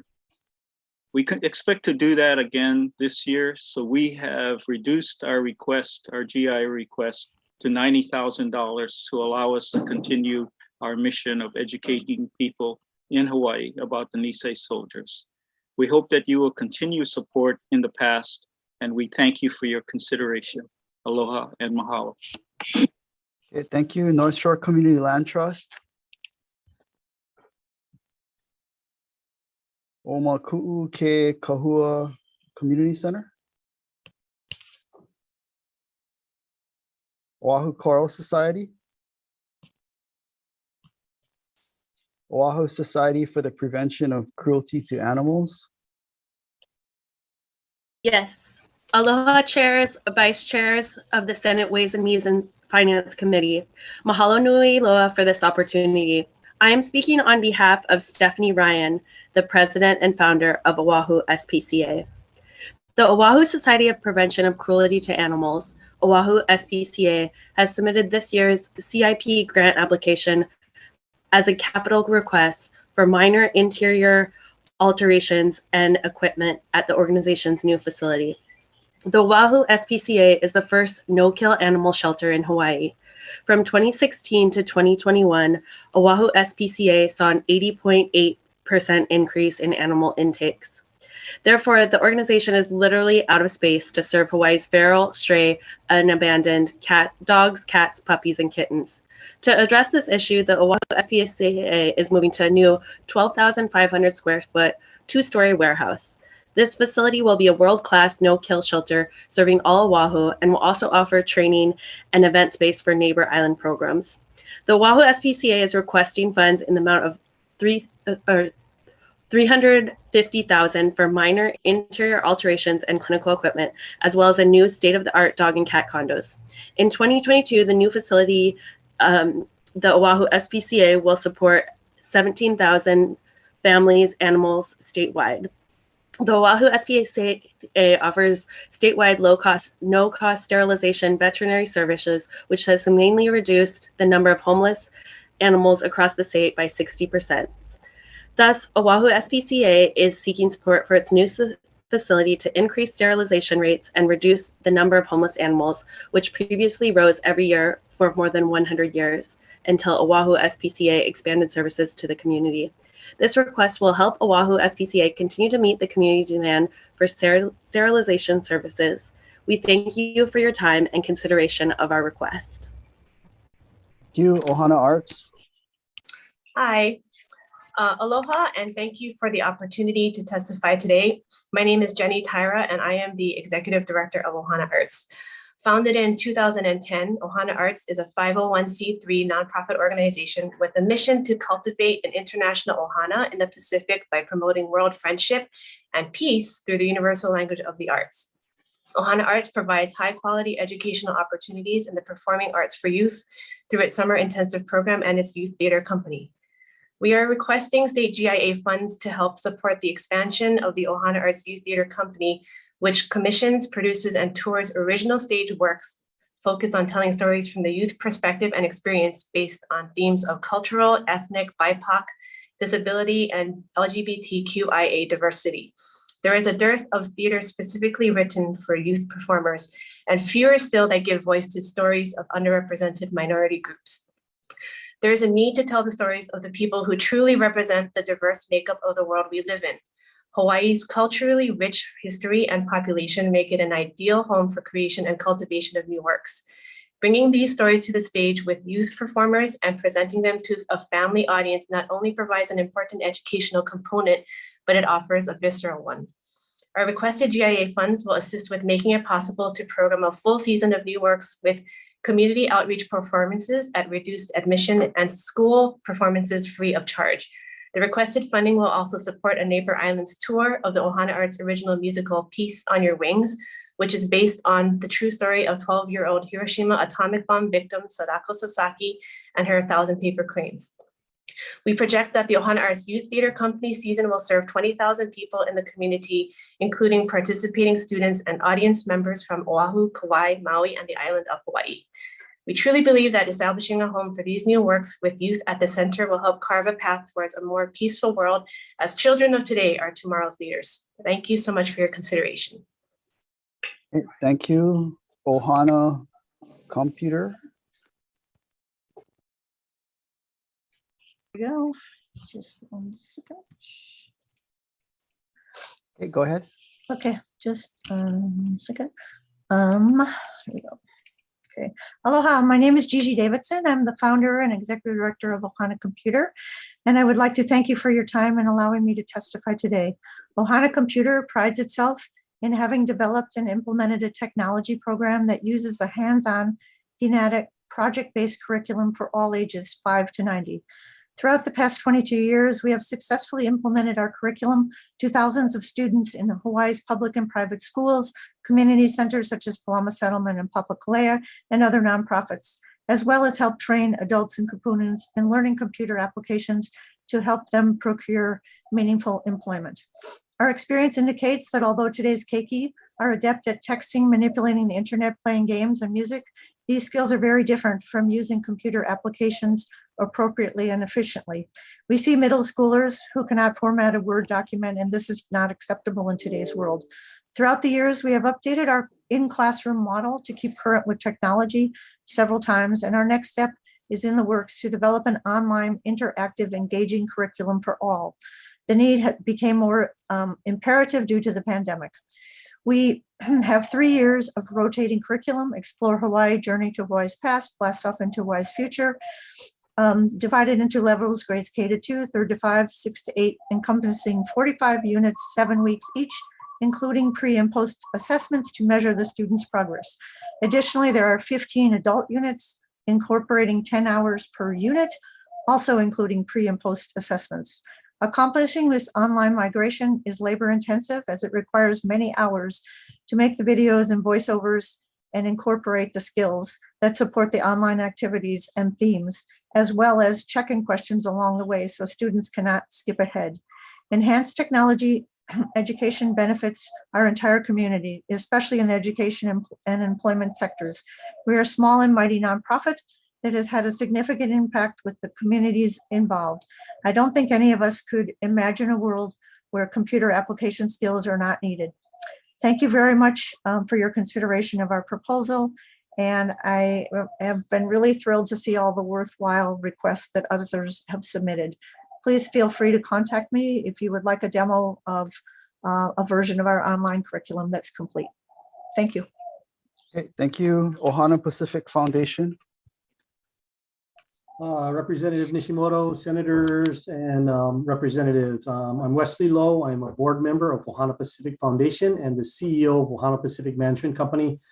We are the largest provider of nursing home and post-acute care health services in the state of Hawaii, and also have operations on all 4 major islands. And we also are the largest provider of post-acute care services on the island of Kauai.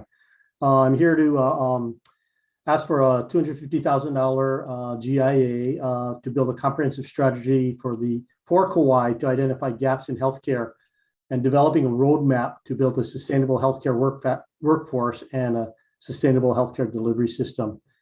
Real quickly, current healthcare delivery system in Kauai is at a tipping point right now. Lack of workforce is really hampering the delivery system right now. There are empty nursing home beds because there's no workforce and they're backing up in the hospital. There's now only one home healthcare agency on Kauai, and it's really limiting the services to the community. What's exacerbated is the aging population, as well as the lack of an educational pipeline for healthcare workforce right now. So ultimately, we got a few years before the tsunami hits us, and we are wanting to come up with a comprehensive strategy to identify gaps in care for our kupuna, as well as try to come up with not only workforce development, but redesigning the delivery system to try to move away from institutionalization and keep people at home, which will be benefit the whole state and the community. Thank you very much for your time.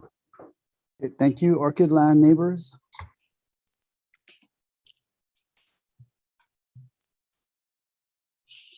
Okay, Pa'apono Miloli'i.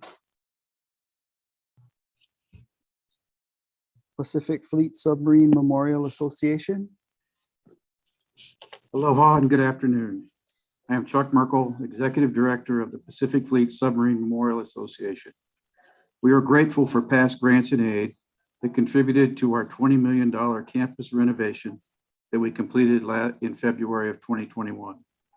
We've applied for a $250,000 capital improvement grant in support of a dry dock maintenance period for our World War II fleet submarine, USS Bowfin. Bowfin is a centerpiece of our Pacific Fleet Submarine Museum. She will celebrate her 80th birthday on December 7th, 2022.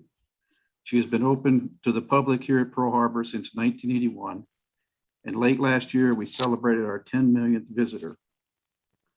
Bowfin was last dry docked in 2004, and this dry docking will ensure that she remains safe and suitable for public display for the next 20 years.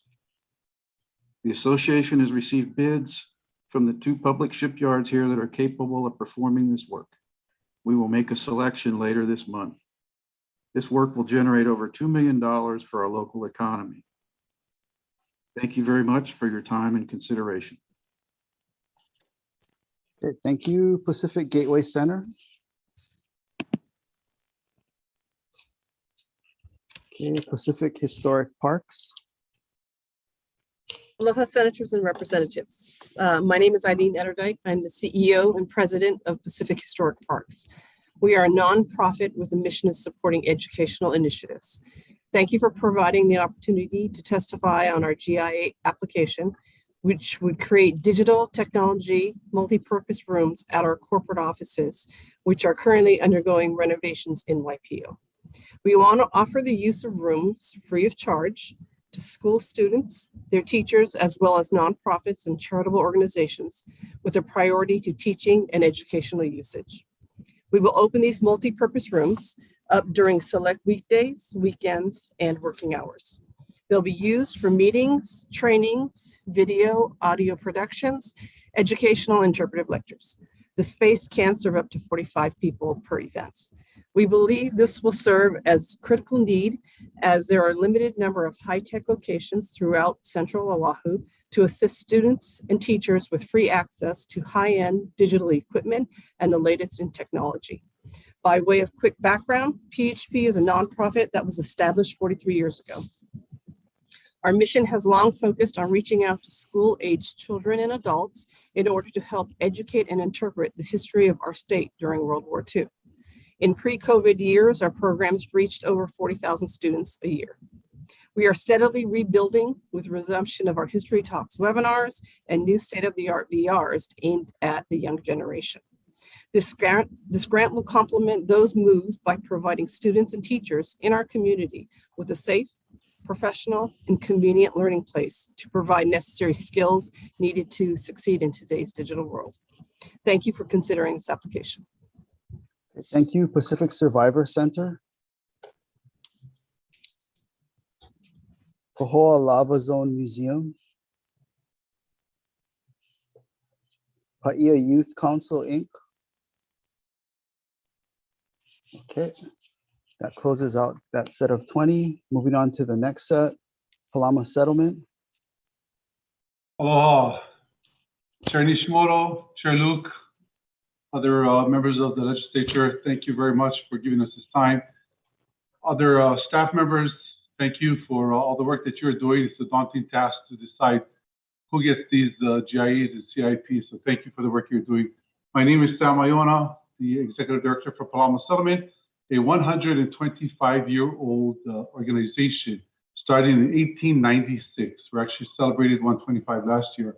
We're here in the Kalihi Palama area serving about 1,000 students and seniors, many of them low income, many of them immigrants. Roughly over 20%, they attribute English as their second language. So it's an economically challenged community that we serve. We have a swimming pool, we've got a gym, we have the iconic Palama Settlement sign on Vineyard that houses our education facilities. So, you know, we do pickleball, we do line dancing, we have a football program, but the facility is old. I mean, one of our buildings is going to be 100 years old soon. And so we put in a CIP to have a renovation of the facility. So what we'd like to do is hire a consultant and tell us exactly what we need to renovate this facility, how much it's going to cost. One of the programs that we plan to have is working with the DOE to have an alternative learning program here at our facilities as well. So there's a need out in the community, but we've got to keep up with the facilities. So that's why we put in a CIP. We also have a computer education department, and our granting aid is for the Digital Arts Academy.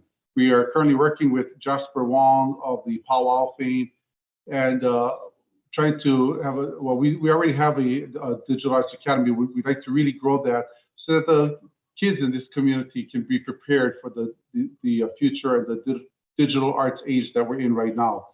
So on this 6-acre campus, there's a lot going on. We're opened up. We had a huge basketball tournament this weekend. There's a lot to do here, and we hope that the legislature will honor us with the CIP and the GIA so that we can move this community into the next generation. Thank you for your time. Thank you, parents and children together. How's it? Thank you to the committees for the opportunity to talk story today.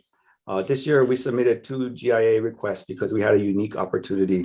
We submitted a CIP request for the purchase of a property in Kalihi that will house a majority of our state contracted work at a site formerly owned by Liliuokalani Trust. At this location, we're providing critical safety net services like early learning, child welfare, domestic violence, mental health, child sexual abuse intervention, child sex trafficking intervention, and poverty prevention programs.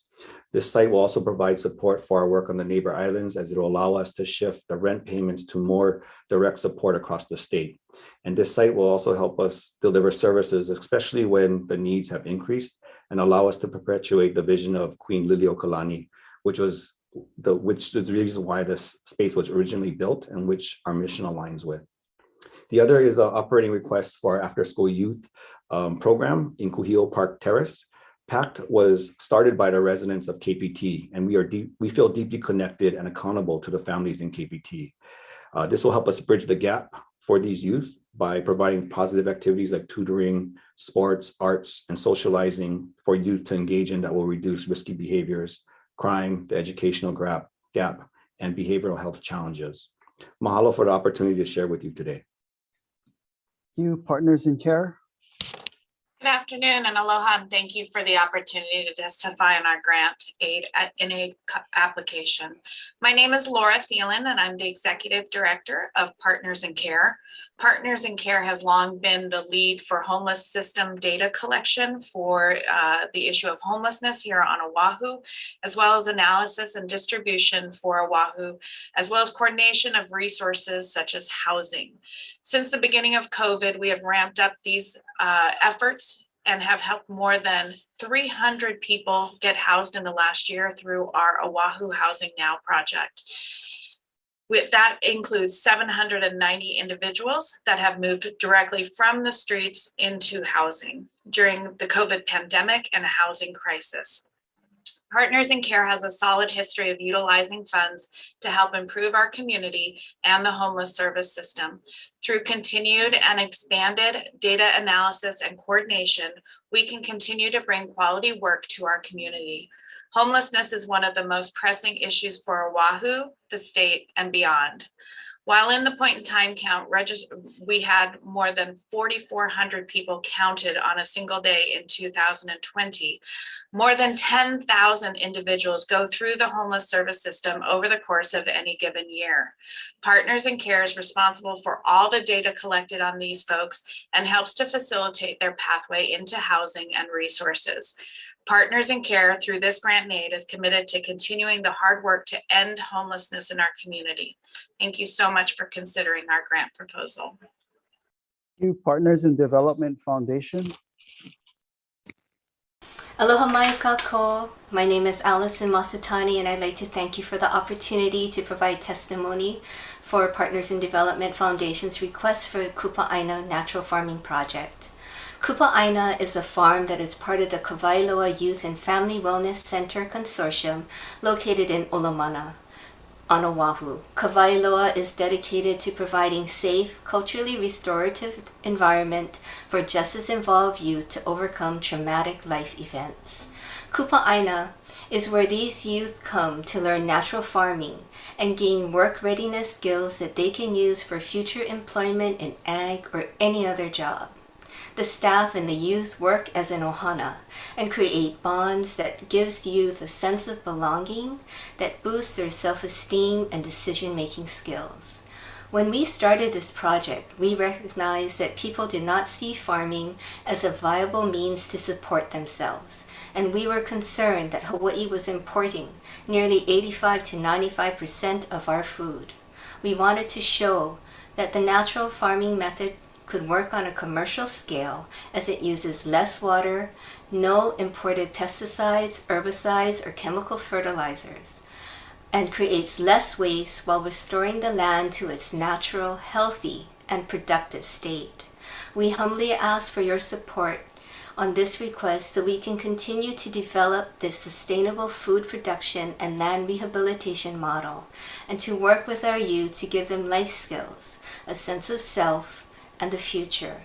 Please make an investment in our Aina, Hawaii's food security, but most of all in our youth. Mahalo. Okay, thank you, Pearl Harbor Aviation Museum.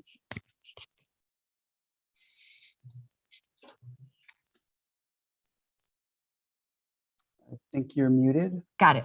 Thank you. Okay. Good afternoon. My name is Alyssa Lyons, the Executive Director of the Pearl Harbor Aviation Museum. We greatly appreciate past GIA grant support. Funds have helped us restore and protect the historic buildings located on our nation's only World War II aviation battlefield, and to deliver youth education programs that introduce students to history, to the values of our greatest generation, and to the study of aviation STEM in preparation for jobs in technology fields. In December of 2021, we did dedicate the Aviation Learning Center, supported by GIA funding, a resource that will serve nearly 4,000 students each year. Funding is currently being raised to help Neighbor Island students experience this program, and in May, we will welcome 300 students from Kauai. Since opening, we have received $1.5 million in GIA support. We have leveraged this support, raising over $10 million in private funds to support these capital projects. We have given back over $4.5 million to the state of Hawaii in economic impact. As a part of the Pearl Harbor Historic Sites, we help serve the more than 2 million visitors who travel to Pearl Harbor each year, 25% of all visitors to Hawaii.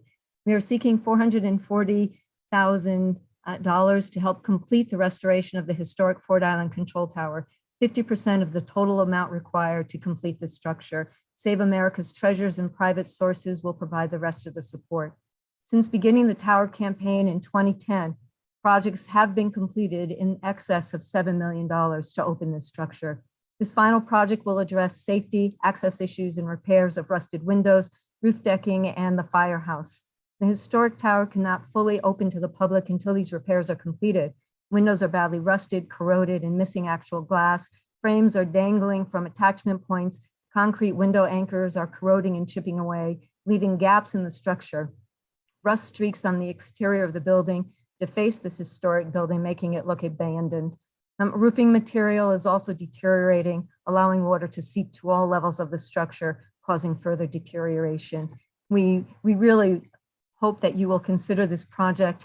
It's been a desire within the community and the state for many years to finish the control tower, which is the most iconic building in this area. So we humbly ask for your support. Thank you for this opportunity. Okay, thank you. Pet Fix Spay and Neuter.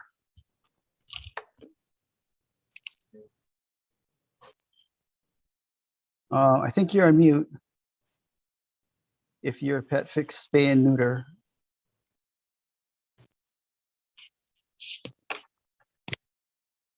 Aloha, my name is Beate Neer, and I'm the president of Pet Fix Spay and Neuter. We are one of only 3 animal welfare organizations on the Big Island who have submitted applications for this year's program. At Pet Fix, we protect Hawaii's communities and environment by providing safe and professional spay and neuter services at public clinics around the island. Your funding is important to guarantee participation by low-income people for their pets and for free roaming animals. We are asking you for $75,000 to provide 50 spay-neuter clinics. All the funding will be used for direct public services.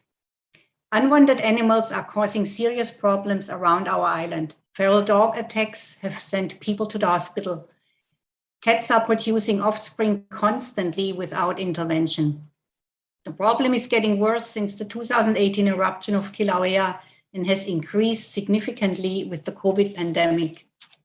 Countless animals were abandoned when families left the island or were displaced. Pets that are not altered can produce an almost unbelievable number of offspring. One unaltered cat can produce over 11,000 kittens in 5 years. With your support, we will fix 2,500 animals using a proven solution for animal control, spay and neuter. The problem is large, but we have a feasible solution. We have licensed veterinarians and technicians committed to performing services, and we have a stable base of volunteers. We have strong support from the public with a waiting list for a surgery date of at least 2 months. All we are lacking is the funding to provide more clinics to meet this pressing need. Please support the PetFix application to help the communities and the environment of the Big Island. Thank you very much. Thank you. Pohaha Ikalani. Okay, Poi Dogs in Popoki. Project Vision Hawaii. Good afternoon, GIA Chair Nishimoto, Finance Chair Luke, Ways and Means Chair Dela Cruz, members of both of the committees, and all our amazing partner organizations here today. My name is Dara Kahane. I come to you from Project Vision Hawaii. We're a statewide mobile service organization that focuses on the houseless, incarcerated, low-income housing, minority populations, really anyone that has difficulty accessing service. And we break down barriers by bringing the kauka, nurses, case managers directly to the home, the shelter, the encampment, the park, all to increase health equity. And our services are free to the patient. During the pandemic, Project Vision proved that we are dedicated to delivering personalized services by providing over 100,000 COVID tests and vaccines at 2,800 pop-up events statewide.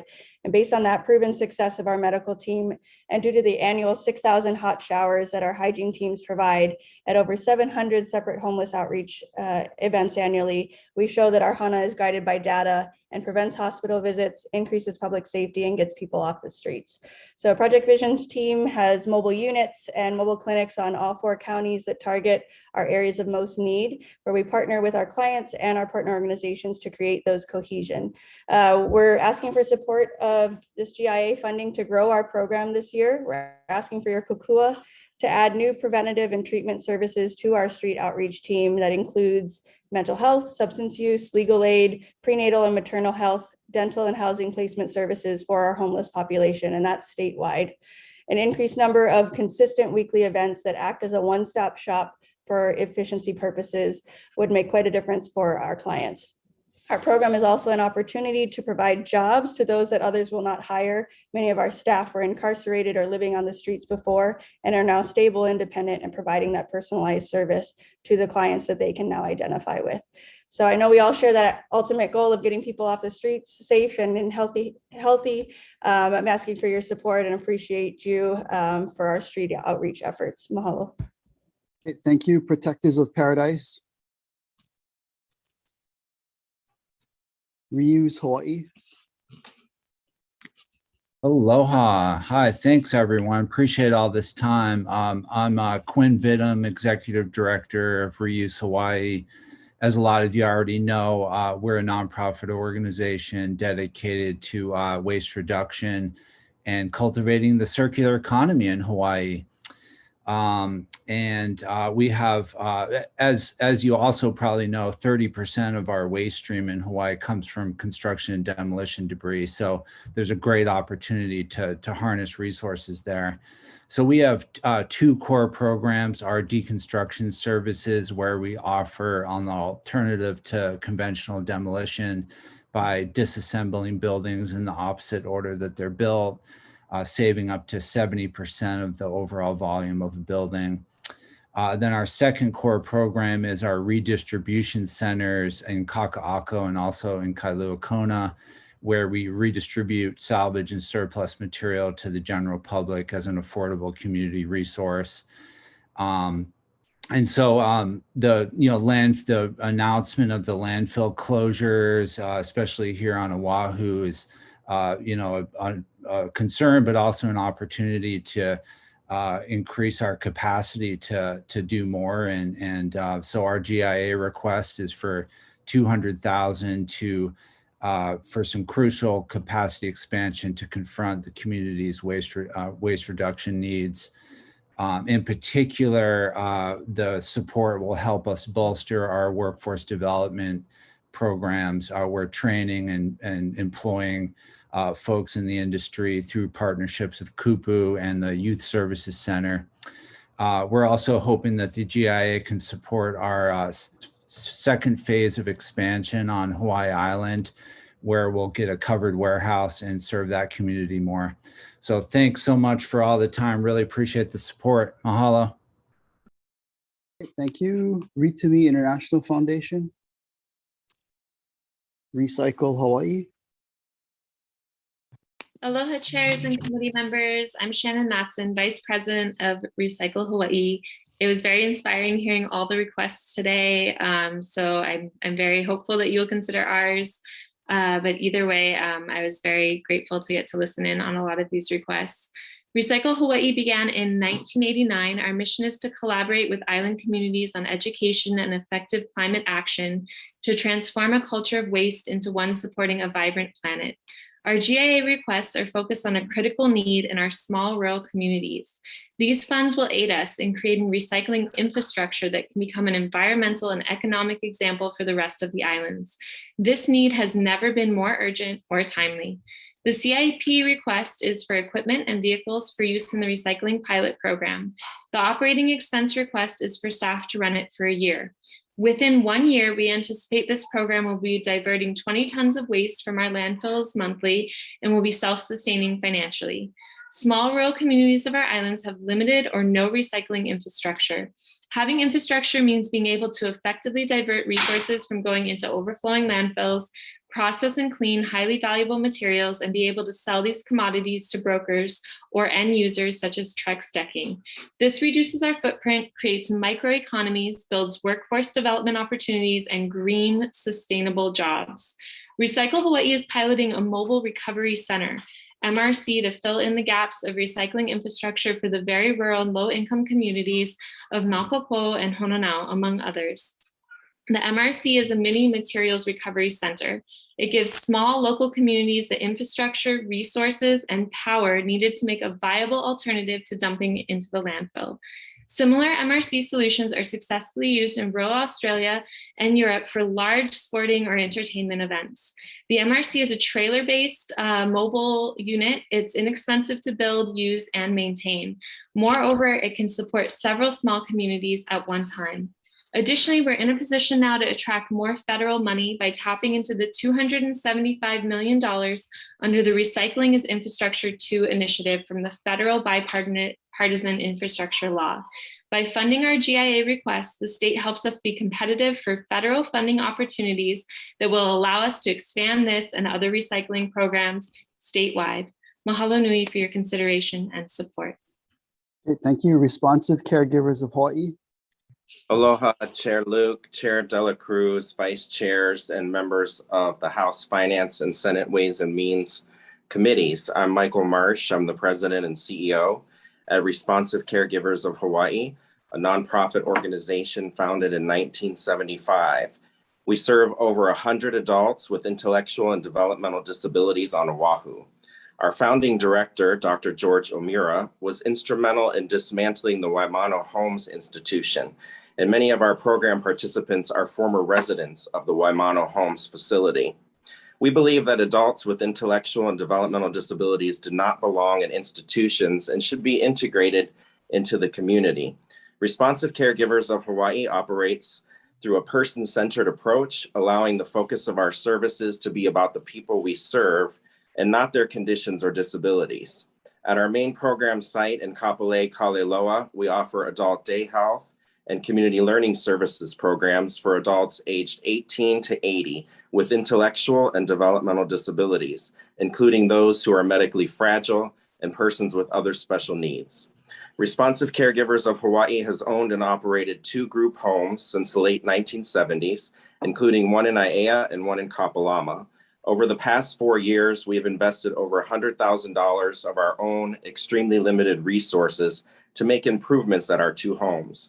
We've also secured over $30,000 in grants and rebates from Hawai'i Energy to install energy efficient split AC units at the homes. We benefited from a $10,000 Bank of Hawaii Foundation grant to pay for interior and exterior painting at the homes.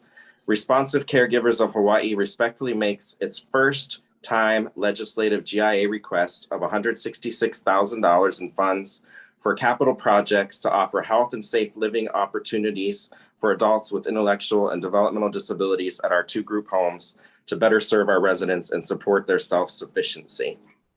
Mahalo for your consideration. Okay, thank you. Rice Street Business Association.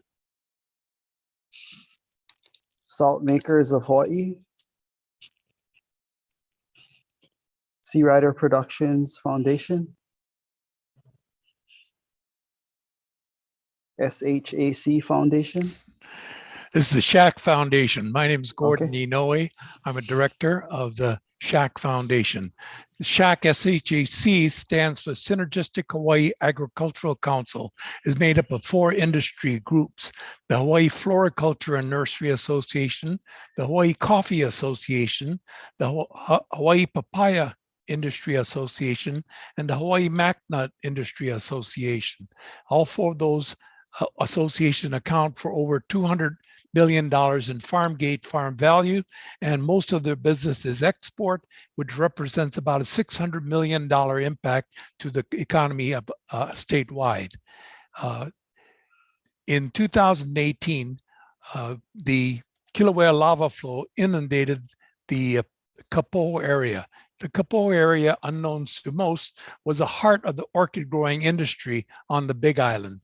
More than $30 million worth of infrastructure was devastated there. And the Floriculture and Nursery Association took the initiative and attempted to try and get these farmers back in operation.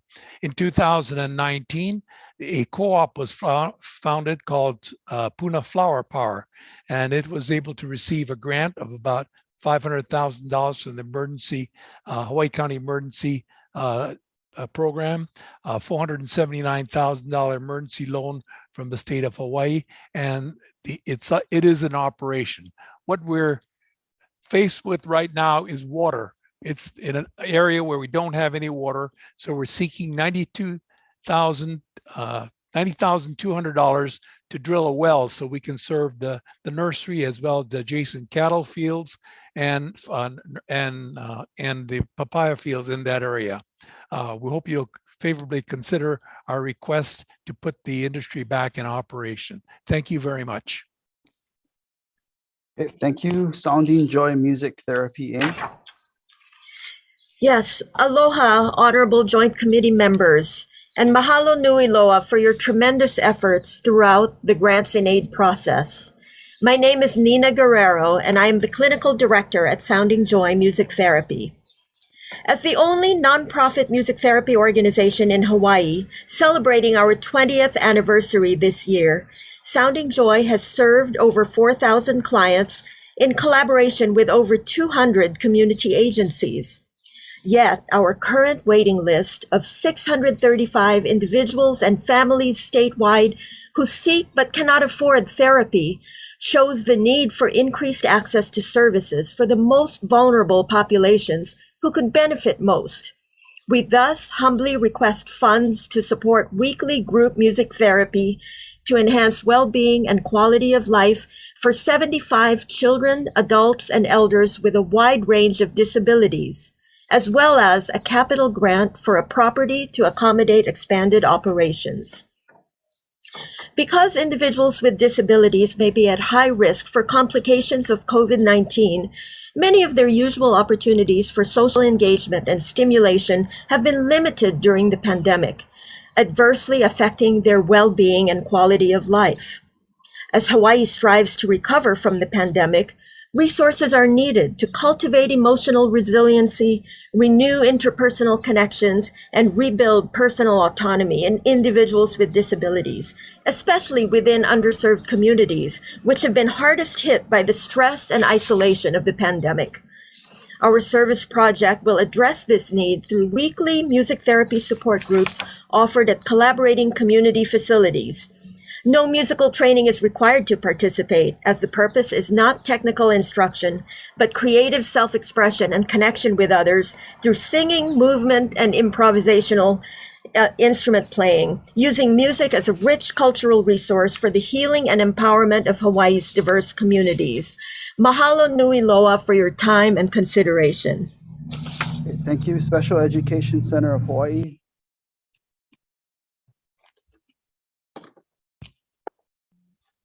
Okay, moving on to the next 20, Special Olympics Hawaii, Inc.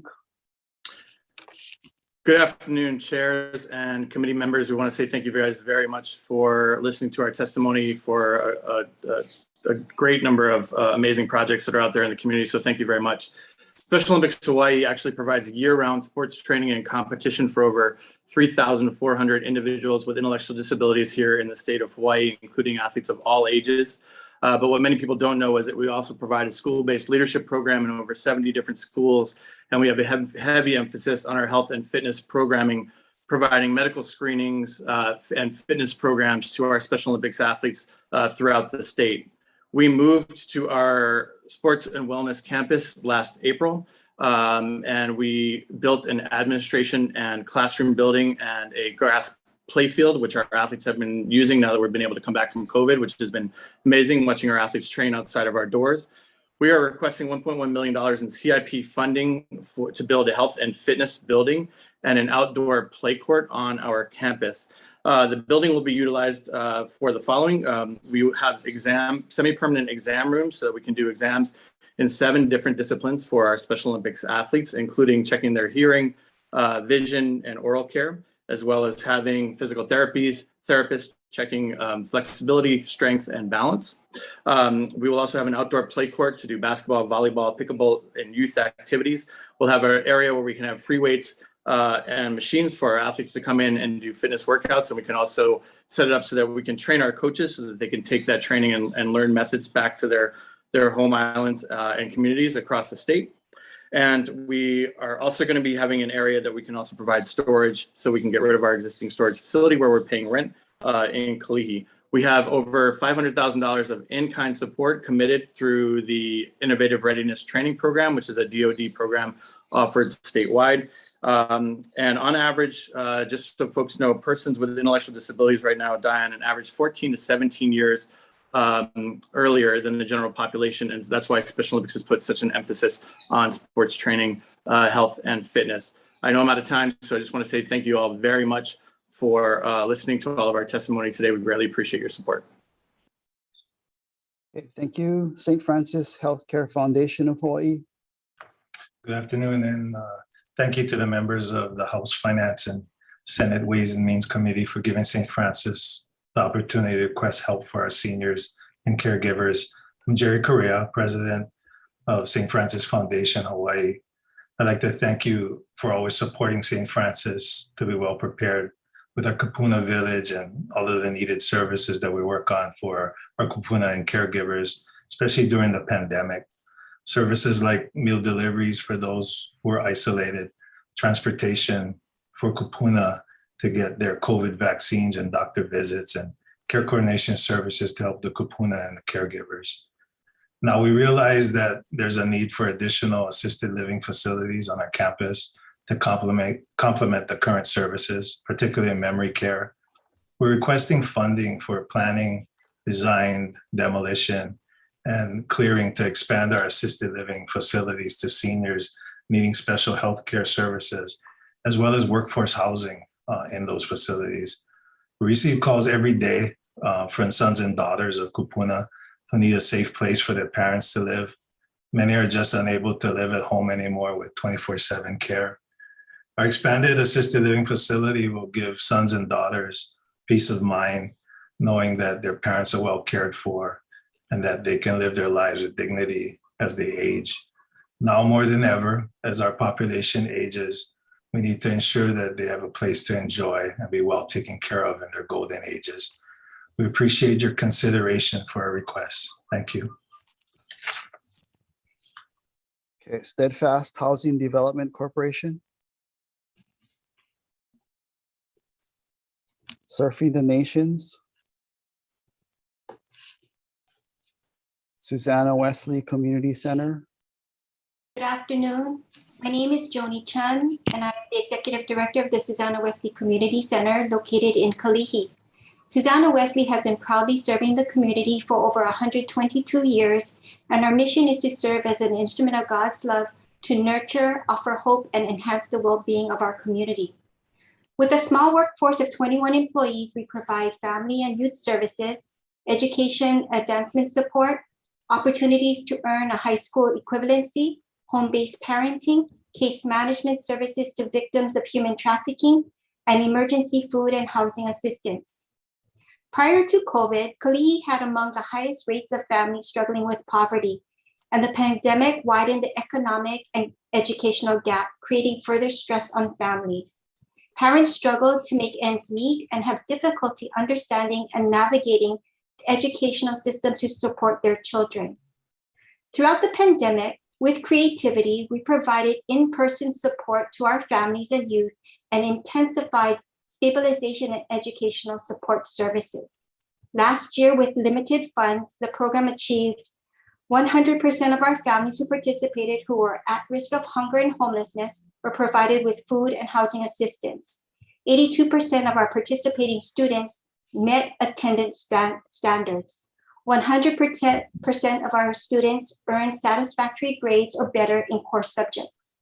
I ask for your support to continue our family stabilization, strengthening, and educational advancement program that will assist 60 disadvantaged Kalihi families increase coping, conflict resolution, and communication skills, and increase parent knowledge of how to support their academic performance. We will also assist 62 at-risk students to increase life skills, increase exposure to different cultures, interests, and careers, and improve their academic performance.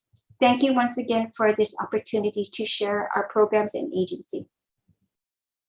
Okay, thank you. Symbrosia Limu Restoration.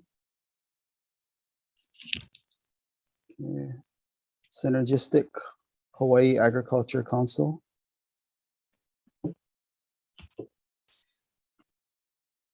Alcoholic Rehabilitation Services of Hawaii, Hinamalka. Aloha. Yeah, thank you for members of the House Finance and Senate Ways and Means Committee for allowing Hinamalka to be here today. I'm Alan Johnson, the CEO. I also want to thank you for your past support of Hinamalka, which has helped our residential treatment evolve over the years to address the more complex substance abuse treatments.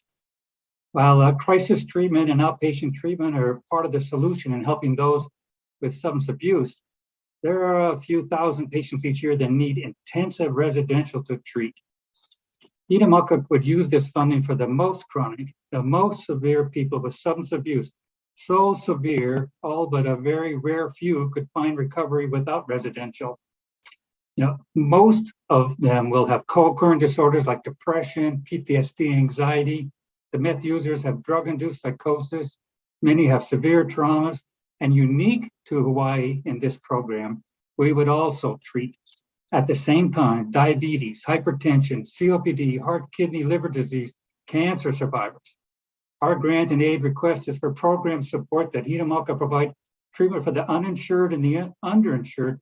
And what we need to do is recruit and retain physicians, psychologists, nurses, as well as substance abuse counselors, so that we can help those complex patients who need more. And because it's nearly impossible to get someone who has gone through multiple chronic illnesses, then follow up with a physician or psychologist, we provide a one-stop shop at our residential to engage them in recovery and then connect to support. We believe that this will save the medical center and the state millions of dollars per year. And because of unusual funding cut during COVID, we've had to turn away hundreds who need this complex treatment. Moreover, this funding will provide the platform that Hinamalka to apply for very competitive funding, and we are confident we could get federal resources to help. I want to thank you for your consideration, for your support, that no one be turned away for complex problems. Aloha. Okay, thank you. The Arts at Mark's Garage.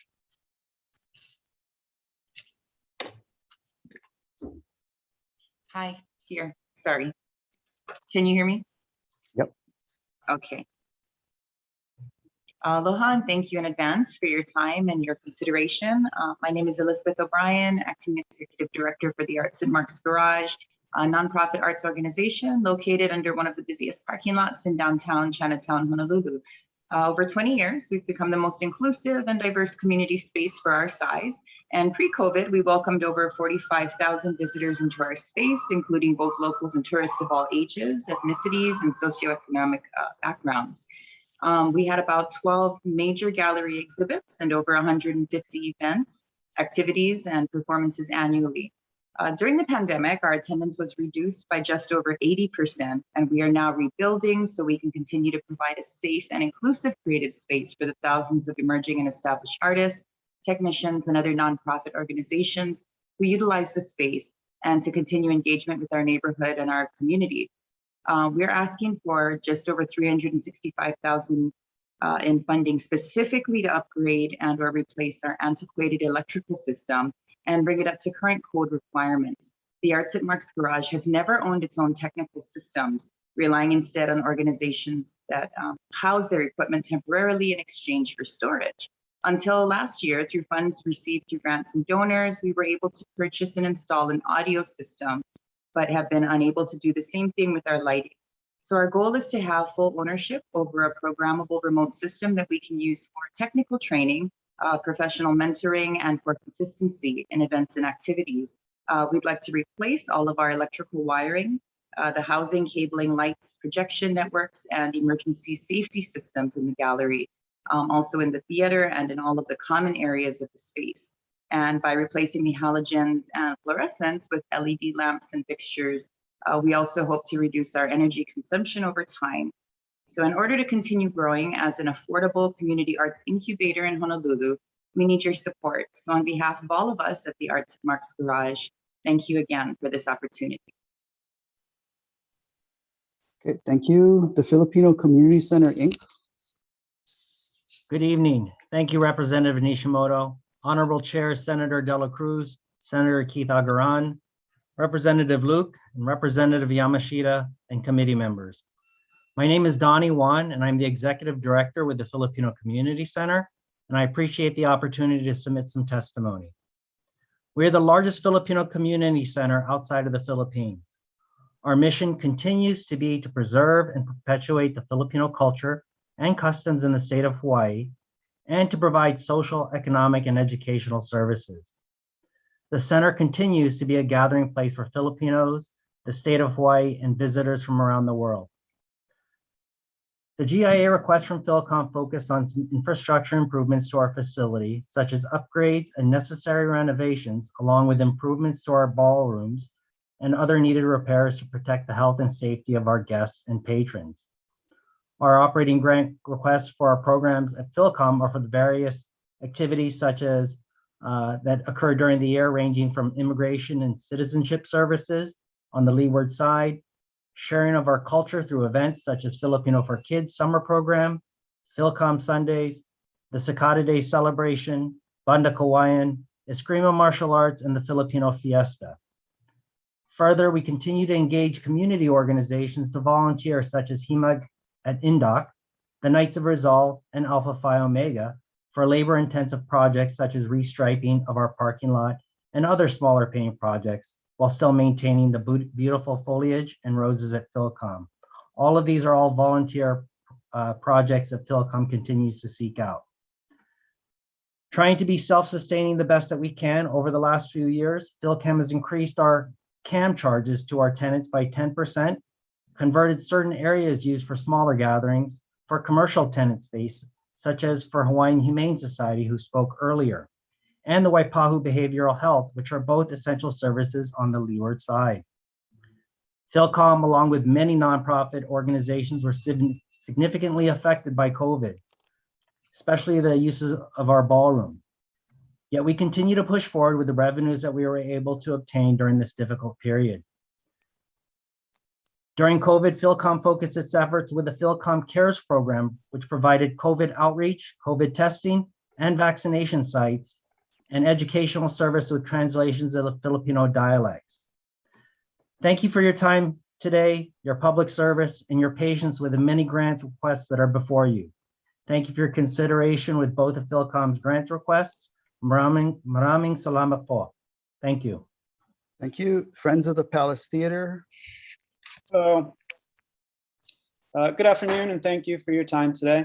My name is Phillips Payson, and I'm the Executive Director for Friends of the Palace Theater, the managing 501c3 nonprofit whose mission is to restore, revitalize, and sustain the historic Hilo Palace Theater as a venue that will educate, entertain, and inspire our culturally diverse community.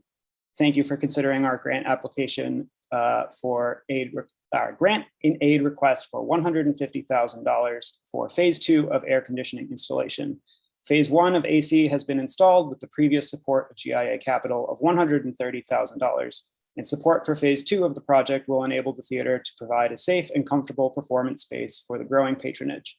Phase 1 provides sufficient cooling for audiences up to 100 people and is not powerful enough for larger audiences. For the first time in 4 years, the Palace Theater has opened for unrestricted seating capacity to entertain audiences of up to 500 patrons per show. Air conditioning has been a flagship project for the Friends of the Palace Theater in making the historic palace a keystone venue in Hawaii. Improvements to the AC system have been the most requested improvement from patrons and performers alike. The completion of phase 2 will improve airflow, temperature, humidity, and provide a much improved environment for audiences and performers. With year-round programming engaging a diverse annual audience of 25,000 plus people, the theater is active nearly every night of the week, with people of all ages, cultures, and walks of life attending events. The majority of productions at the theater are presented in collaborations with local organizations cultivating a high degree of community integration in each season's programs. Providing a comfortable and safe dedicated cultural space is an invaluable commercial tool to improve economic health of Hawaii Island. The completion of AC Phase 2 will see the addition of 3 separate 6-ton fan coil units installed in the building's attic. New ducting and modifications are to be made to the existing infrastructure to improve its efficiency, filtration, and cooling power. Bids from returning contractors have been sourced, and the project is ready to proceed when funding is secured. Thank you for consideration and support in sustaining the Hilo Palace Theater. Okay, thank you. The Legal Clinic. Good evening. My name is Bettina Mock, Director of the Legal Clinic, also known as TLC, which provides free immigration legal services to under-resourced Hawaii residents statewide. Our clients are both longtime community members and newcomers with no other access to qualified attorneys. The pandemic made clear that there's a critical gap in services as residents struggled to obtain their basic benefits. Only about 6 attorneys in Hawaii specialize in immigration law are providing free services to indigent clients year-round, and TLC employs 2 of them. We have a consistent waiting list of clients with time-sensitive needs. Maui County recently shut down its immigration legal services, which has resulted in an increase of calls to our office from Maui. Hawaii Island is witnessing an increase in asylum seekers and migrant farm workers in need of immigration legal support. Over 100,000 Hawaii residents, including essential workers, do not yet have U.S. citizenship status. Many are eligible, but just don't know how to navigate the government applications and can't afford an attorney. Securing citizenship status enables them and their families to have greater protections and economic stability, as well as giving them the right to vote and be more civically engaged. With state GIA support, TLC would be able to put on Know Your Rights workshops and increase our online outreach efforts to educate thousands of community members. Funding would also enable us to provide legal representation for at least 65 clients, from green card and DACA renewals to family unification petitions and removal defense cases. Some of these cases are complex and can take over a year to resolve. TLC will also train interns and pro bono attorneys so that we can help build collective expertise in this specialized area of law in Hawaii. We appreciate the committee's time and consideration. Mahalo. Okay, thank you. The Lighthouse Project. Here, and aloha mai kako on behalf of the nonprofit Lighthouse Project. My name is Ka'ala Souza, and I'm going to be testifying for the dream and the proposal that is the Hawaii Digital Equity Project with you all today. This Hawaii Digital Equity Project seeks to provide computer training, support, and devices to over 400 people, residents in Maui County, who are in some of the hardest to reach geographic locations and demographic populations. So when we use the term digital equity, we're talking about three things. Digital equity means one, everyone has affordable, reliable internet connectivity. Excuse me. Two, everyone has computers, digital devices. And three, everyone has the skills to use those devices for work, community, family engagement, and even recreation and play. So the dream is big, and it's going to take us all working together for some time to make this happen. At one point in the late 1800s, Hawaii had one of the highest literacy rates of any nation in the world, with over 91% of the population able to read. And to put that into perspective, the USA in 1870 had an approximate literacy rate of 78%. The worldwide literacy rate was 19%. So the vision for this Hawaii Digital Equity Project is to contribute to Hawaii's efforts to become one of the most digitally literate and ready states in our country. Long term, we want to match and exceed that 91% reading literacy with digital literacy. So right now, about 30% of the workforce, I'm not talking about the general population, but just the workforce is going to struggle or even fail at basic computer tasks. That means that people are going to be astounded when they see that there is a scroll wheel in the middle of their mouse. One of the big challenges is that people who need digital literacy are the hardest to reach. I've been working with different pilot projects through the Workforce Development Council, DLIR since last April, with the state libraries, UH Community College Systems, Broadband Hui. Representative Case has included this project in his community funding. But this project is different, and it differentiates itself by proactively reaching out to and supporting people in hard-to-reach geographic locations. So specifically in Maui County, it's going to be the islands of Molokai, Lanai, and the eastern districts of the island of Maui. So we've already provided over 100 people training there and over 80 computers. Our goal is 400 computers, 400 people in that county. Thank you very, very much. The dream is big, but it's a digital literate and ready population here in the state that can take advantage of all the opportunities. So thank you very much. Mahalo nui loa for the Lighthouse Project. Aloha. Okay, thank you. The Mediation Center of the Pacific, Inc. So good afternoon, chairs and committee members. My name is Tracy Wilkin. I'm the Executive Director of the Mediation Center of the Pacific, a 501c3 that's been serving Oahu's communities since 1979. We're requesting your support of the Mediation Center of the Pacific. We call them MCP. 2022 grant and aid request of $250,000 to support the growing need on Oahu for domestic, family, and landlord-tenant mediations. Because MCP services are the only dispute resolution option for people in the low-income population, requests for services have increased exponentially over the last 2 years. Last year in 2021, MCP opened 4,053 cases, which was an increase of 2,259 cases from the prior year.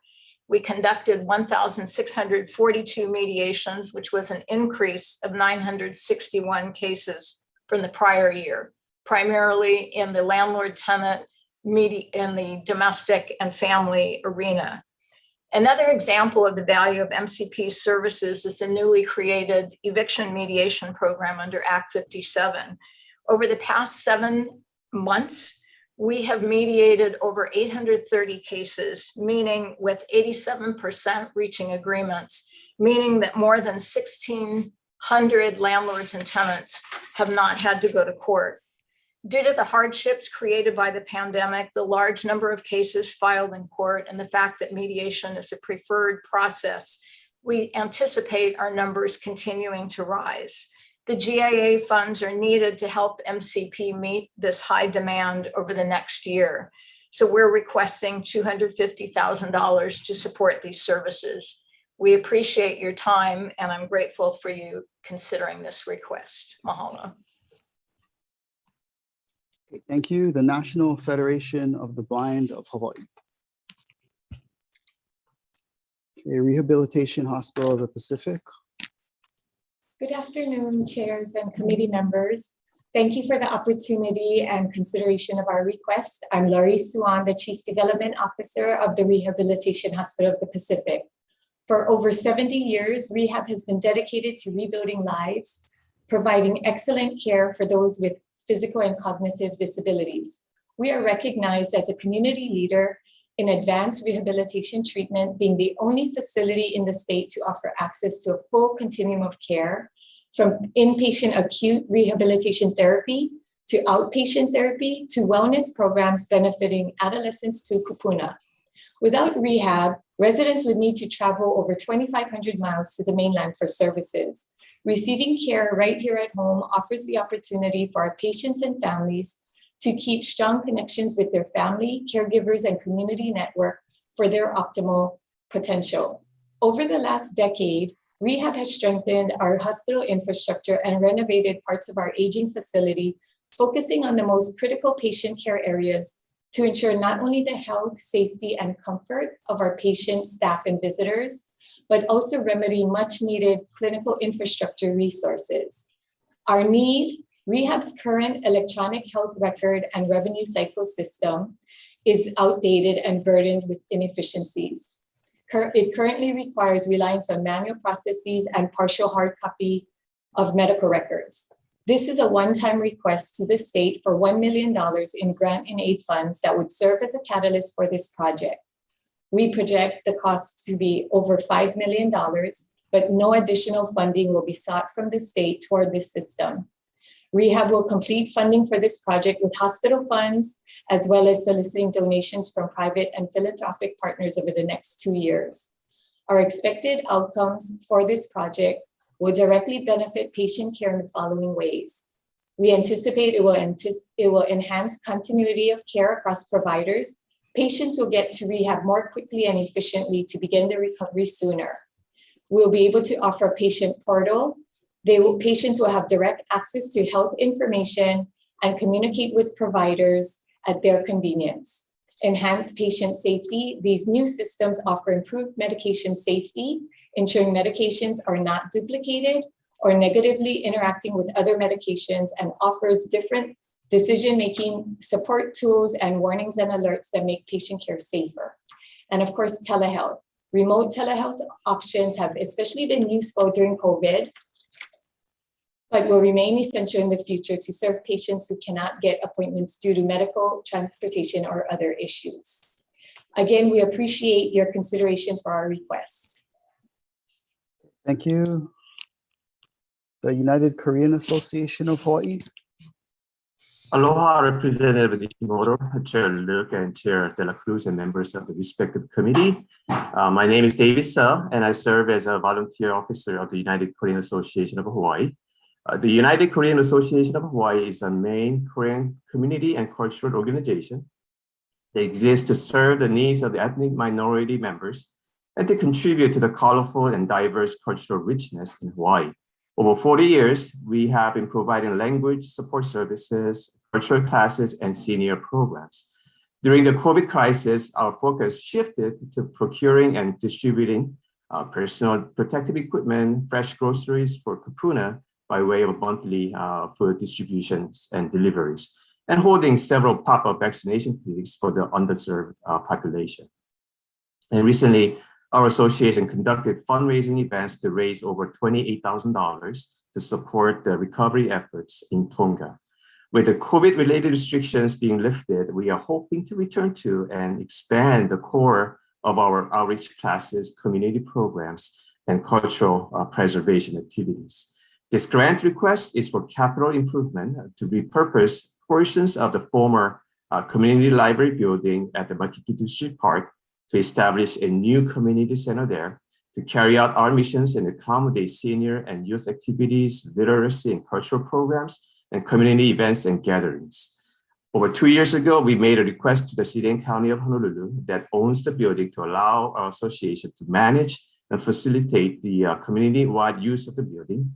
We've been working closely with the city's administration, including the mayor and the Department of Parks and Recreation, about the Makiki Community Center. I understand the city is right now going through legal and financial review, and we are hoping to secure the use of the building before the beginning of the next Makiki Lower Punchbowl and Tantalus Neighborhood Board has voted last week to support this grant request and application. And we look forward to further briefing and answering any questions that you may have. Thank you for your time and consideration. Okay, thank you. Trinity Episcopal Church by the Sea. Thank you, committee members and chairs. My name is Scott Ziff. I'm the junior warden of Trinity by the Sea Episcopal Church. Trinity by the Sea Episcopal Church is located in on a Hawaii state-owned parcel leased to Trinity for 65 years. Trinity is a loving and all-inclusive church that serves many public and community needs. We humbly request the approval of the GIA application for the following reason. Due to the massive storms that continue to affect North Kihei, where Trinity is located, we are losing precious Hawaiian burial grounds and the remains of the historic Hawaiian church. The church was built in the mid-1800s by David Malu, one of the first native Hawaiian people to be ordained as a Christian minister. The church was erected next to an ancient Hawaiian burial ground and cemetery dating back to 1832. The walls and roof of this historical church were burned to the ground during the overthrow of the monarchy in 1893, but the beautiful lava rock wall foundation remains standing. This property was unused from 1920s until 1973, when Trinity leased the land from the state of Hawaii and restored its heritage. We now hold outdoor worship service every Sunday within these beautiful historic Hawaiian ruins. The funds will be used for three purposes. One, build a retaining wall to divert the floodwater back into the county-owned culvert located behind the property. Two, remove the giant 50 to 60 foot kiawe trees that grew in the soft sandy soil around these ruins and now tower over them. These trees come crashing down in high winds, smashing the beloved ruins in the cemetery to pieces. And three, to connect the R1 reclaimed water main on Kalaniakoi Street and irrigate the soil, which would be replanted with safe foliage that will never endanger the property. Being a small church congregation is a disadvantage of the church budget cannot afford from its members tithing alone to maintain the grounds and protect these important historic Hawaiian ruins and burial grounds. Mahalo nui loa for your consideration. Thank you. Okay, thank you. Uhane pohaku na moku o Hawaii. Okay, and that closes out this set of 20. And Co-Chair Agaran will take over for the next set.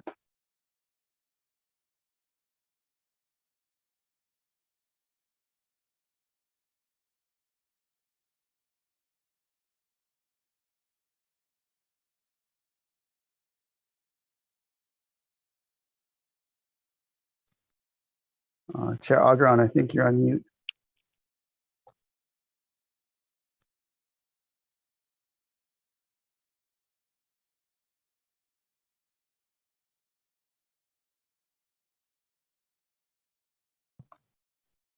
Okay.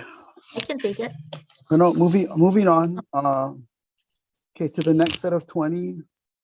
Ulu Ai Learning Center. Aloha nui kako. I'm Mikiela Lidstone, the Executive Director at the Uluwai Learning Center. Casey Souza, who works as a full-time nurse, has enrolled her third grade daughter in the on-campus after-school program at her daughter's elementary school since her daughter was in kindergarten. At the start of this academic school year, her daughter learned on her very first day of school that there was no room in the after-school program for her anymore due to a staff shortage. She had nowhere to go. Casey is not alone in this story. Hundreds of parents experienced the same thing at the start of this school year. No space in on-campus after-school programs due to staffing shortages. We opened up space in our program for Casey's daughter and 43 other students from schools in Kapolei, Ewa, and Nanakuli. And since the start of this school year, we've served 183 children during the out-of-school time, which includes before school, after school, and the fall, winter, and spring intersessions. We're a small growing organization addressing a large need, limited out-of-school options for children and youth in Kapolei and Ewa. With over 17,000 students attending public schools in the Kapolei Campbell complex, which is the largest DOE complex in the state, out-of-school programs for children are few. This GIA request will increase access to culturally grounded out-of-school learning opportunities for students ages 5 to 14.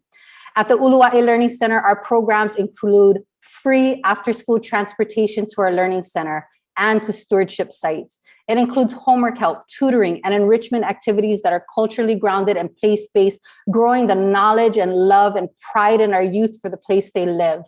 We also venture beyond the four walls of a classroom, taking our students to cultural and historic sites for stewardship experiences that include tending to gardens, caring for green spaces, and removing debris and invasive plants. We grow the hearts and minds of students during the out-of-school time in a growing community with a high percentage of working families. By increasing access to safe, affordable, and nurturing out-of-school learning opportunities, we grow the health and well-being of our youth and of our community, and we make it possible for parents to return and stay in the workforce. Mahalo.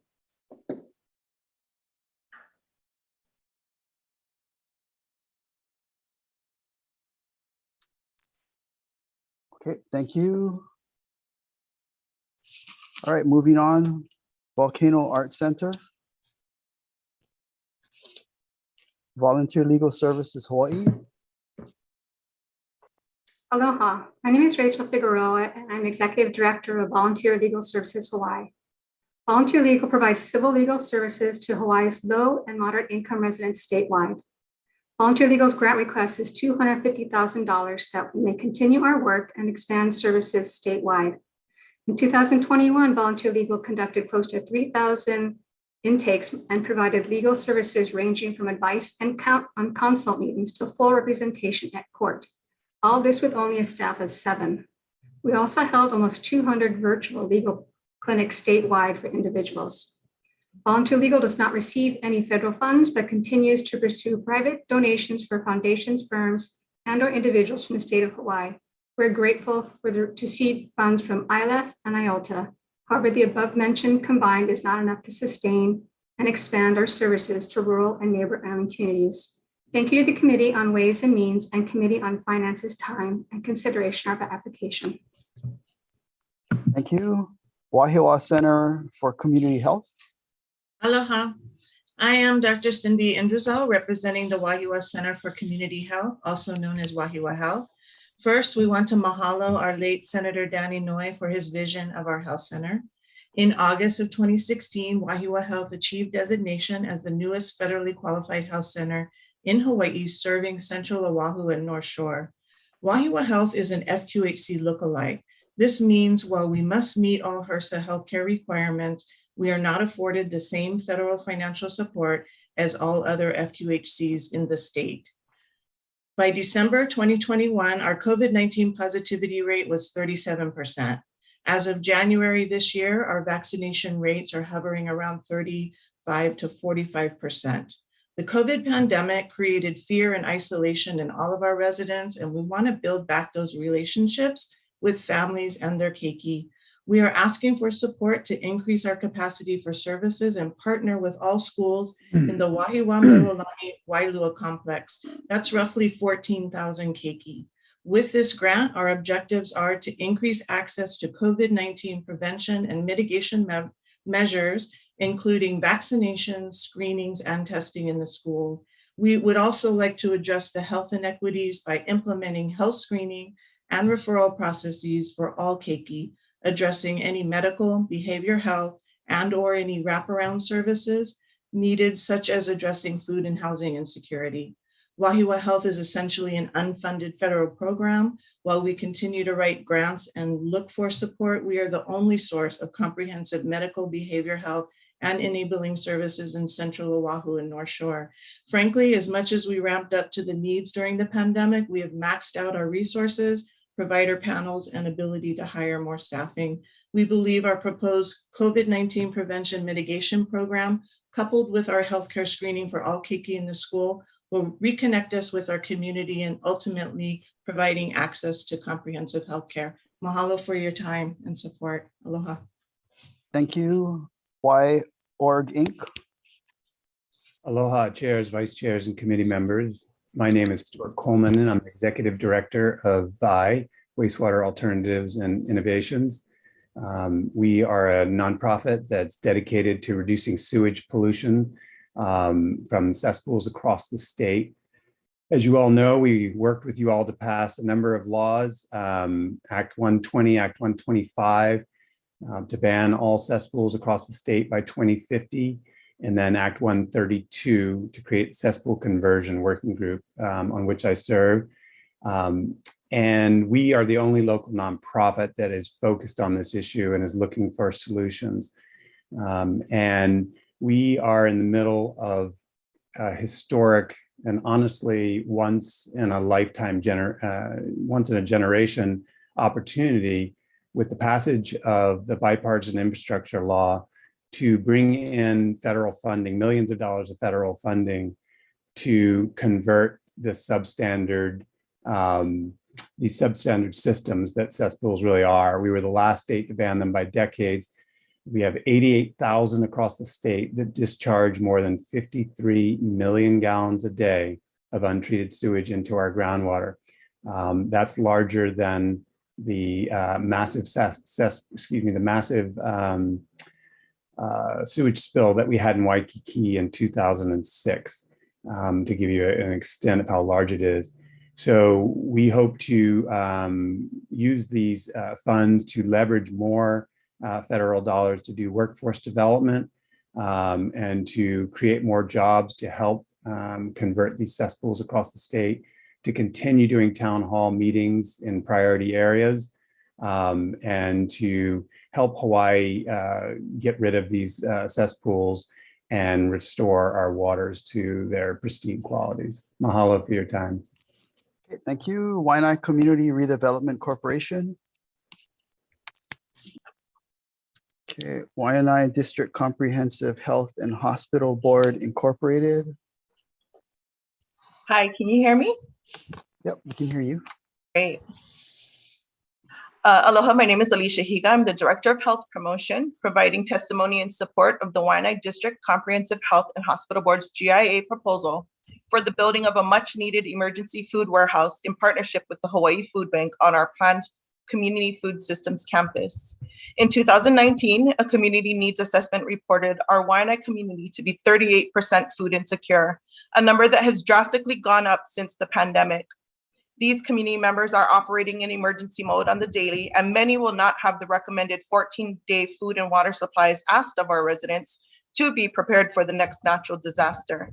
In response, our health center's programming has put a heavy focus on strengthening our community's food security and local food production through our food justice farmers markets, keiki and kupuna pantries, and produce prescription programs, ensuring good food is accessible and really proving the concept of food is medicine by connecting it to positive health outcomes. We have also partnered with the Hawaii Food Service Alliance to pilot the state's first pre-covery pod, which holds over 140,000 freeze-dried meals on our campus in preparation for the next natural disaster, but we know that that is not enough. Along with our partners at the Hawaii Food Bank, foundations and funders, we've distributed over 5 million pounds of food in response to the pandemic and continue to serve our 600 kupuna and 1,200 keiki each week. We have quickly outgrown the current 3,500 square foot food warehouse space we've leased at the Waianae Mall. Without a larger emergency food storage facility on our coast, we will not be able to support our community at the capacity needed when the next natural disaster hits and we are closed off from the rest of Oahu. We are humbly requesting $900,000 of support towards this $4.5 million project to build a leeward food bank warehouse on our health center's main campus in Waianae, one of the most isolated sections of the island of Oahu. Not only will this help provide support to some of our most vulnerable, this project will bring much needed job opportunities to our community. Mahalo nui for your time and for your consideration. Thank you. Waianae Economic Development Council. Wai'ehu Chinese Cemetery Association. Waikiki Community Center. Waimanalo Health Center. Wai'ohuli Hawaiian Homestead Association. Weed and Seed Hawaii, Inc.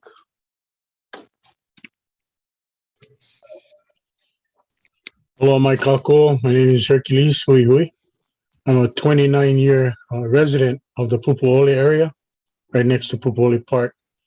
Weed and Seed came into our neighborhood 20-something years ago, and they did a great job of getting rid of all of our weeding. They weed out a lot of drug dealers, meth house, all of that went.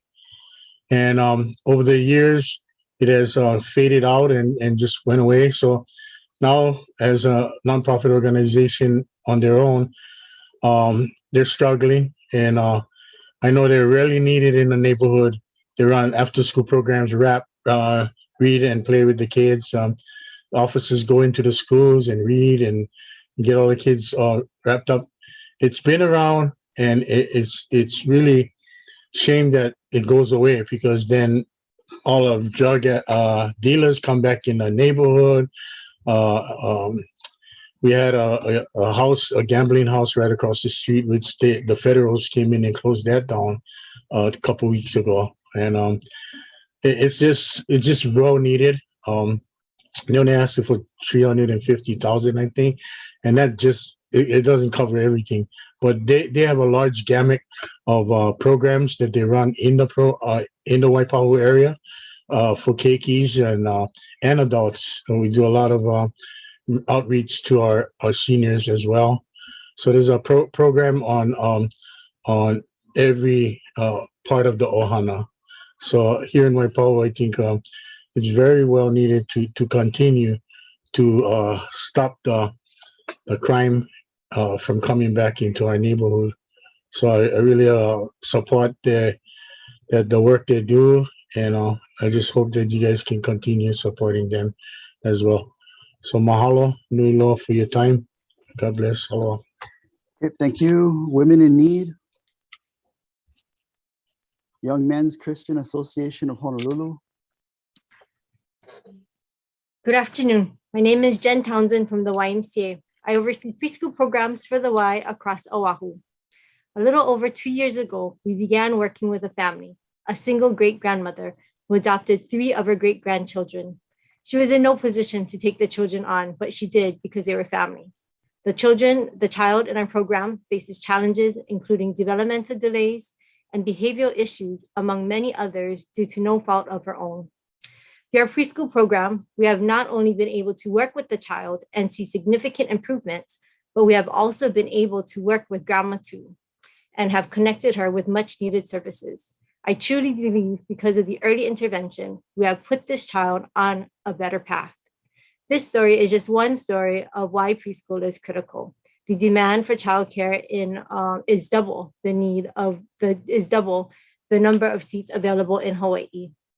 In my particular community, Waipahu, we have been designated as a low-income community opportunity zone, and furthermore, we are located in Honolulu County, which is designated as a child care desert. We have high concentrations of immigrant populations, Alice families, and Native Hawaiian families. Our GIA request for $1.6 million will help us with phase 1 renovations of 2 buildings at the iconic Waipahu Sugar Mill, built in 1898. These resources would increase our capacity from 2 classrooms to 5 classrooms, and more than double the number of children we can serve, from 47 children to 107. This expansion would allow 60 more families to have access to high quality professional care that supports parents and caregivers' ability to work and support their families. Our program helps these children with academic, social, and emotional learning that will prepare them for kindergarten and beyond. This state GIA request will make a significant difference in my community, but we cannot do it alone. We need your help. We thank you in advance for your consideration. Mahalo. Thank you. Young of Heart Workshop, Pu'uhonua Society. Young Women's Christian Association of Oahu. Aloha, and thank you for your time today. I'm Terry Funakoshi, COO of YWCA Oahu. We are requesting $850,000 capital improvement funding to preserve YWCA Oahu's headquarters, YWCA Laniakea, recognized as a historic building at 1040 Richard Street in the downtown Honolulu. The goal is to improve the safety and function of mission-critical spaces by addressing waterproofing systems. Over the years, YWCA Laniakea has experienced water intrusion due to outdated or failing waterproofing and drainage systems, causing buildings and property damage, increased liability, income loss, and disruption to mission-critical services. YWCA Laniakea serves as a community gathering place for women, girls, and their families, providing resources to over 20,000 individuals annually. The funding will be used to investigate existing drainage and surface plumbing systems, repair and improve building systems to control water intrusion, and repair and improve waterproofing systems to preserve structural integrity of the building.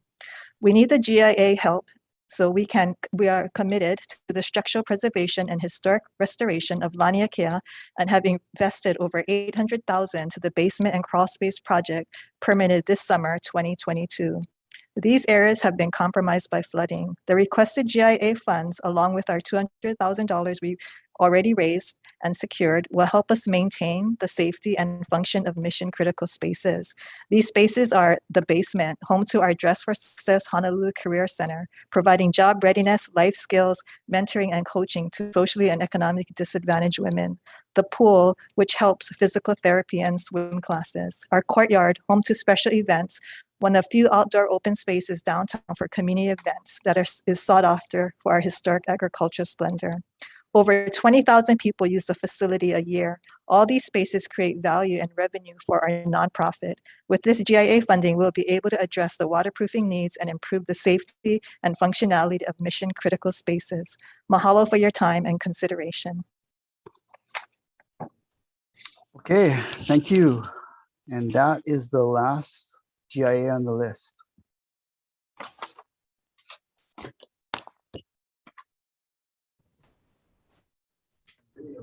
Can we take a short recess?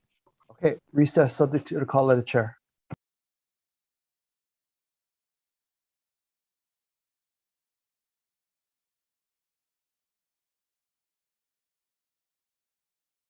Back to order. There are a few organizations that are in the waiting room that we are going to let into the hearing right now to testify. Only the organizations that are identified by their organization name will be let in. So we're going to let them in now.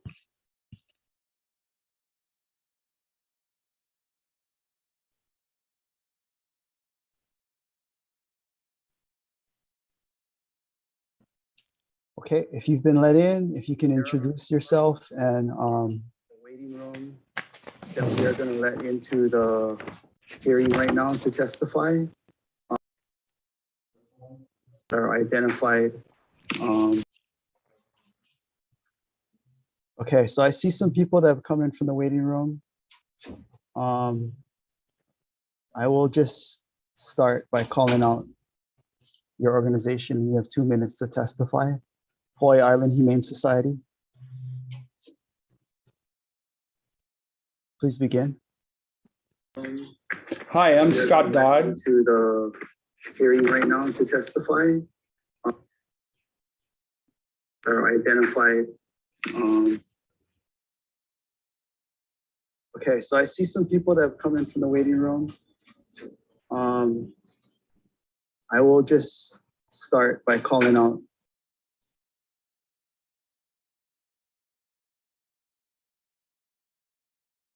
Okay, if you have your YouTube running in the background, if you could turn it down, please.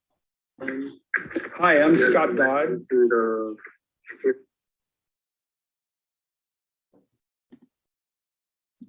Hi, I'm Scott Dodd. I am with the Hawai'i Island Humane Society on the Big Island. We're a private nonprofit organization that serves the entire island with 2 animal shelters in Keau and Kona. Our life-saving programs and community outreach services include adoption, foster, transport to the mainland for animals, and low-cost spay-neuter, pet owner support, and more.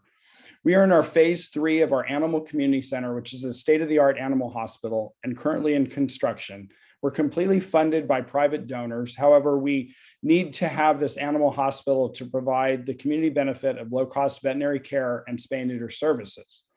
We currently have 1 full-time veterinarian and 2 contract vets. While our veterinarians currently spay and neuter an average of 2,000 pets per year, we experience a continual demand for our services and maintain an ongoing wait list. With an increase in vet capacity, we will be able to greatly expand our low-cost spay and neuter clinics to the community. This proposal is seeking funds for veterinary staff, including 2 veterinarians, 4 animal care technicians, as well as 2 program coordinators to expand HIS life-saving programs. The challenges of pet overpopulation on the island of Hawaii are huge. If approved, the funding will serve as a foundation on which HIHS can build sustainable streams of revenue to support the continuation of these positions once the funds have been fully utilized. With your support, HIHS can continue addressing gaps in animal welfare in our community and make a positive impact on the lives and people of the Big Island. Thank you very much. We appreciate it. Okay, thank you.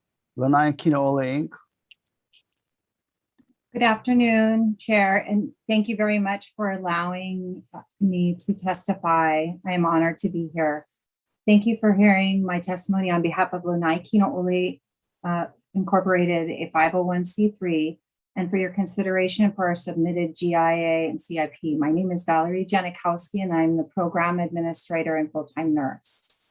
As a nonprofit, our mission is, as family and friends, to be committed to advocating for care service delivery to our community with a focus on individual preferences while preserving dignity, promoting quality, and honoring our seniors for kapuna.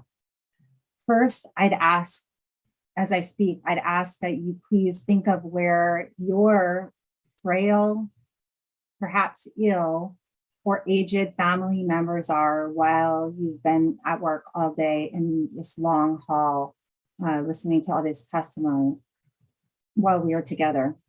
If you're on a larger island, you may have the fortune of an established long-term care solution or a day support, a daycare, in-home family friend or caregiver, daycare or day health, care home or numerous private duty.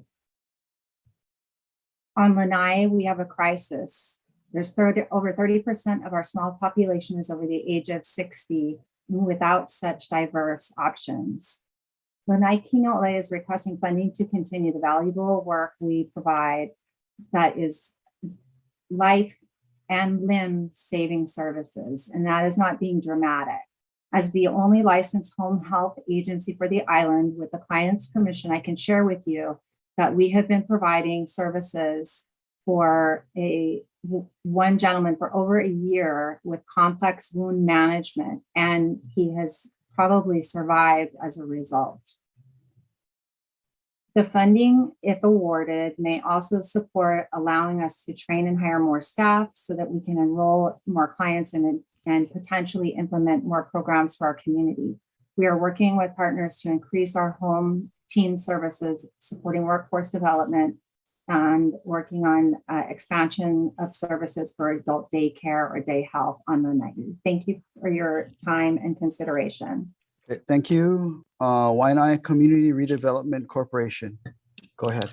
Aloha kako. My name is Kukui Maunakea Fourth. I'm Executive Director at Ma Organic Farms. Mahalo for having us today and allowing us to speak this afternoon.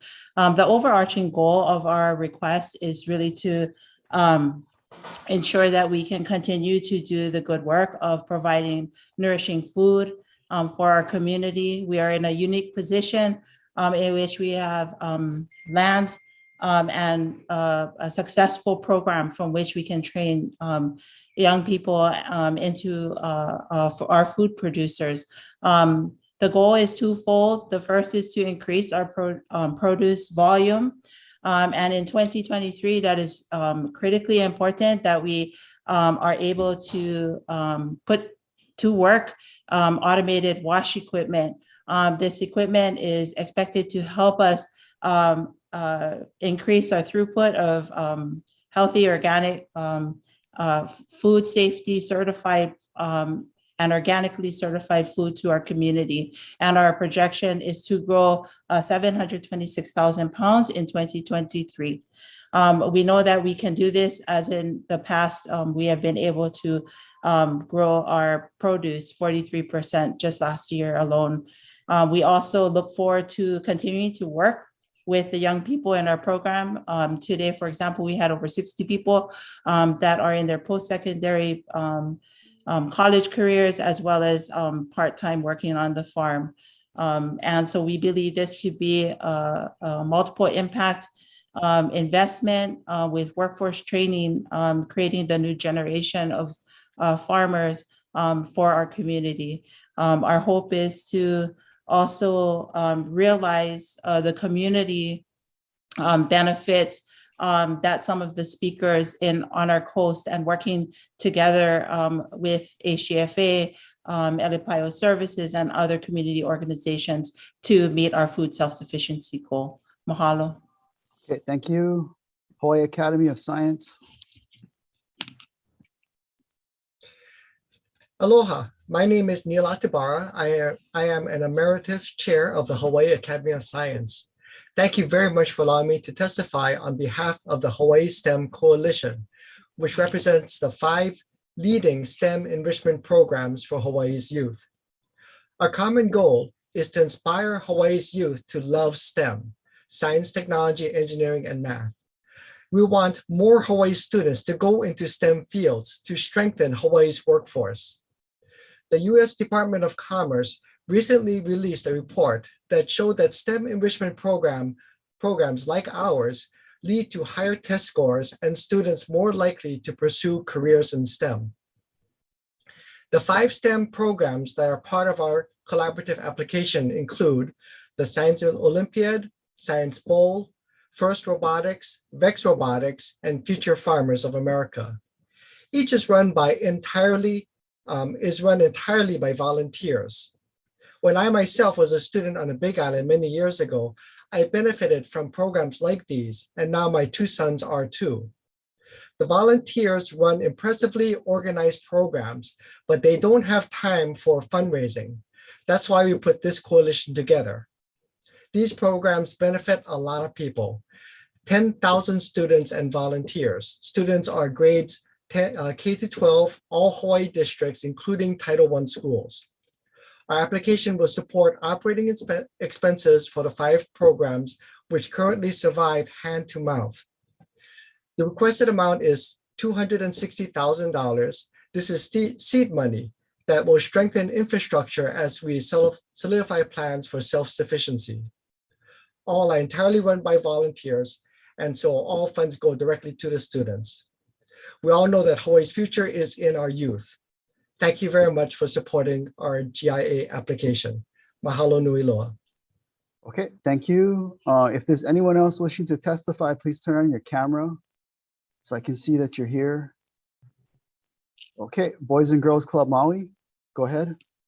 Aloha chairs and committee members. I'm so sorry for the tech issues this morning.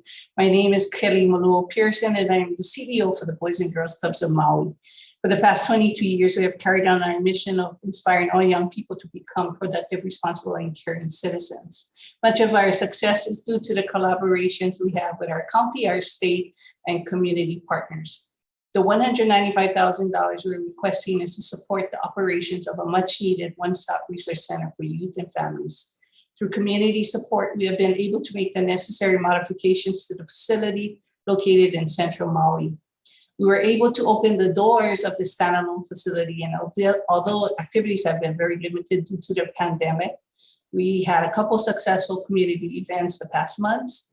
We also hosted our 2022 Maui Youth of the Year event, and on the evening of April 1, another community partner will be hosting a Healthy Teens event that will feature dental and health screenings, lomi, stress management and posture exercises, nutritional counseling, and more.